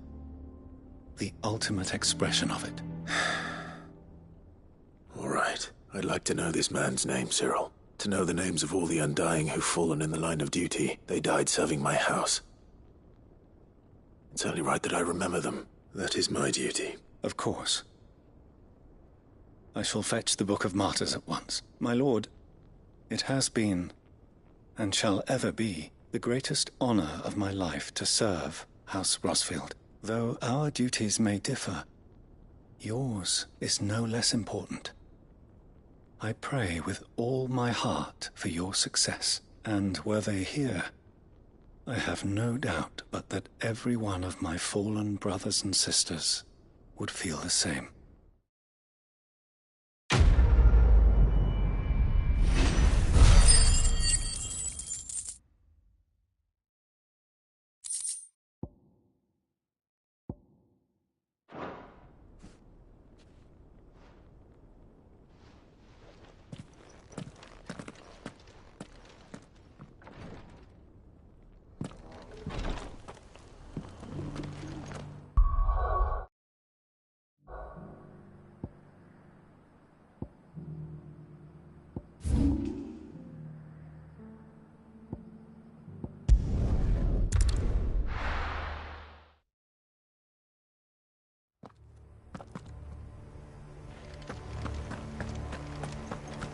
Doris is waiting for me near Balmung Dark. The longer she's out in the open, the more likely she is to be found by a Kashik. I need to hurry.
There were no guards, I take it? None manning the gates, no. It's a different story inside, though.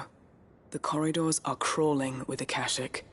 Most likely guards left behind when the wardens ran. If Chadwick was being held here, I worry that he may already be. Don't give up hope just yet. But let's move quickly. Let me check the ground floor. The ether's thickest there. Then I'll search the upper level. Good luck, Sid. Stay safe.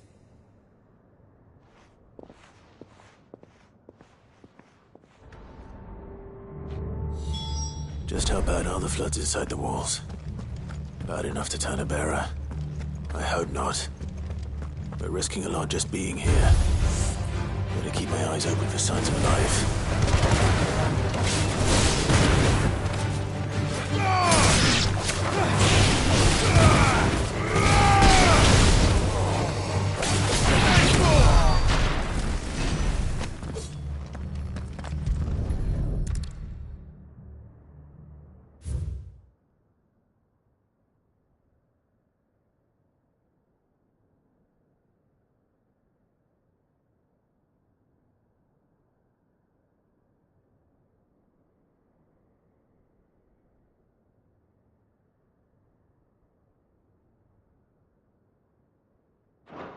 So this place was no ordinary prison, and I doubt they'll have taken the creature with them when they fled.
Caution, brother.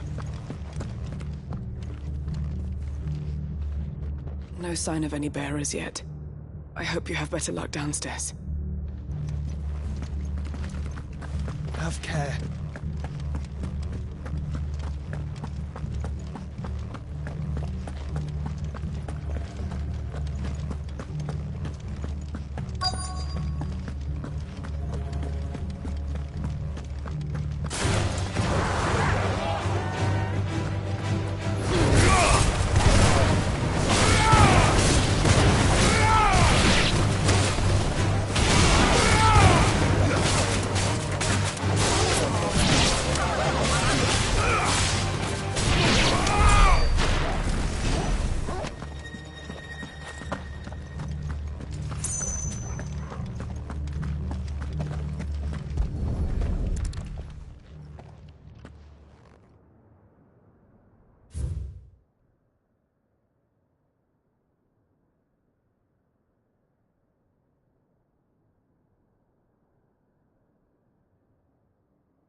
They were feeding bearers to it. This is even worse than I'd feared.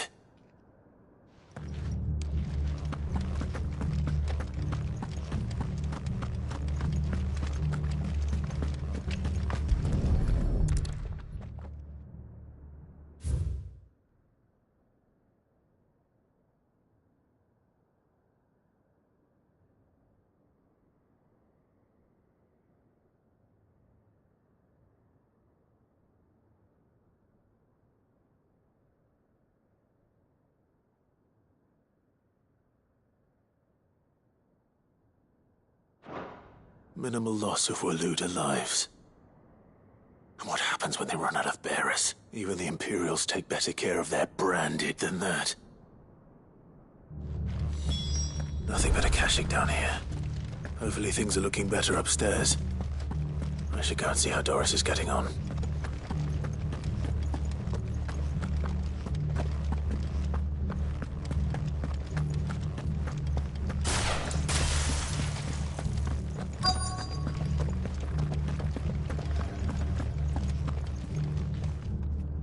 No luck downstairs. But I did find out that this place was more than just a prison. Something far more sinister was happening here. I know. I've been reading some of these documents, and it can't be true, can it? Bearers die every day in service of their masters, but this is so much worse. Pitting bearers against a wild beast, armed with nothing but their wits? And all in order to bring about more death, and not just those who could fight, but the elderly, children even, and those who wouldn't or couldn't were disposed of. Whatever that means. I'm afraid it means they were fed to the monstrosity they kept here. Then we're too late. And I was a fool to bring you here. Don't say that. Did you find anything else? A key. But it doesn't fit any of the locks on this floor. Perhaps it will fit one of the doors downstairs. There's a corridor I haven't searched yet. Finish up here, then come and find me when you're ready. All right. I'll be there in a moment.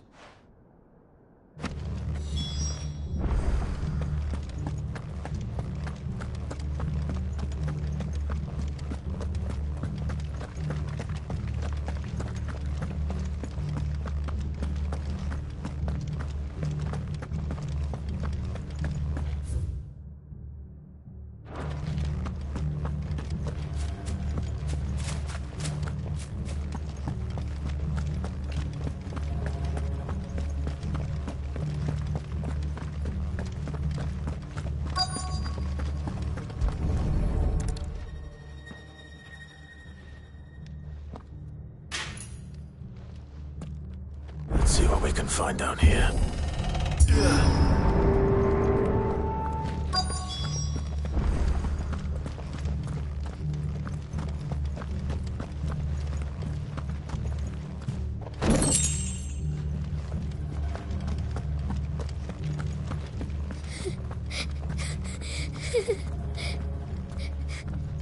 A survivor. And she sounds close.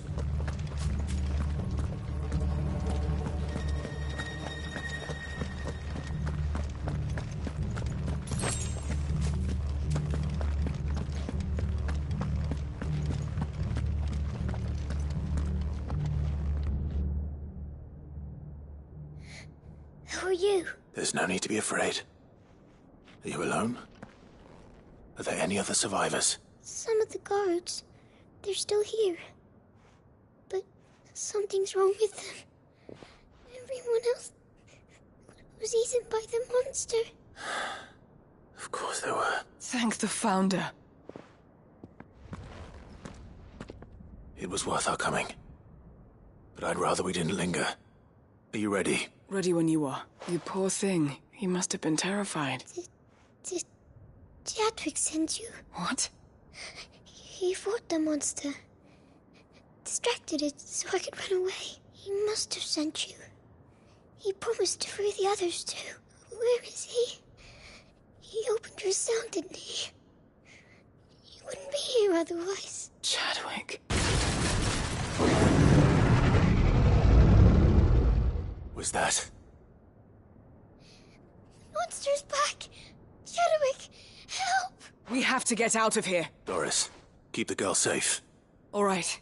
You put that bearer-eating bastard in the ground. It's out there waiting for me. I can't let it live. Not if it's got a taste for bearers.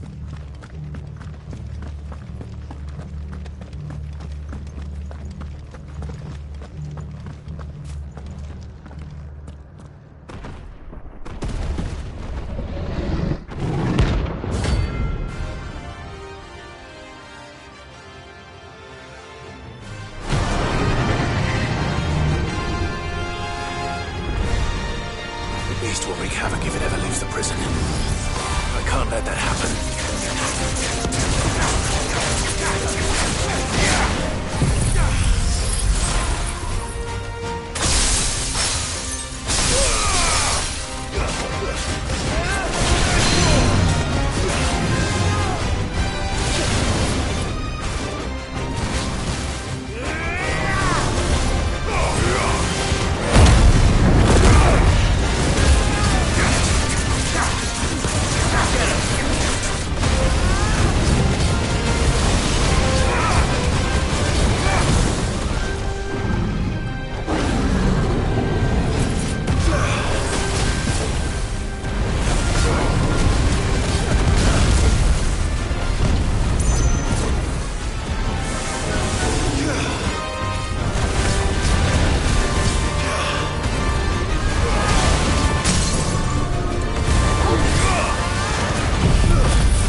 Finally.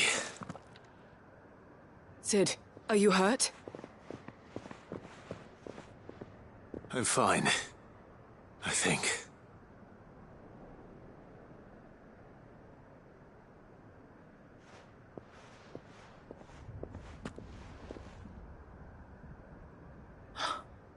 Oh, no. What is it? A diary. I gave it to Chadwick before we went our separate ways. He was here. Do you think that creature? I'm sure he fought bravely to the last. The girl is safe thanks to him. Chadwick. You fool. Come on. We have to get her back to the hideaway. We don't want his sacrifice to have been in vain. No. Of course not. I'll see that she's looked after from now on. It's the least I can do.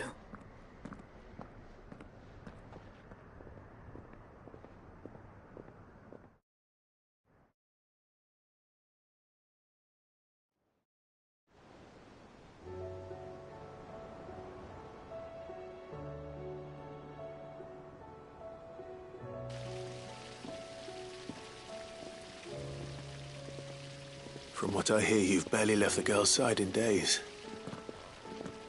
I hope she's recovering from her ordeal. She is. Slowly but surely. She's far tougher than she looks. I thank the flames we found her. If we hadn't... I know. But we did. I'm sorry we weren't able to save Chadwick. There's no need to apologize.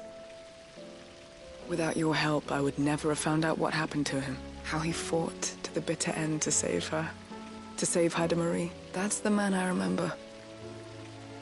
The man I thought of as a brother. I wish I could have met him. I'd like to hear more about your past. If you don't mind, that is. Of course. You already met my former master. She trained Chadwick and I to do two things. Kill and obey. We were supposed to be sold to the highest bidder when the time came. But no bid was ever high enough to convince her to part with us. For years, we were her daggers in the shadows. But we could never quite shake our doubts about the things she made us do. And then, one day, we just couldn't do them anymore, so we escaped.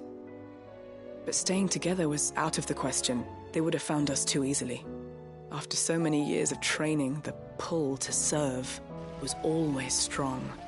It scared me to think he might have taken another master, become a dagger in someone else's hand. But even in captivity, the battles he fought were his own, and he died not as someone's tool, but as a hero. Hyde Marie is proof of that. Bearers can cast off their shackles, and the curse breakers will show them how. I'll fight until my dying breath to see it done. For Chadwick, and for all of us. Thank you, Doris. We'll be counting on you.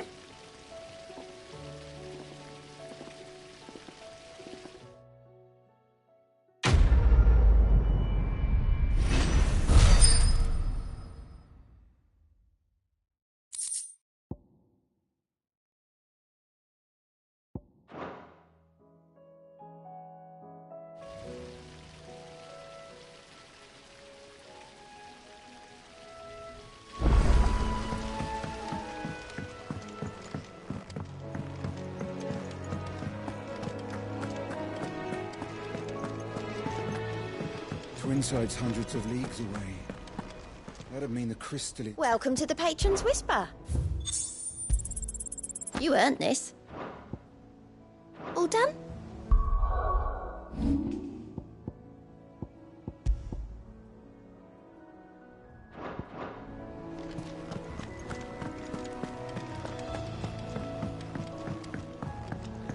You should have seen him.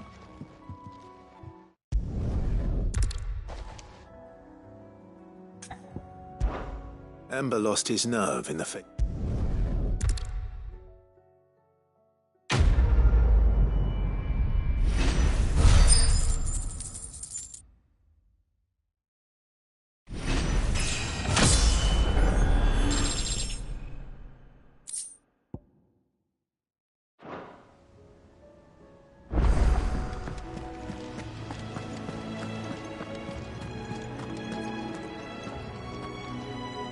Uncle, I bring good news.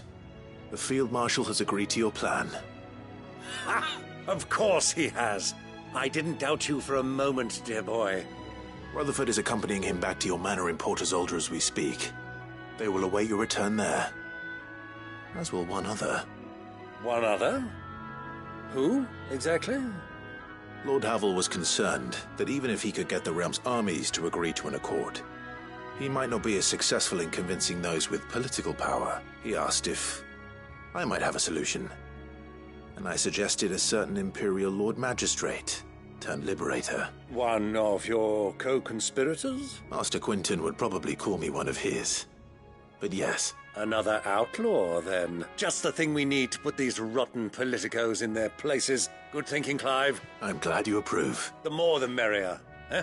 Uncle, assuming Havel and Quinton can solve our problem with the armies, you still haven't mentioned how we might manage the grain shortages. Oh, don't you worry, my boy. The 7 high houses will be seeing to that. They have all agreed to make the most generous of donations. Oh, of course, it did take a little persuasion, but luckily I had some unexpected help. From who? Why, you, my boy.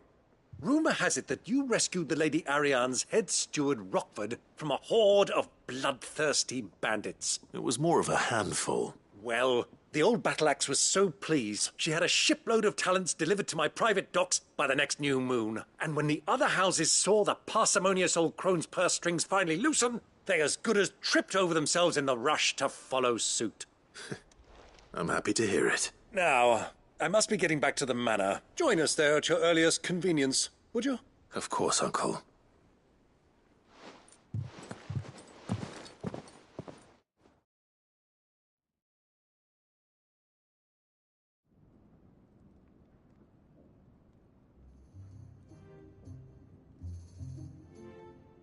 And how, pray tell, will we get that grain to the capital if the roads are still overrun with akashic? You'll find another bloody road. I only have so many men, and I'm not about to send them headlong into an ether flood. That is, unless you'd have them turn as well. Well, I'd certainly eat less. Says the man with a belly bigger than a band of curls. My soldiers actually need their rations. Without any food to keep them going, They'll be dead even before you've sent them on your fool's errand. If I may, gentlemen, perhaps I might suggest an alternative approach. Though supply routes are indeed disrupted, there is no shortage of ships. Indeed, they bob away in every bay from here to Randalar, awaiting a safe haven. Allow them to make port and fill their bellies full of grain. And once those who crowd the cities are fed, ferry the displaced back to the countryside to work the fallow fields. But I'm sure that you wish to continue your discussion. Forgive the interruption. Two such firm friends as yourselves need no help from the likes of me. Rutherford spoke fondly of the great bond between you. Us? Friends? I can't stand the man! Clive, I'm beginning to question the quality of the company you keep. And what kind of company were you expecting him to keep? The man's a criminal! Criminal? How dare you? You are not fit to breathe the same air as this fine, upstanding young gentleman. Upstanding? He calls himself Sid the Bloody Outlaw! Once more onto the breach.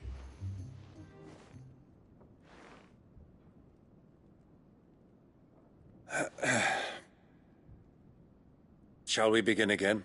What we seek here is not to create a new nation, nor to claim the thrones of those that already exist. We wish simply to bring stability to the realm that mankind might weather the current storm. And to do that, we must convince those in power, the generals, the statesmen, the nobles, that our cause is just.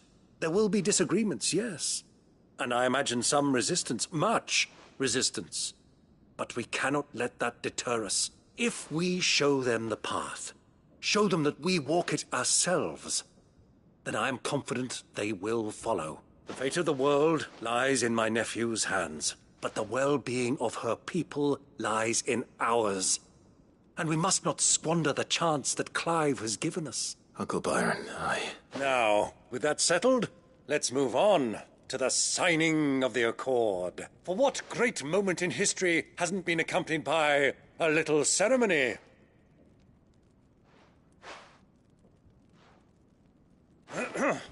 Citizens of Valisthea, I present to you the Triunity. Rutherford, Mike Will.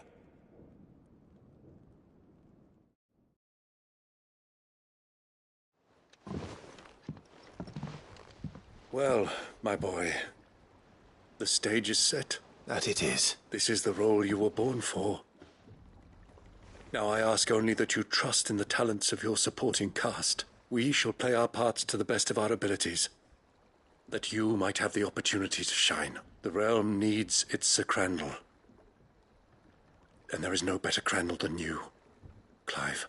I want you to keep this signed accord as proof of our faith in you. I will. Thank you, Uncle.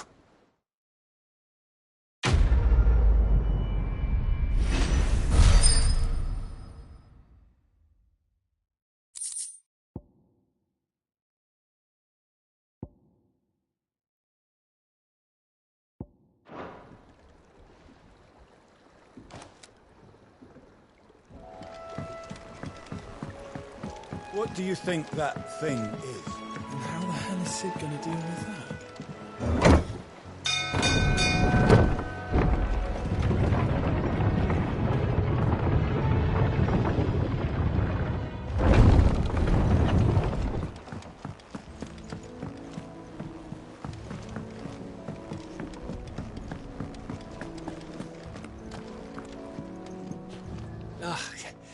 You alright? Something troubling you? No more than usual. It's just... Eda's baby will be coming soon, and I wanted to make something for it. I'm sure she'd like that. Back in the north, families would always make gifts when a bairn was on the way. I'll let the little tykes know they were welcome in their new homes, like. So, what's the problem? Well, the problem is that Eda's due any day now, and I don't know if I'll be ready in time. Is there anything I can do to help? You know, there just might be. All right, then. What exactly are we making? A good luck charm.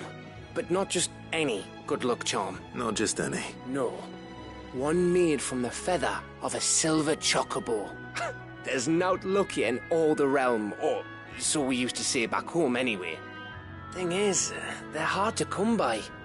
Had Otto and Karen check with their suppliers, but nothing. I try and track one down myself, only... Only the big day is fast approaching. And that's all you need, a feather. That or the bird whose horse it's attached to, aye. I was gonna start by asking around with traveling traders plying the northern borders. Well, there's no shortage of those passing through Martha's. I think I might make that my first port of call. I'll let you know if I find anything. You're a good friend, Clive. I won't forget this.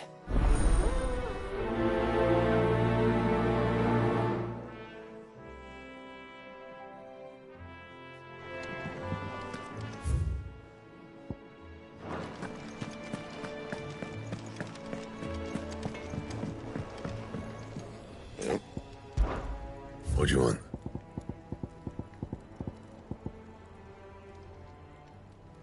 Anything else? First the skies, then the crystal. What next? The advent of great Griga herself.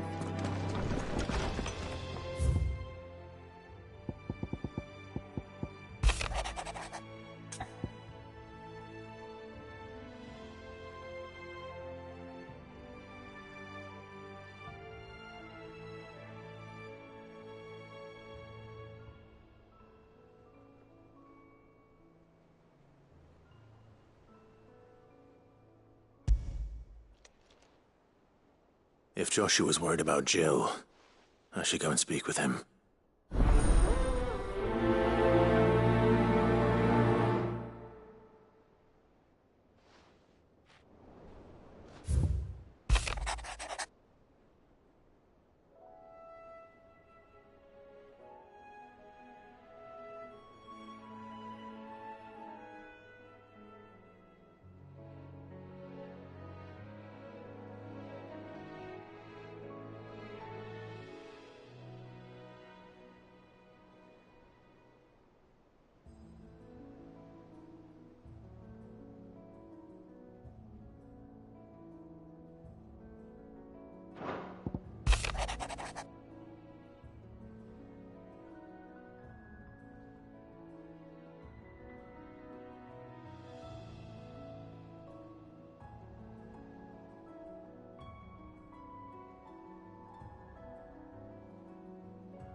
First the skies, then the crystal.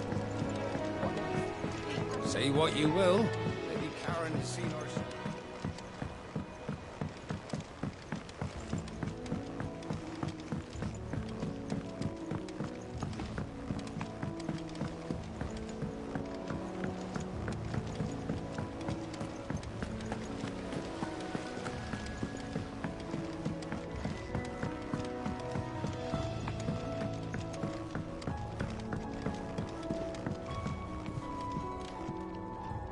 Mid, tell me this is all you need.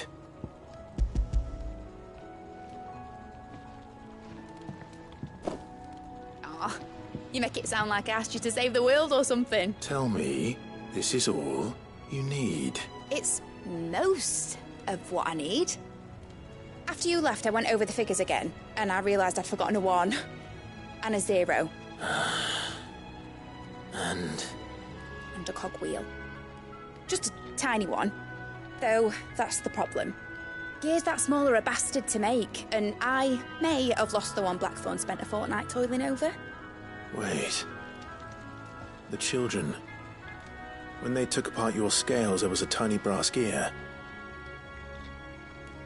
Now that I think about it, they didn't use it when we put the scales back together. The young'uns? But why would the... You know what? I don't want to know. I'll keep working on the model. You go and find that cog.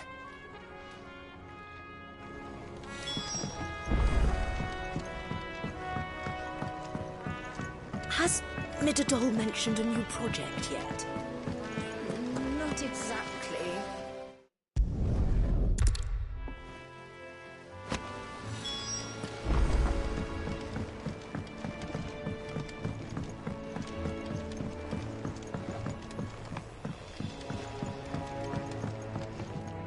Well, did they have it?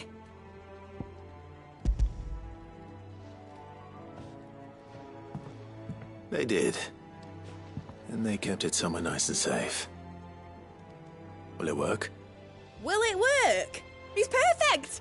You're a genius, Clive. What exactly are you going to use it for? Only the most important job of all. The wings aren't going to move on their own. But with the right cog in the right place... Well, you just wait and see.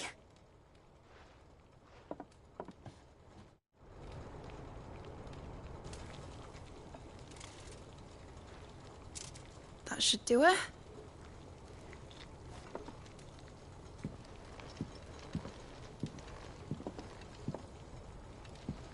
Here goes nothing.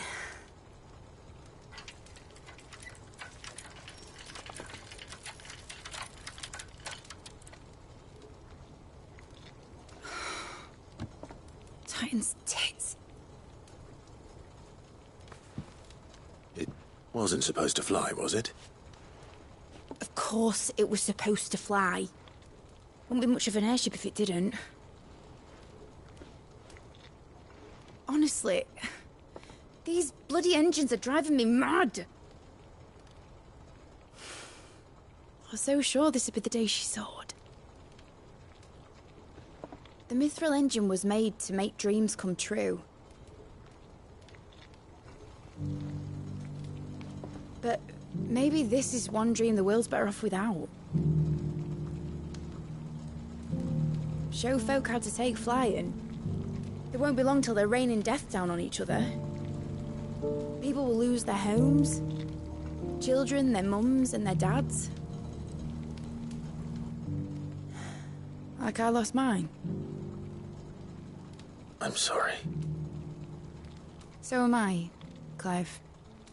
So am I. Sorry that I have to choose. Do I follow my head, or do I follow my heart?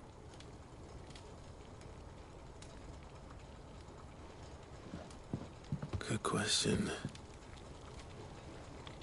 The first time I stood on the deck of your ship, felt the wind in my hair. It was like I was flying.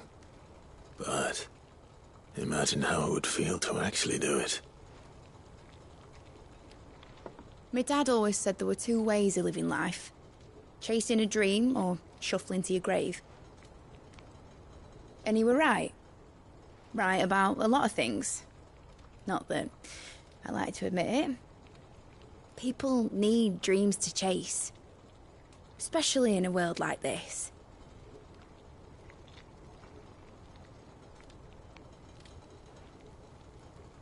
Right. When this is over, I'm gonna take all my mithril engines to Zemeckis and sling them over the edge. I won't have my dream end up turning into someone else's nightmare. But all that hard work... All that hard work will not be used for war, Jamie. But it ain't like it'll be gone. Tell me, Clive, have you ever been on a treasure hunt? Not since Joshua and I were boys. Why do you ask? Because I'm gonna bury the engine schematics and leave behind a little riddle telling people where to find them. A really hard one, so that only the most dedicated dreamers will ever be able to work it out.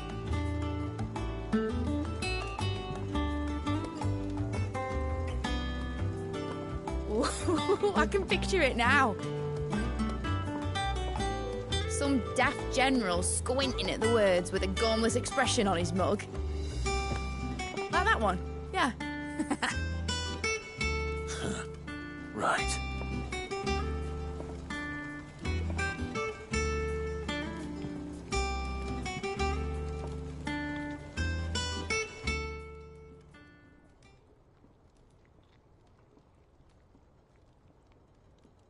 Of course, if I'm putting this engine at the end of a treasure hunt, I'll still need to make it a treasure worth hunting for.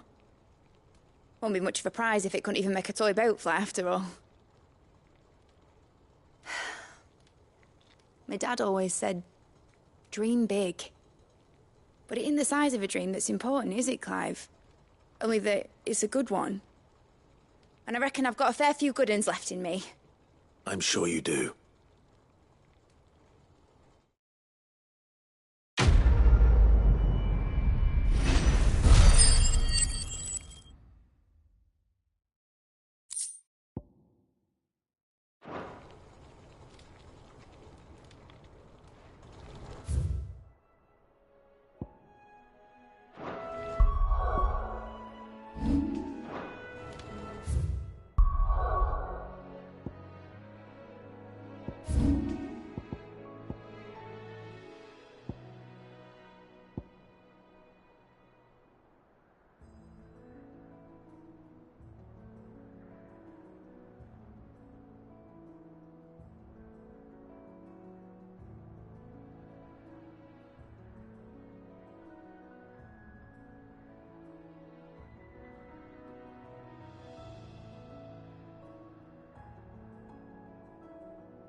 There's something about it.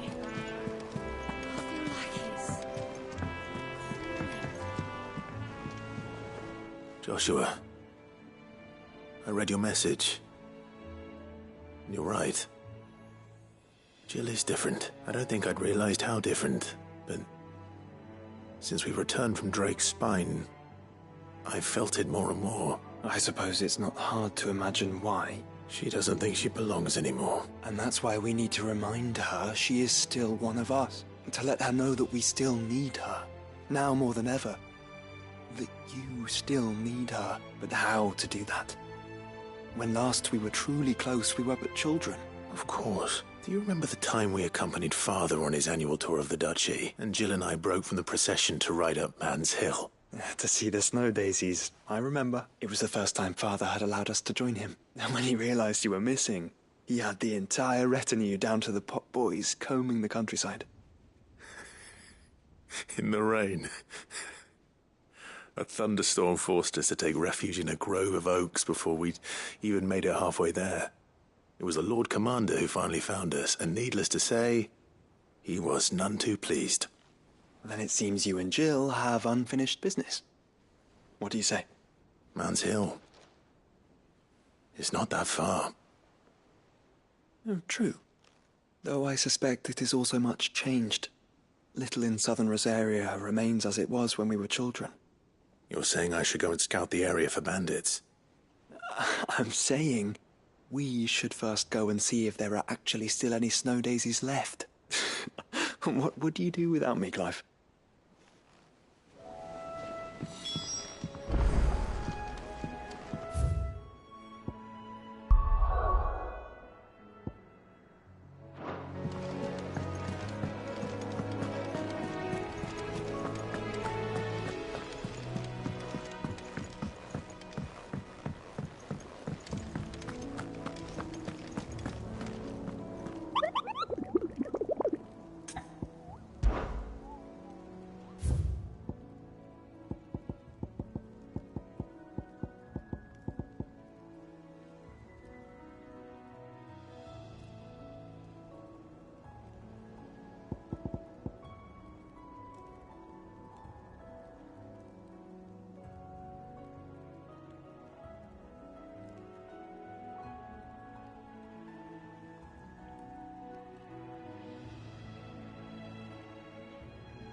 One who drove His Highness to madness!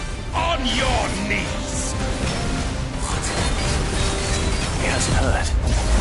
And it doesn't look like he's willing to listen. Only your death will serve!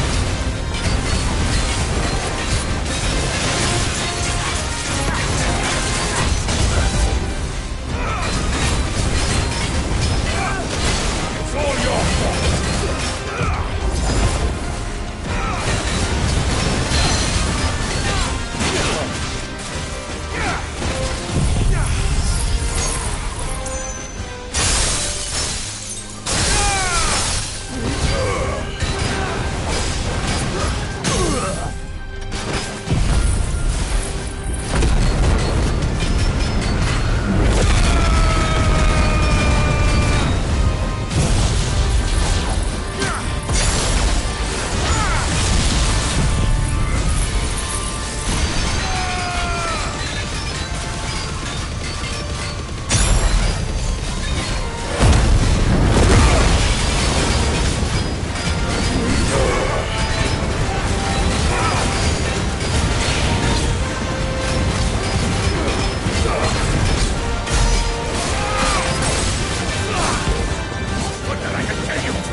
Damn it. Dion would have been glad to have you back at his side.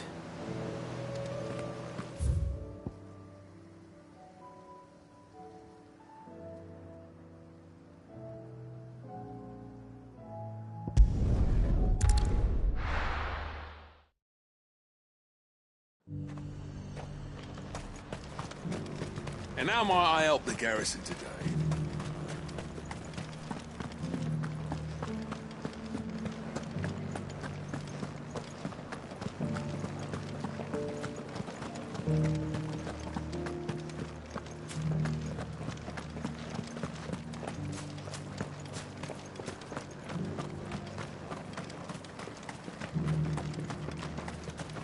Those things didn't fight like men.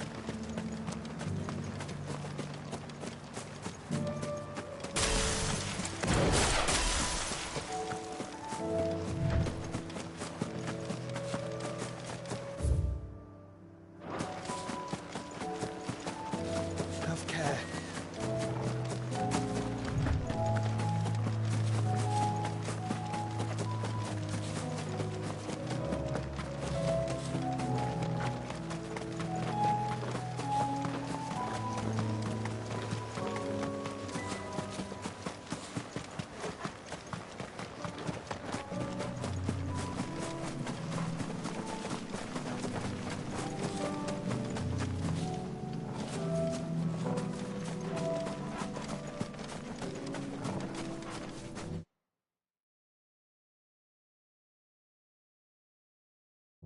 Quiet.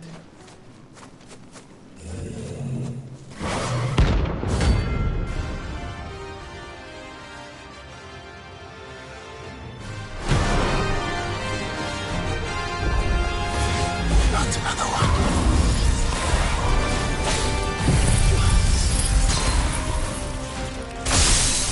To me!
tired of these things.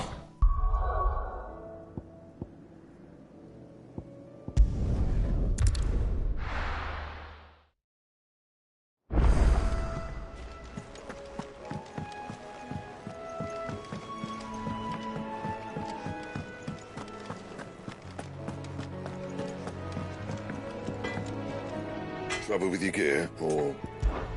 So, what'll it be? No scratches, all right? That it? Fine.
Let's hope one of the merchants here has what Gav needs.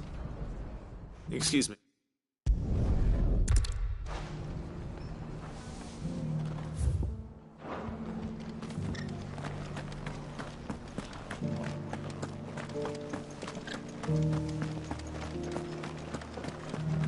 Just because the heavens have gone to rack and ruin, it don't mean we have to. Now, let's get this stuff out.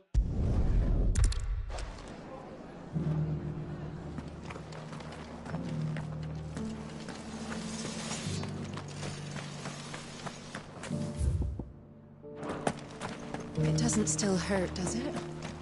Oh, 1,000 Akashic jars couldn't hurt me.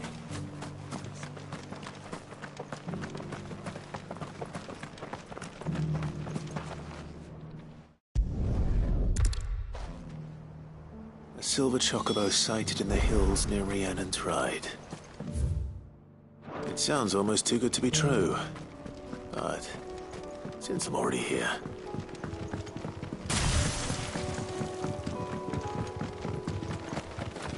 Can hardly make out a blooming thing.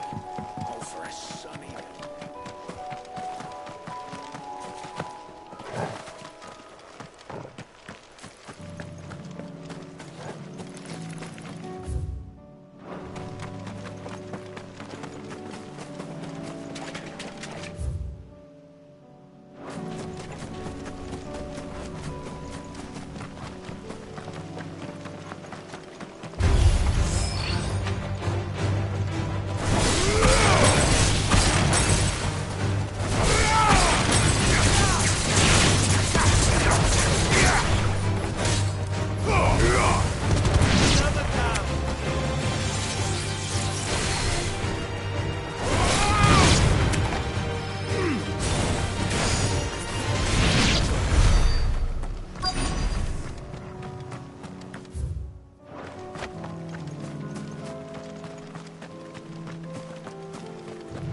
Tracks. They're not left by bandits for a change.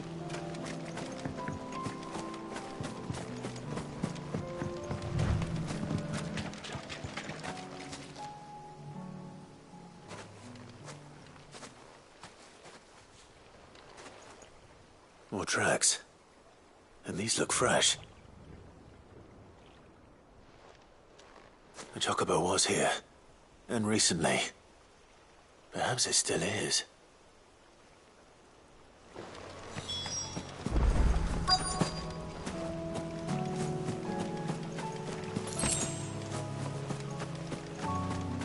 I don't hear anything.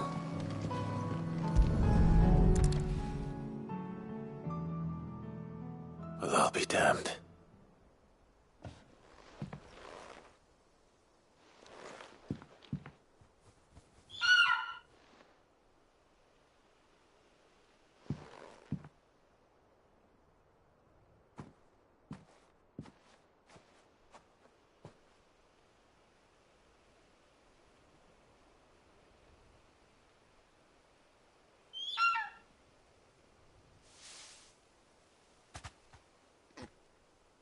It's all right. I'm not going to hurt you. Just borrowing a feather for my friend.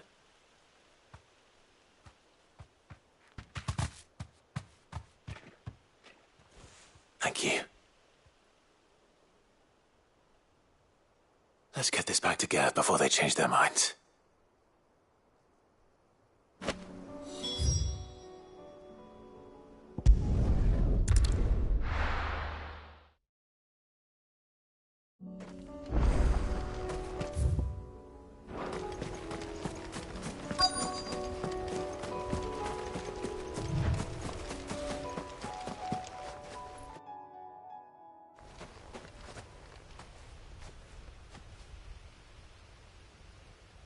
This is the place, but... I'm sorry, Clive.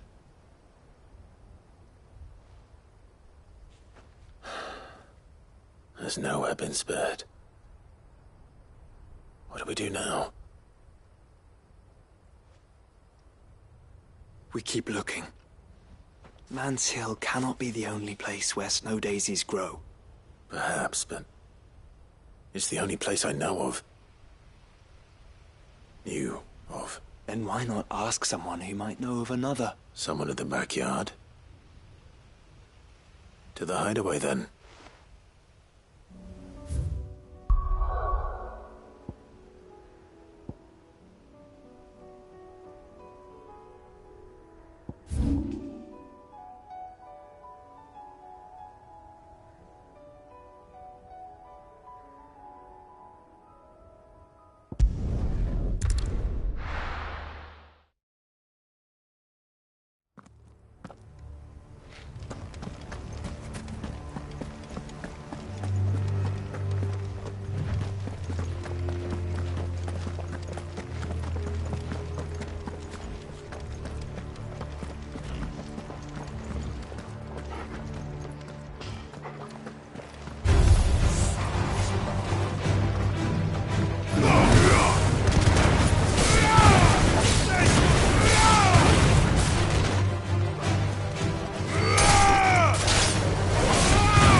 That's better.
No match for you, eh, Torgal?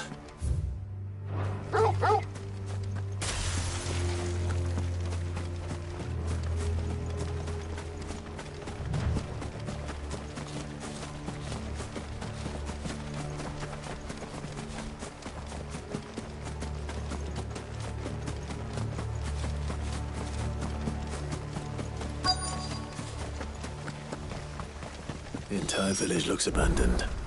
Now, which house would a bookworm live in?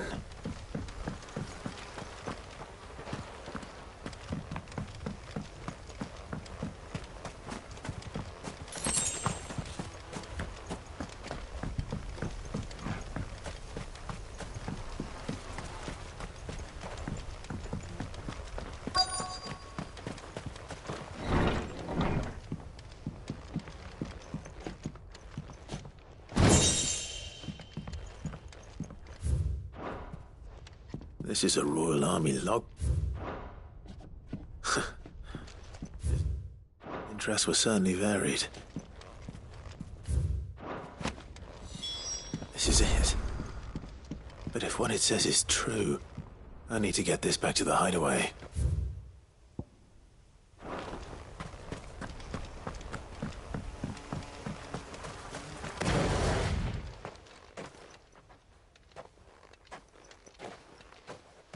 Leaving so soon, stranger? We've been watching you. From a distance, so to speak. Subtle. I know who you are. Then we need not waste time on introductions. Hand me the book. Leave it in our care and return to your life. Your care? Do you mean to burn it, or bury it? That is not my decision to make. But by one means or another, its contents shall be removed from the common record.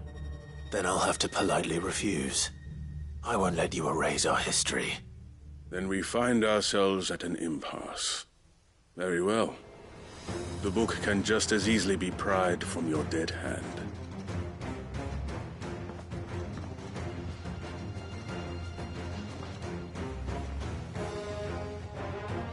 Let's see, shall we?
Impressive. But we have other means. We shall claim the book yet. Why do you want it so badly anyway? It lays out in no uncertain terms the vanity and avarice of mankind. It tells the shameful history of the persecution and oppression of a gifted few by a giftless many. Would you say that this interpretation was correct? I don't know. You don't know. Your sword may be sharp, but your wits are dull. So let me answer for you. There is no correct interpretation of history. That a series of events took place may be proved beyond a doubt. But there can be no single, immutable explanation as to why they came to pass. It is a question of numbers and of belief. If enough people believe that a set of events occurred for a reason, that belief becomes the truth. So you're trying to control the truth? We are trying to protect people from themselves, from knowledge that would bring them naught but pain. That is all. You may keep the book. For now. The world is small. We shall meet again. Until then. Wait! Damn it.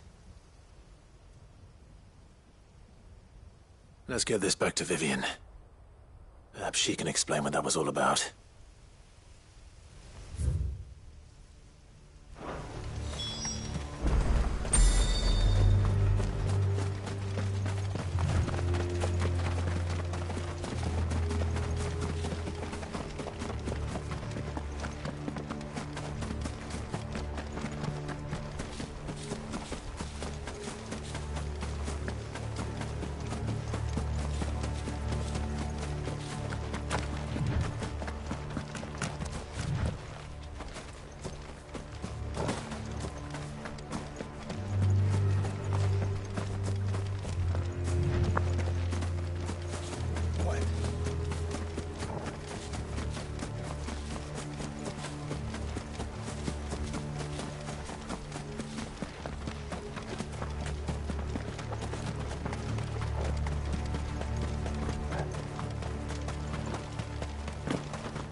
This must be the orphanage. Hopefully the registry is still here.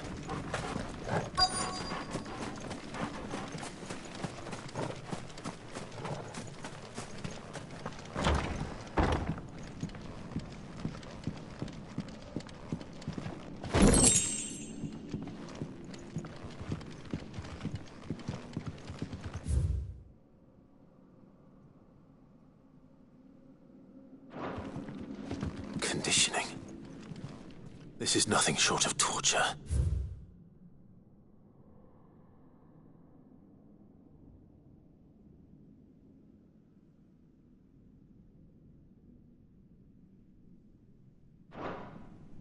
Disposed of. Herman wasn't exaggerating. It's a wonder.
This reads like a suicide note. Did the director go through with his plan? There's only one way to find out.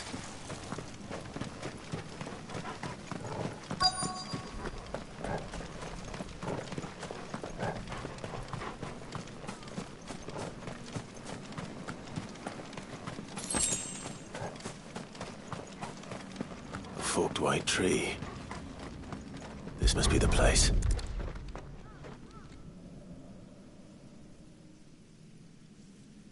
Could he really be buried here?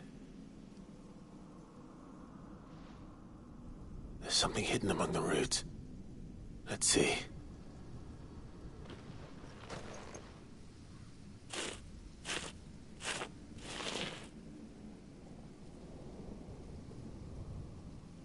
This must be the registry.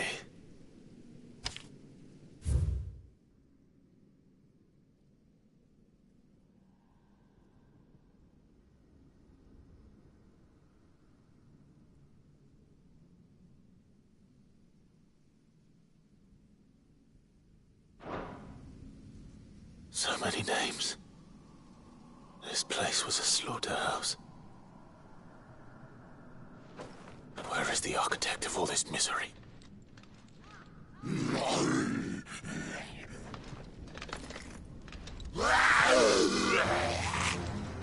It was only a matter of time, I suppose. This place is cursed.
I'm done here.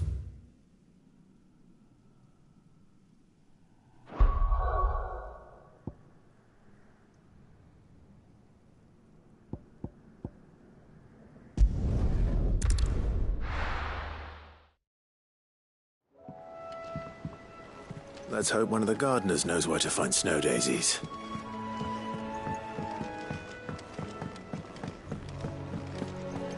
It was no trouble at all.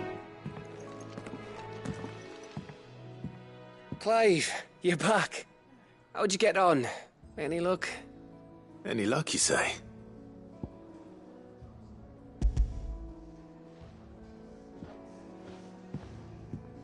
Crystal's crack. Is this what I think it is? Where in the hell did you find it? It's a long story.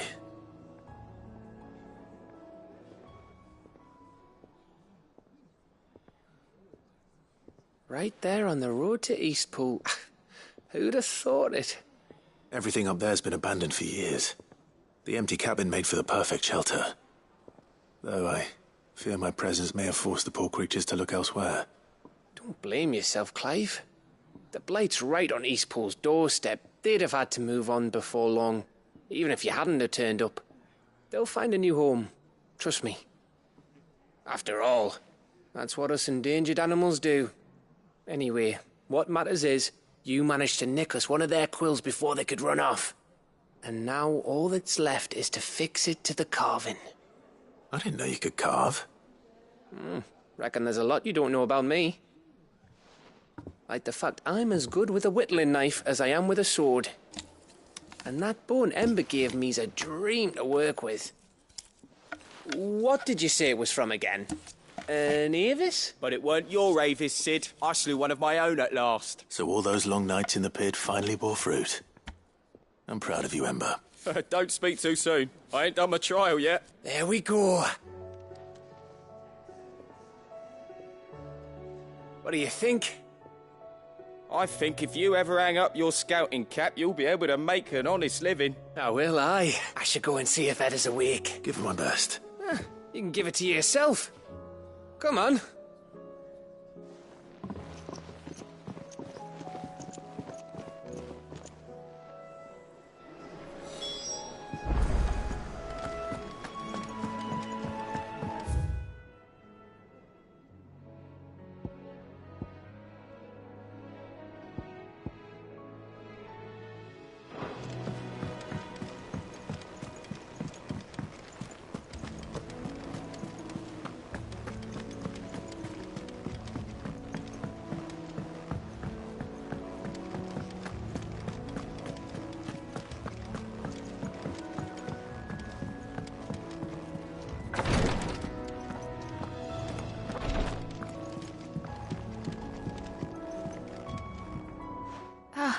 me lords. How are you feeling? Well, thank you. Is something wrong? Wrong? No, nothing like that. What it is, Go on, please.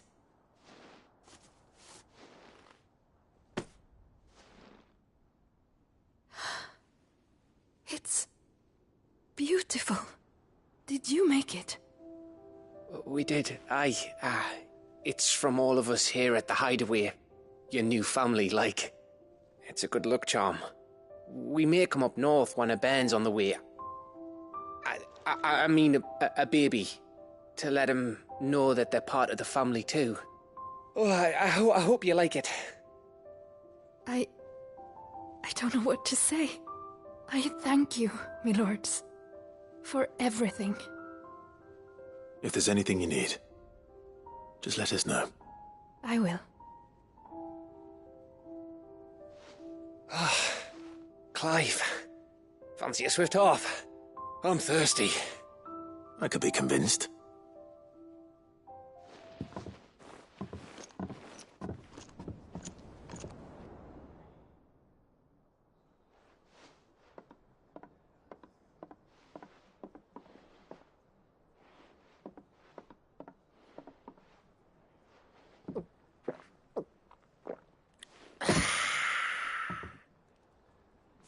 Don't you think you've had enough? No, we're celebrating. I'm gonna be a father. I think Edda might have something to say about that. You know what I mean. Bit of light in these dark times. Wasn't long after me 10th name day, my mum told us she was with child again. I was over the fucking moon. I was looking forward to having a little one to lord it over, what with me being the runt of the litter.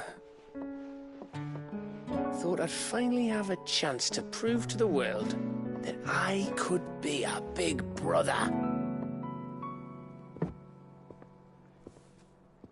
Imperials came the day she went into labour. Had myself a baby sister. And then I didn't. Me whole family gone in a blink, while I hid in the cellar like the spineless little arsehole I was. Great brother I turned out to be.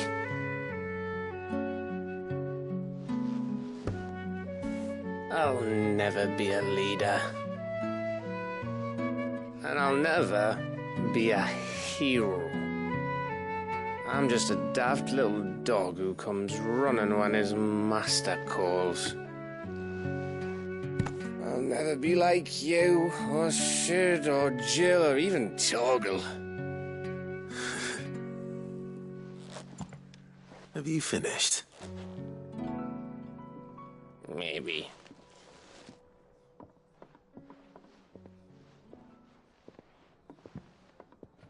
Do you know why you're our best scout?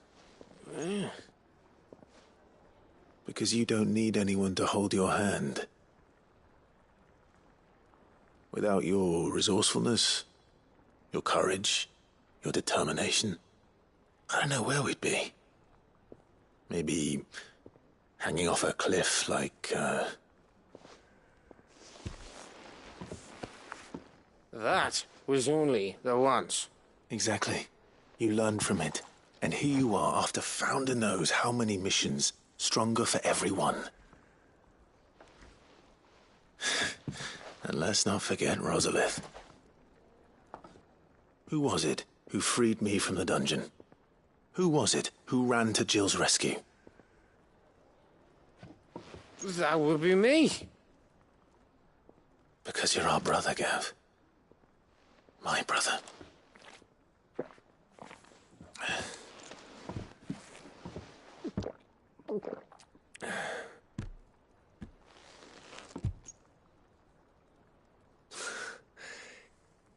Your brother.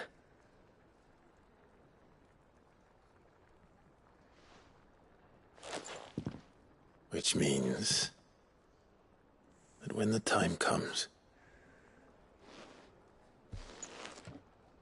I get your room. And your sword.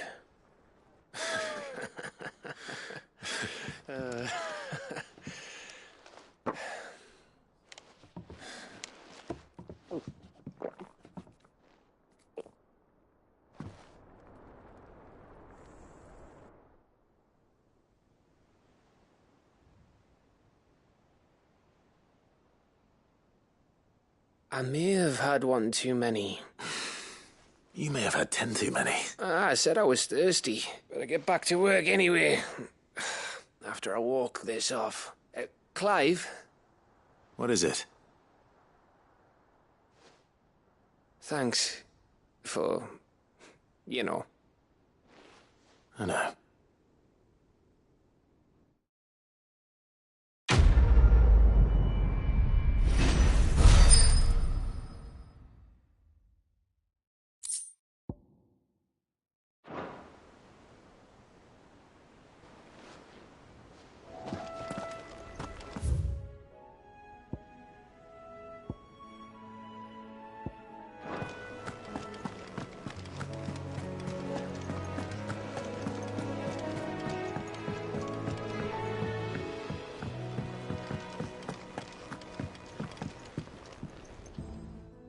Vivian. I found it. The book you lost.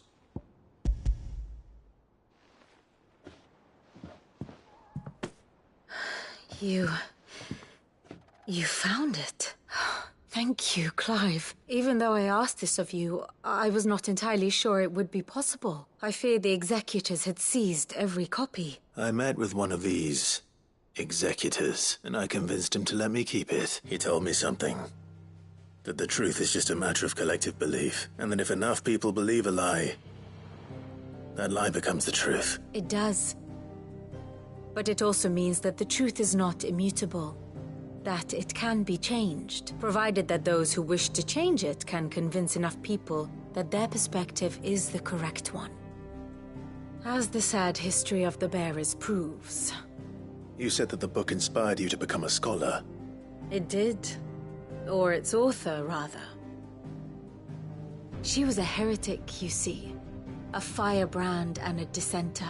A gallows stood ready for her in every corner of the realm. And by shunning society, or perhaps being shunned by it, she stumbled upon a truth so potent that an entire realm trembled at the prospect of its utterance. I, too, have always felt somehow set apart from the world of men. A stranger to my own species. She taught me that my solitude was not a curse, but a gift. And that, though my journey to the truth might be a lonely one, what I found at my destination would be more than worth the cost. Do you still feel that way? That you're not one of us? Honestly, I'm not entirely sure anymore. Since coming to the hideaway, I find my thinking somewhat clouded. Perhaps the result of studying mankind from a rather closer perspective than I had intended.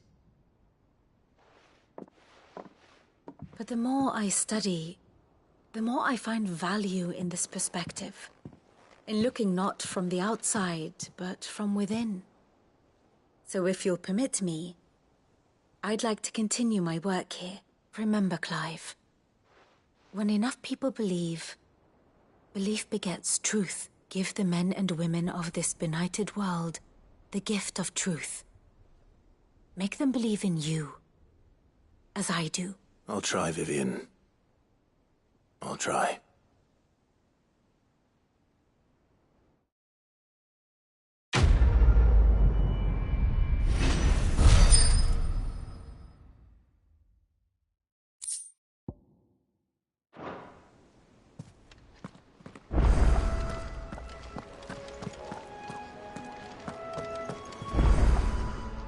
How may I help you today, Clive? You earned this. Best of luck out there, Sid.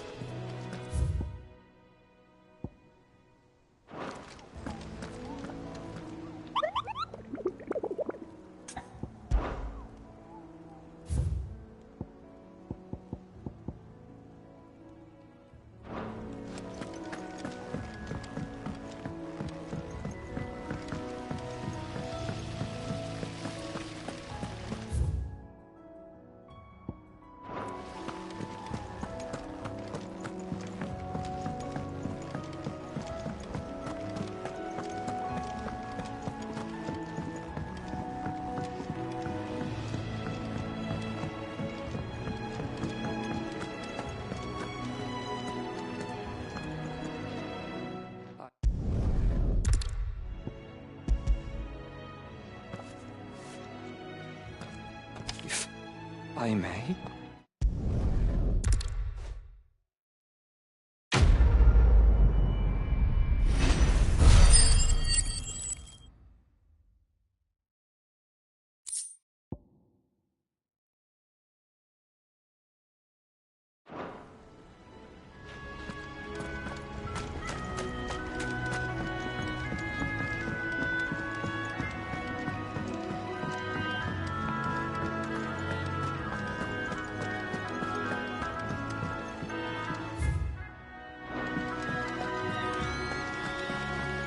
It'll tell us about his adventures in Ash. I doubt it. I heard he's leaving again. Well, then maybe when he gets back.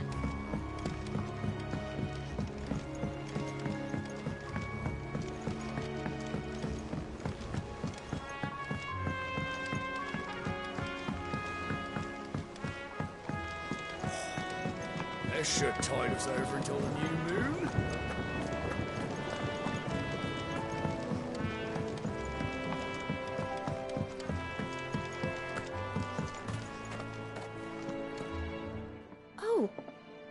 What brings you down from the heavens, Sid? I need your advice. Joshua and I are looking for a place where snow daisies grow. Preferably in abundance. Snow daisies. Then you'll want somewhere not too hot and not too cold. And where the winds are strong enough to carry the seeds. I reckon Man's Hill would be a good place to start. There in the Royal Meadows, perhaps? Both have similar climbs and the right elevation. If the Blight hasn't claimed them yet. Right. Thank you. Did you learn where we might find our flowers? The gardener here mentioned the Royal Meadows in Sambrak. The fields beyond Northreach. Well, if that's the case, then Yote was right. I recalled that she kept a record of our travels, you see. So I asked her if she'd perhaps noted anywhere that snow daisies grew, and she mentioned Oilerfeist Bay. Whose shores border the meadows. Off we go then.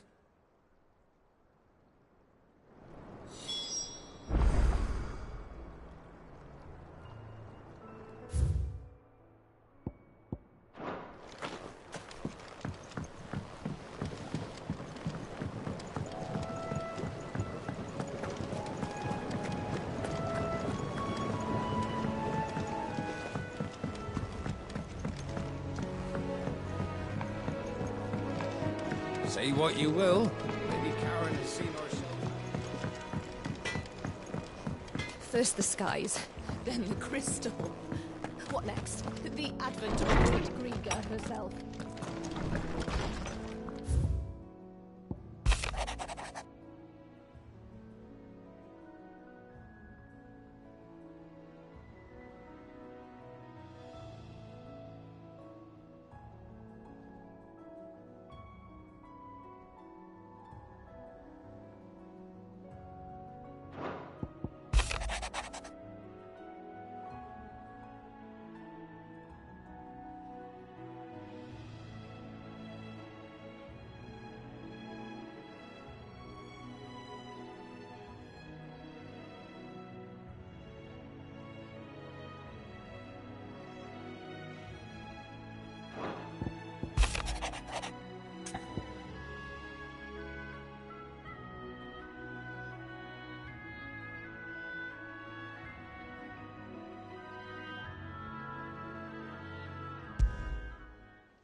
It's usually me making demands of Harpocrates.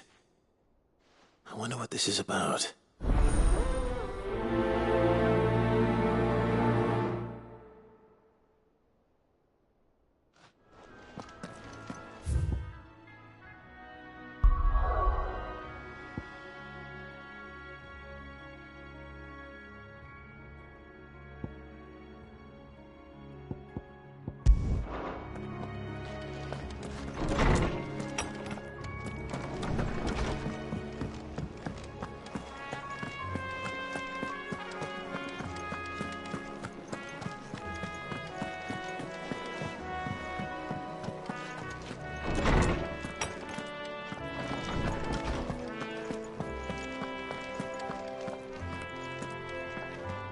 Lawsman Harpocrates, I received your note. Ah, yes. I expect you're wondering what this is all about. You spoke of making amends with Dion, but I can't imagine what for. Then I should begin by telling you that I was once his tutor. This was some years ago, of course, before I joined Cid in his hideaway. At that time, I was counted among the foremost scholars of Oriflamme, and was accordingly invited to the palace to supervise the young prince's education, all to ensure that the future emperor had a firm grounding in, well, everything an emperor should. History, religion, commerce, government. Alas, our time together was cut short when Dion left to join the dragoons. His studies no longer being deemed necessary. I had not expected to meet with him again, least of all here. Have you spoken with him? No, I have yet to find the right moment. His Highness always seems so preoccupied, especially when alone. I would not wish to disturb his ruminations with idle words of greeting, not when I know he dwells upon the evil Ultima had him commit in the Dominion. The guilt weighs heavily on him, I know. But as you say, that was Ultima's doing. Surely you can't blame yourself. When I first met him, it was not guilt, but his people's expectations that weighed heavily upon him, and I did nothing to ease that burden. He bore it alone, until the day he could not bear it any longer. It is one of my greatest regrets that I only ever offered him my wisdom, when what he truly needed was friendship. The blame for Dion's transgressions lies not only on his shoulders, but on mine. I see. I'm ready to help you in any way that I can. Then I beg that you bring me a wild wyvern tail. Apothecaries across the ages agree that even to glimpse such a flower is to be granted inner solace. Fabulists and fraudsters all, of course. But there is oft a seed of truth to be found where even the most outlandish opinions align. Well, it can't hurt to try. Where can I find this flower? And how will I know it? You have seen cultivated wyvern tails before, I trust. The lily-white blossoms from whose roots the poisonous ink for the brand is distilled. Well, those which grow in the wild differ only in their purple hue. The harsher the environment in which they are raised, the deeper the colour. There is a waterfall in Rickmal's Roost across the strait, where the flowers once grew in abundance. Whether they still survive there, I know not. But try as I might, I can find no likelier location. It's all right. I'll find you a wyvern tail one way or another. Thank you, Clive. And please, be safe.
curse lives on.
Finished.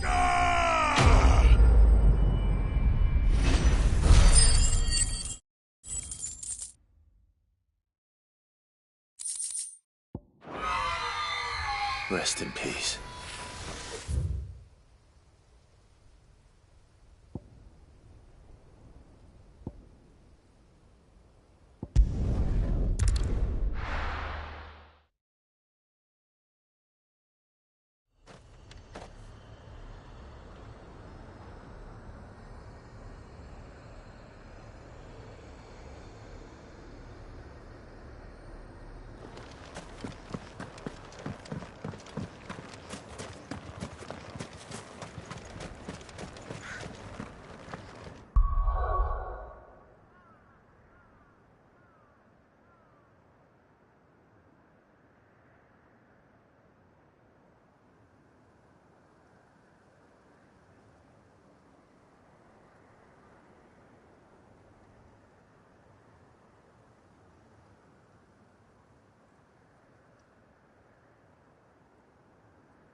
Seems this place has been flooded twice over.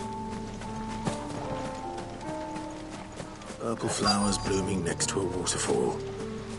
Shouldn't be too hard to find.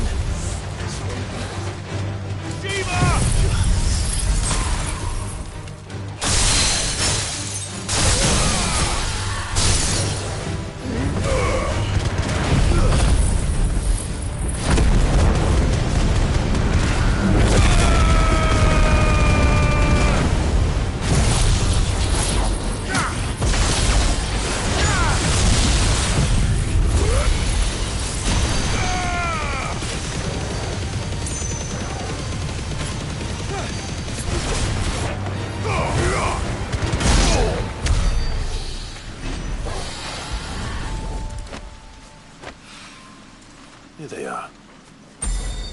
Might as well pick enough for a bunch, as it.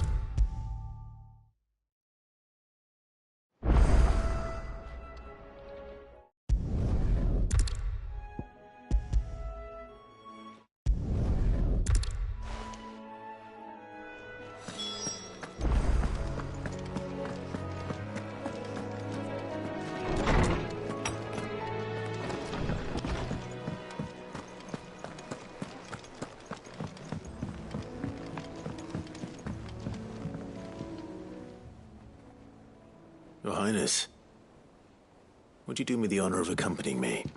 No. It is time, then. No. Only to the shelves. Our lawsman has something he'd like to give you. Master Harpocrates? No. I dare not show my face before him, not after everything I have done. I have taken countless innocent lives. And ruined countless more, all because I was weak. I have sworn to atone for my crimes or die in the attempt. But were I to meet with him again, and see in his eyes what I have become, I fear that my resolve might falter. Then that is all the more reason to do it. Test your resolve. Prove to yourself, and to him, how strong it truly is.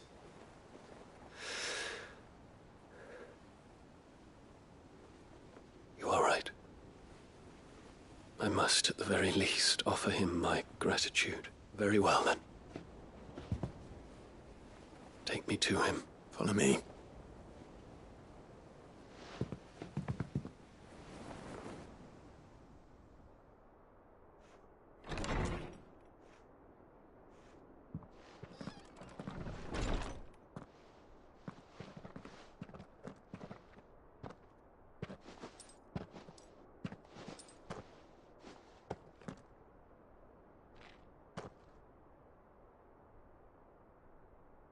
Even now, I hesitate to approach him. What must he think of me? You'd be surprised.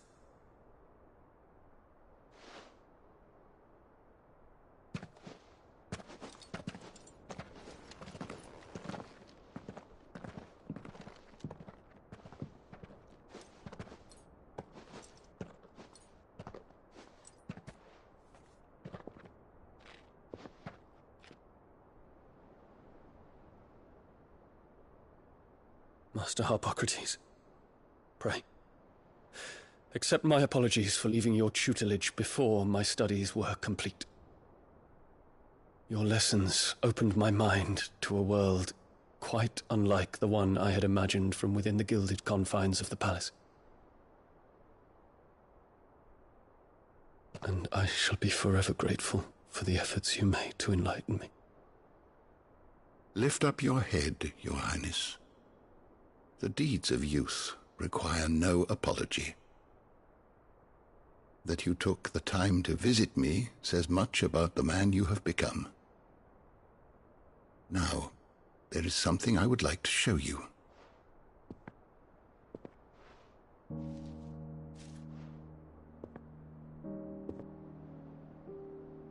Is that a wyvern tail?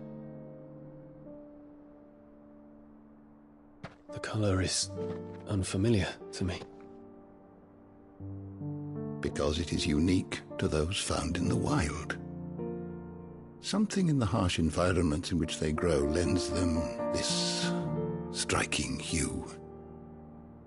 Their roots are indistinguishable from those of their hothouse cousins, but once they bloom, the difference is immediately apparent. In this flower, I see you, Your Highness. Its roots were the roots of a wyvern tail, with all that implies. But they do not define it, just as yours do not define you. I want you to have it, that it might remind you of this truth.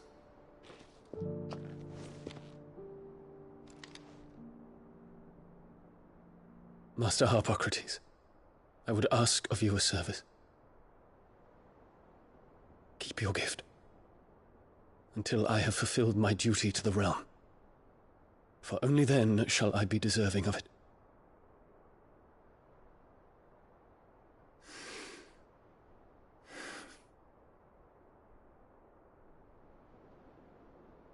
As you wish, Your Highness. I shall await your return.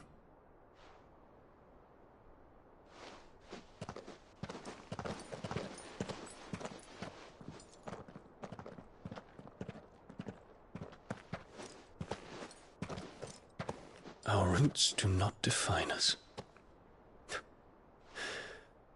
No wonder my stepmother didn't like him. For reuniting me with memories I had thought long lost.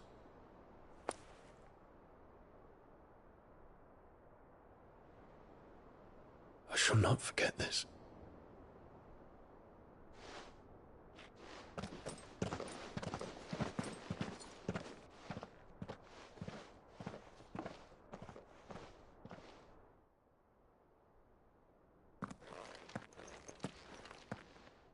Thank you, Clive.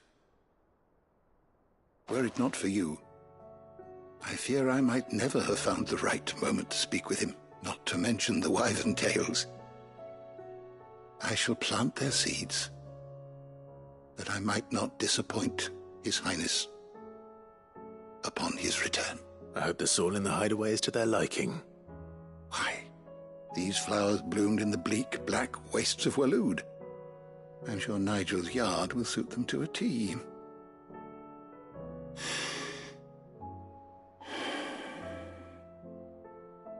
When it comes to expressing one's gratitude, I find that words are seldom sufficient. Here. What's this? A stolas quill. Or more precisely, my stolas quill. 'Tis said that an owl's feathers are steeped in the wishes it hears over its long lifetime. All those words just waiting to pour out onto the page. So consider this my wish for you. That one day you may put down your sword and pick up that pen. Well, when that day comes, I'll certainly have a lot to write about. Thank you, Harpocrates. It shall have pride of place in my chamber.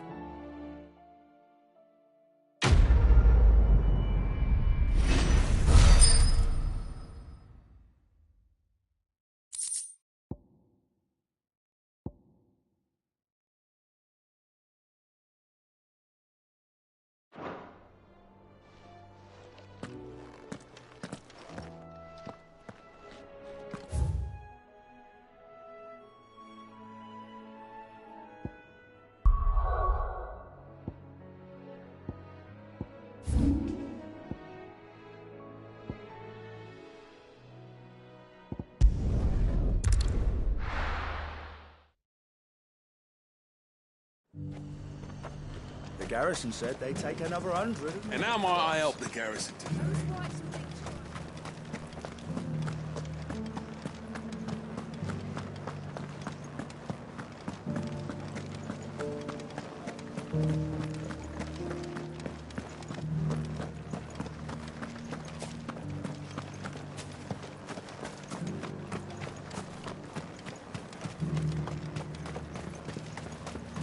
Those things didn't fight like men.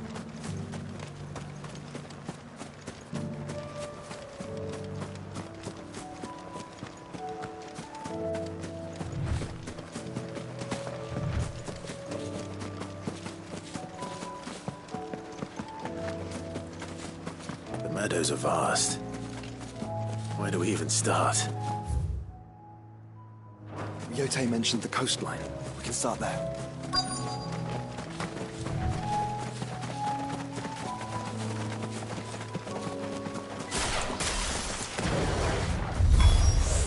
Look, brother.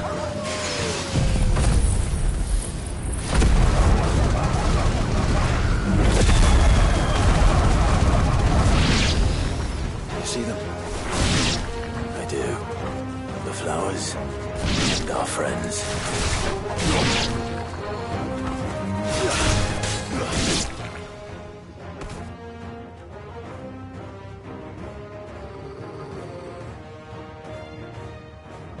What do you see, boy?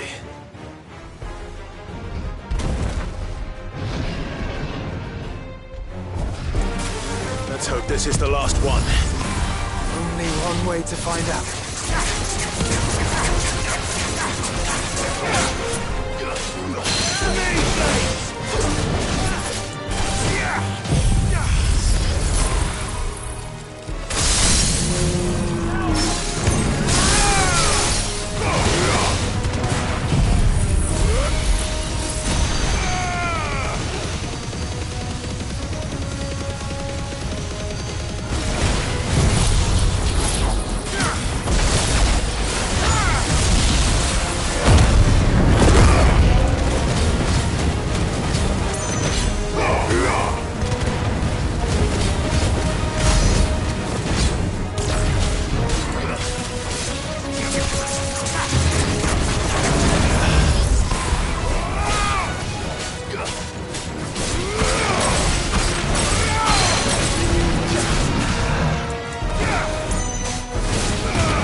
That was harder than I expected.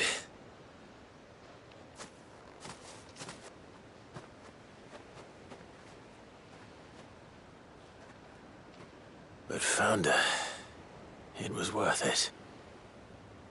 They're beautiful. Do you think Jill will like them? She'll love them. Come on. Let's go.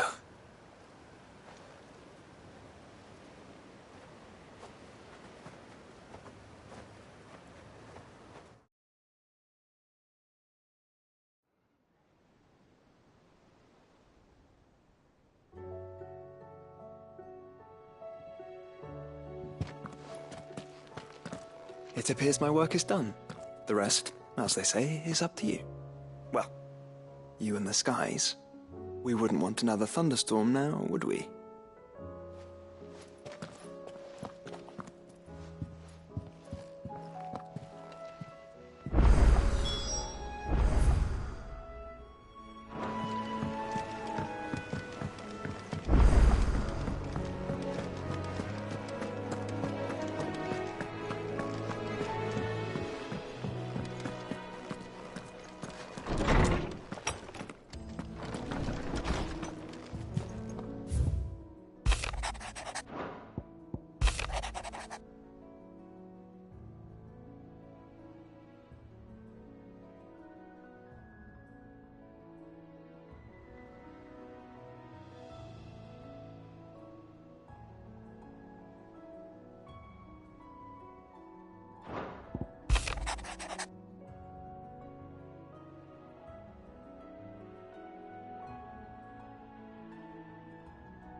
Jill,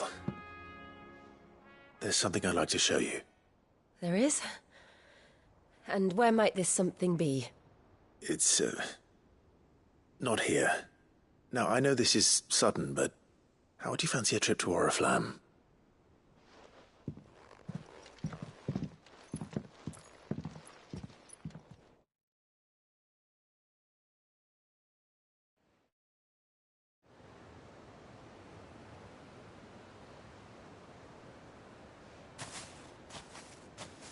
There are so many.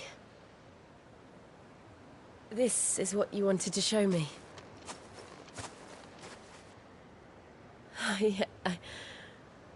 I don't know what to say. You don't need to say anything. The smile on your face is enough. We've been worried about you, Joshua and I. Do you remember when I took you to Man's Hill? Or tried to? How could I forget? You saw me crying and thought a change of scenery might lift my spirits. In the end, it earned me a nasty cough and a stern scolding from your mother. But I felt wonderful nonetheless. I'm sorry. I had no idea what I was getting us both into. But I couldn't bear to see you like that. Before we left, my chambermaid told me she'd overheard your mother talking about my marriage prospects with some of the noblewomen at court.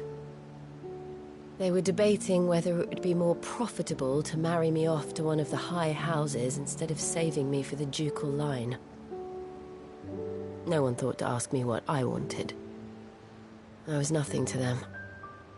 A pawn at best. I felt so trapped. So lonely. I didn't know. But I wasn't alone. You were there. Your hand in mine as we ran for those oaks. And I knew then, no matter what happened, I would be all right. I'll never forget that feeling.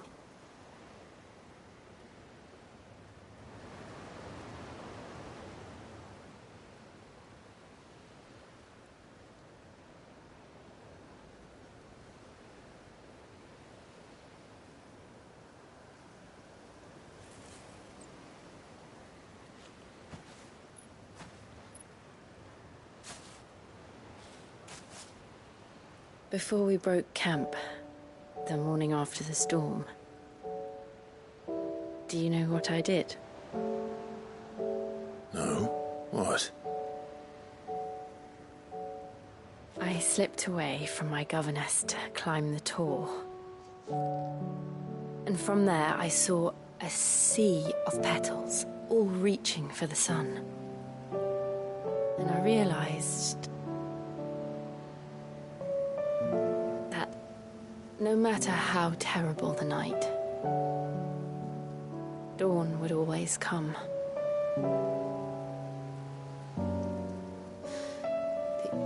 That you would always come for me. And you have. Again and again.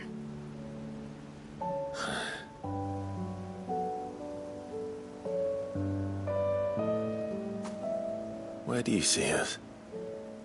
When all this is over?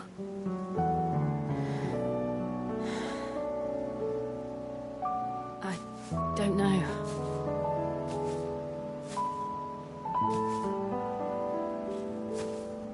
Not here, though. I think I've outgrown the twins. After everything we've been through, the realm just seems so small. I'll need some space to spread my wings. Then that's what you'll have. And I'll stop at nothing to see that you do.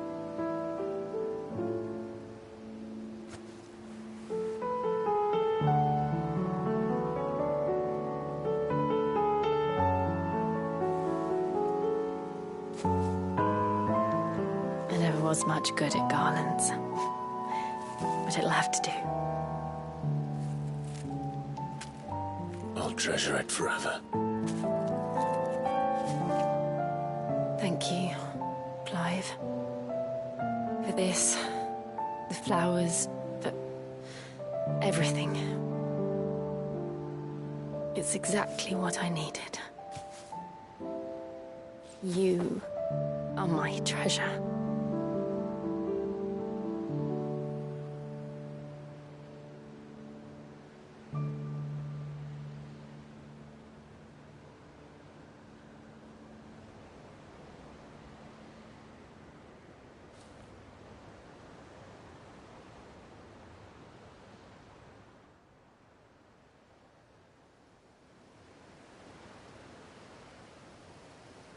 We should probably be getting back. I expect the others are wondering where we are. You're right. There's still much to do. And we'll do it together.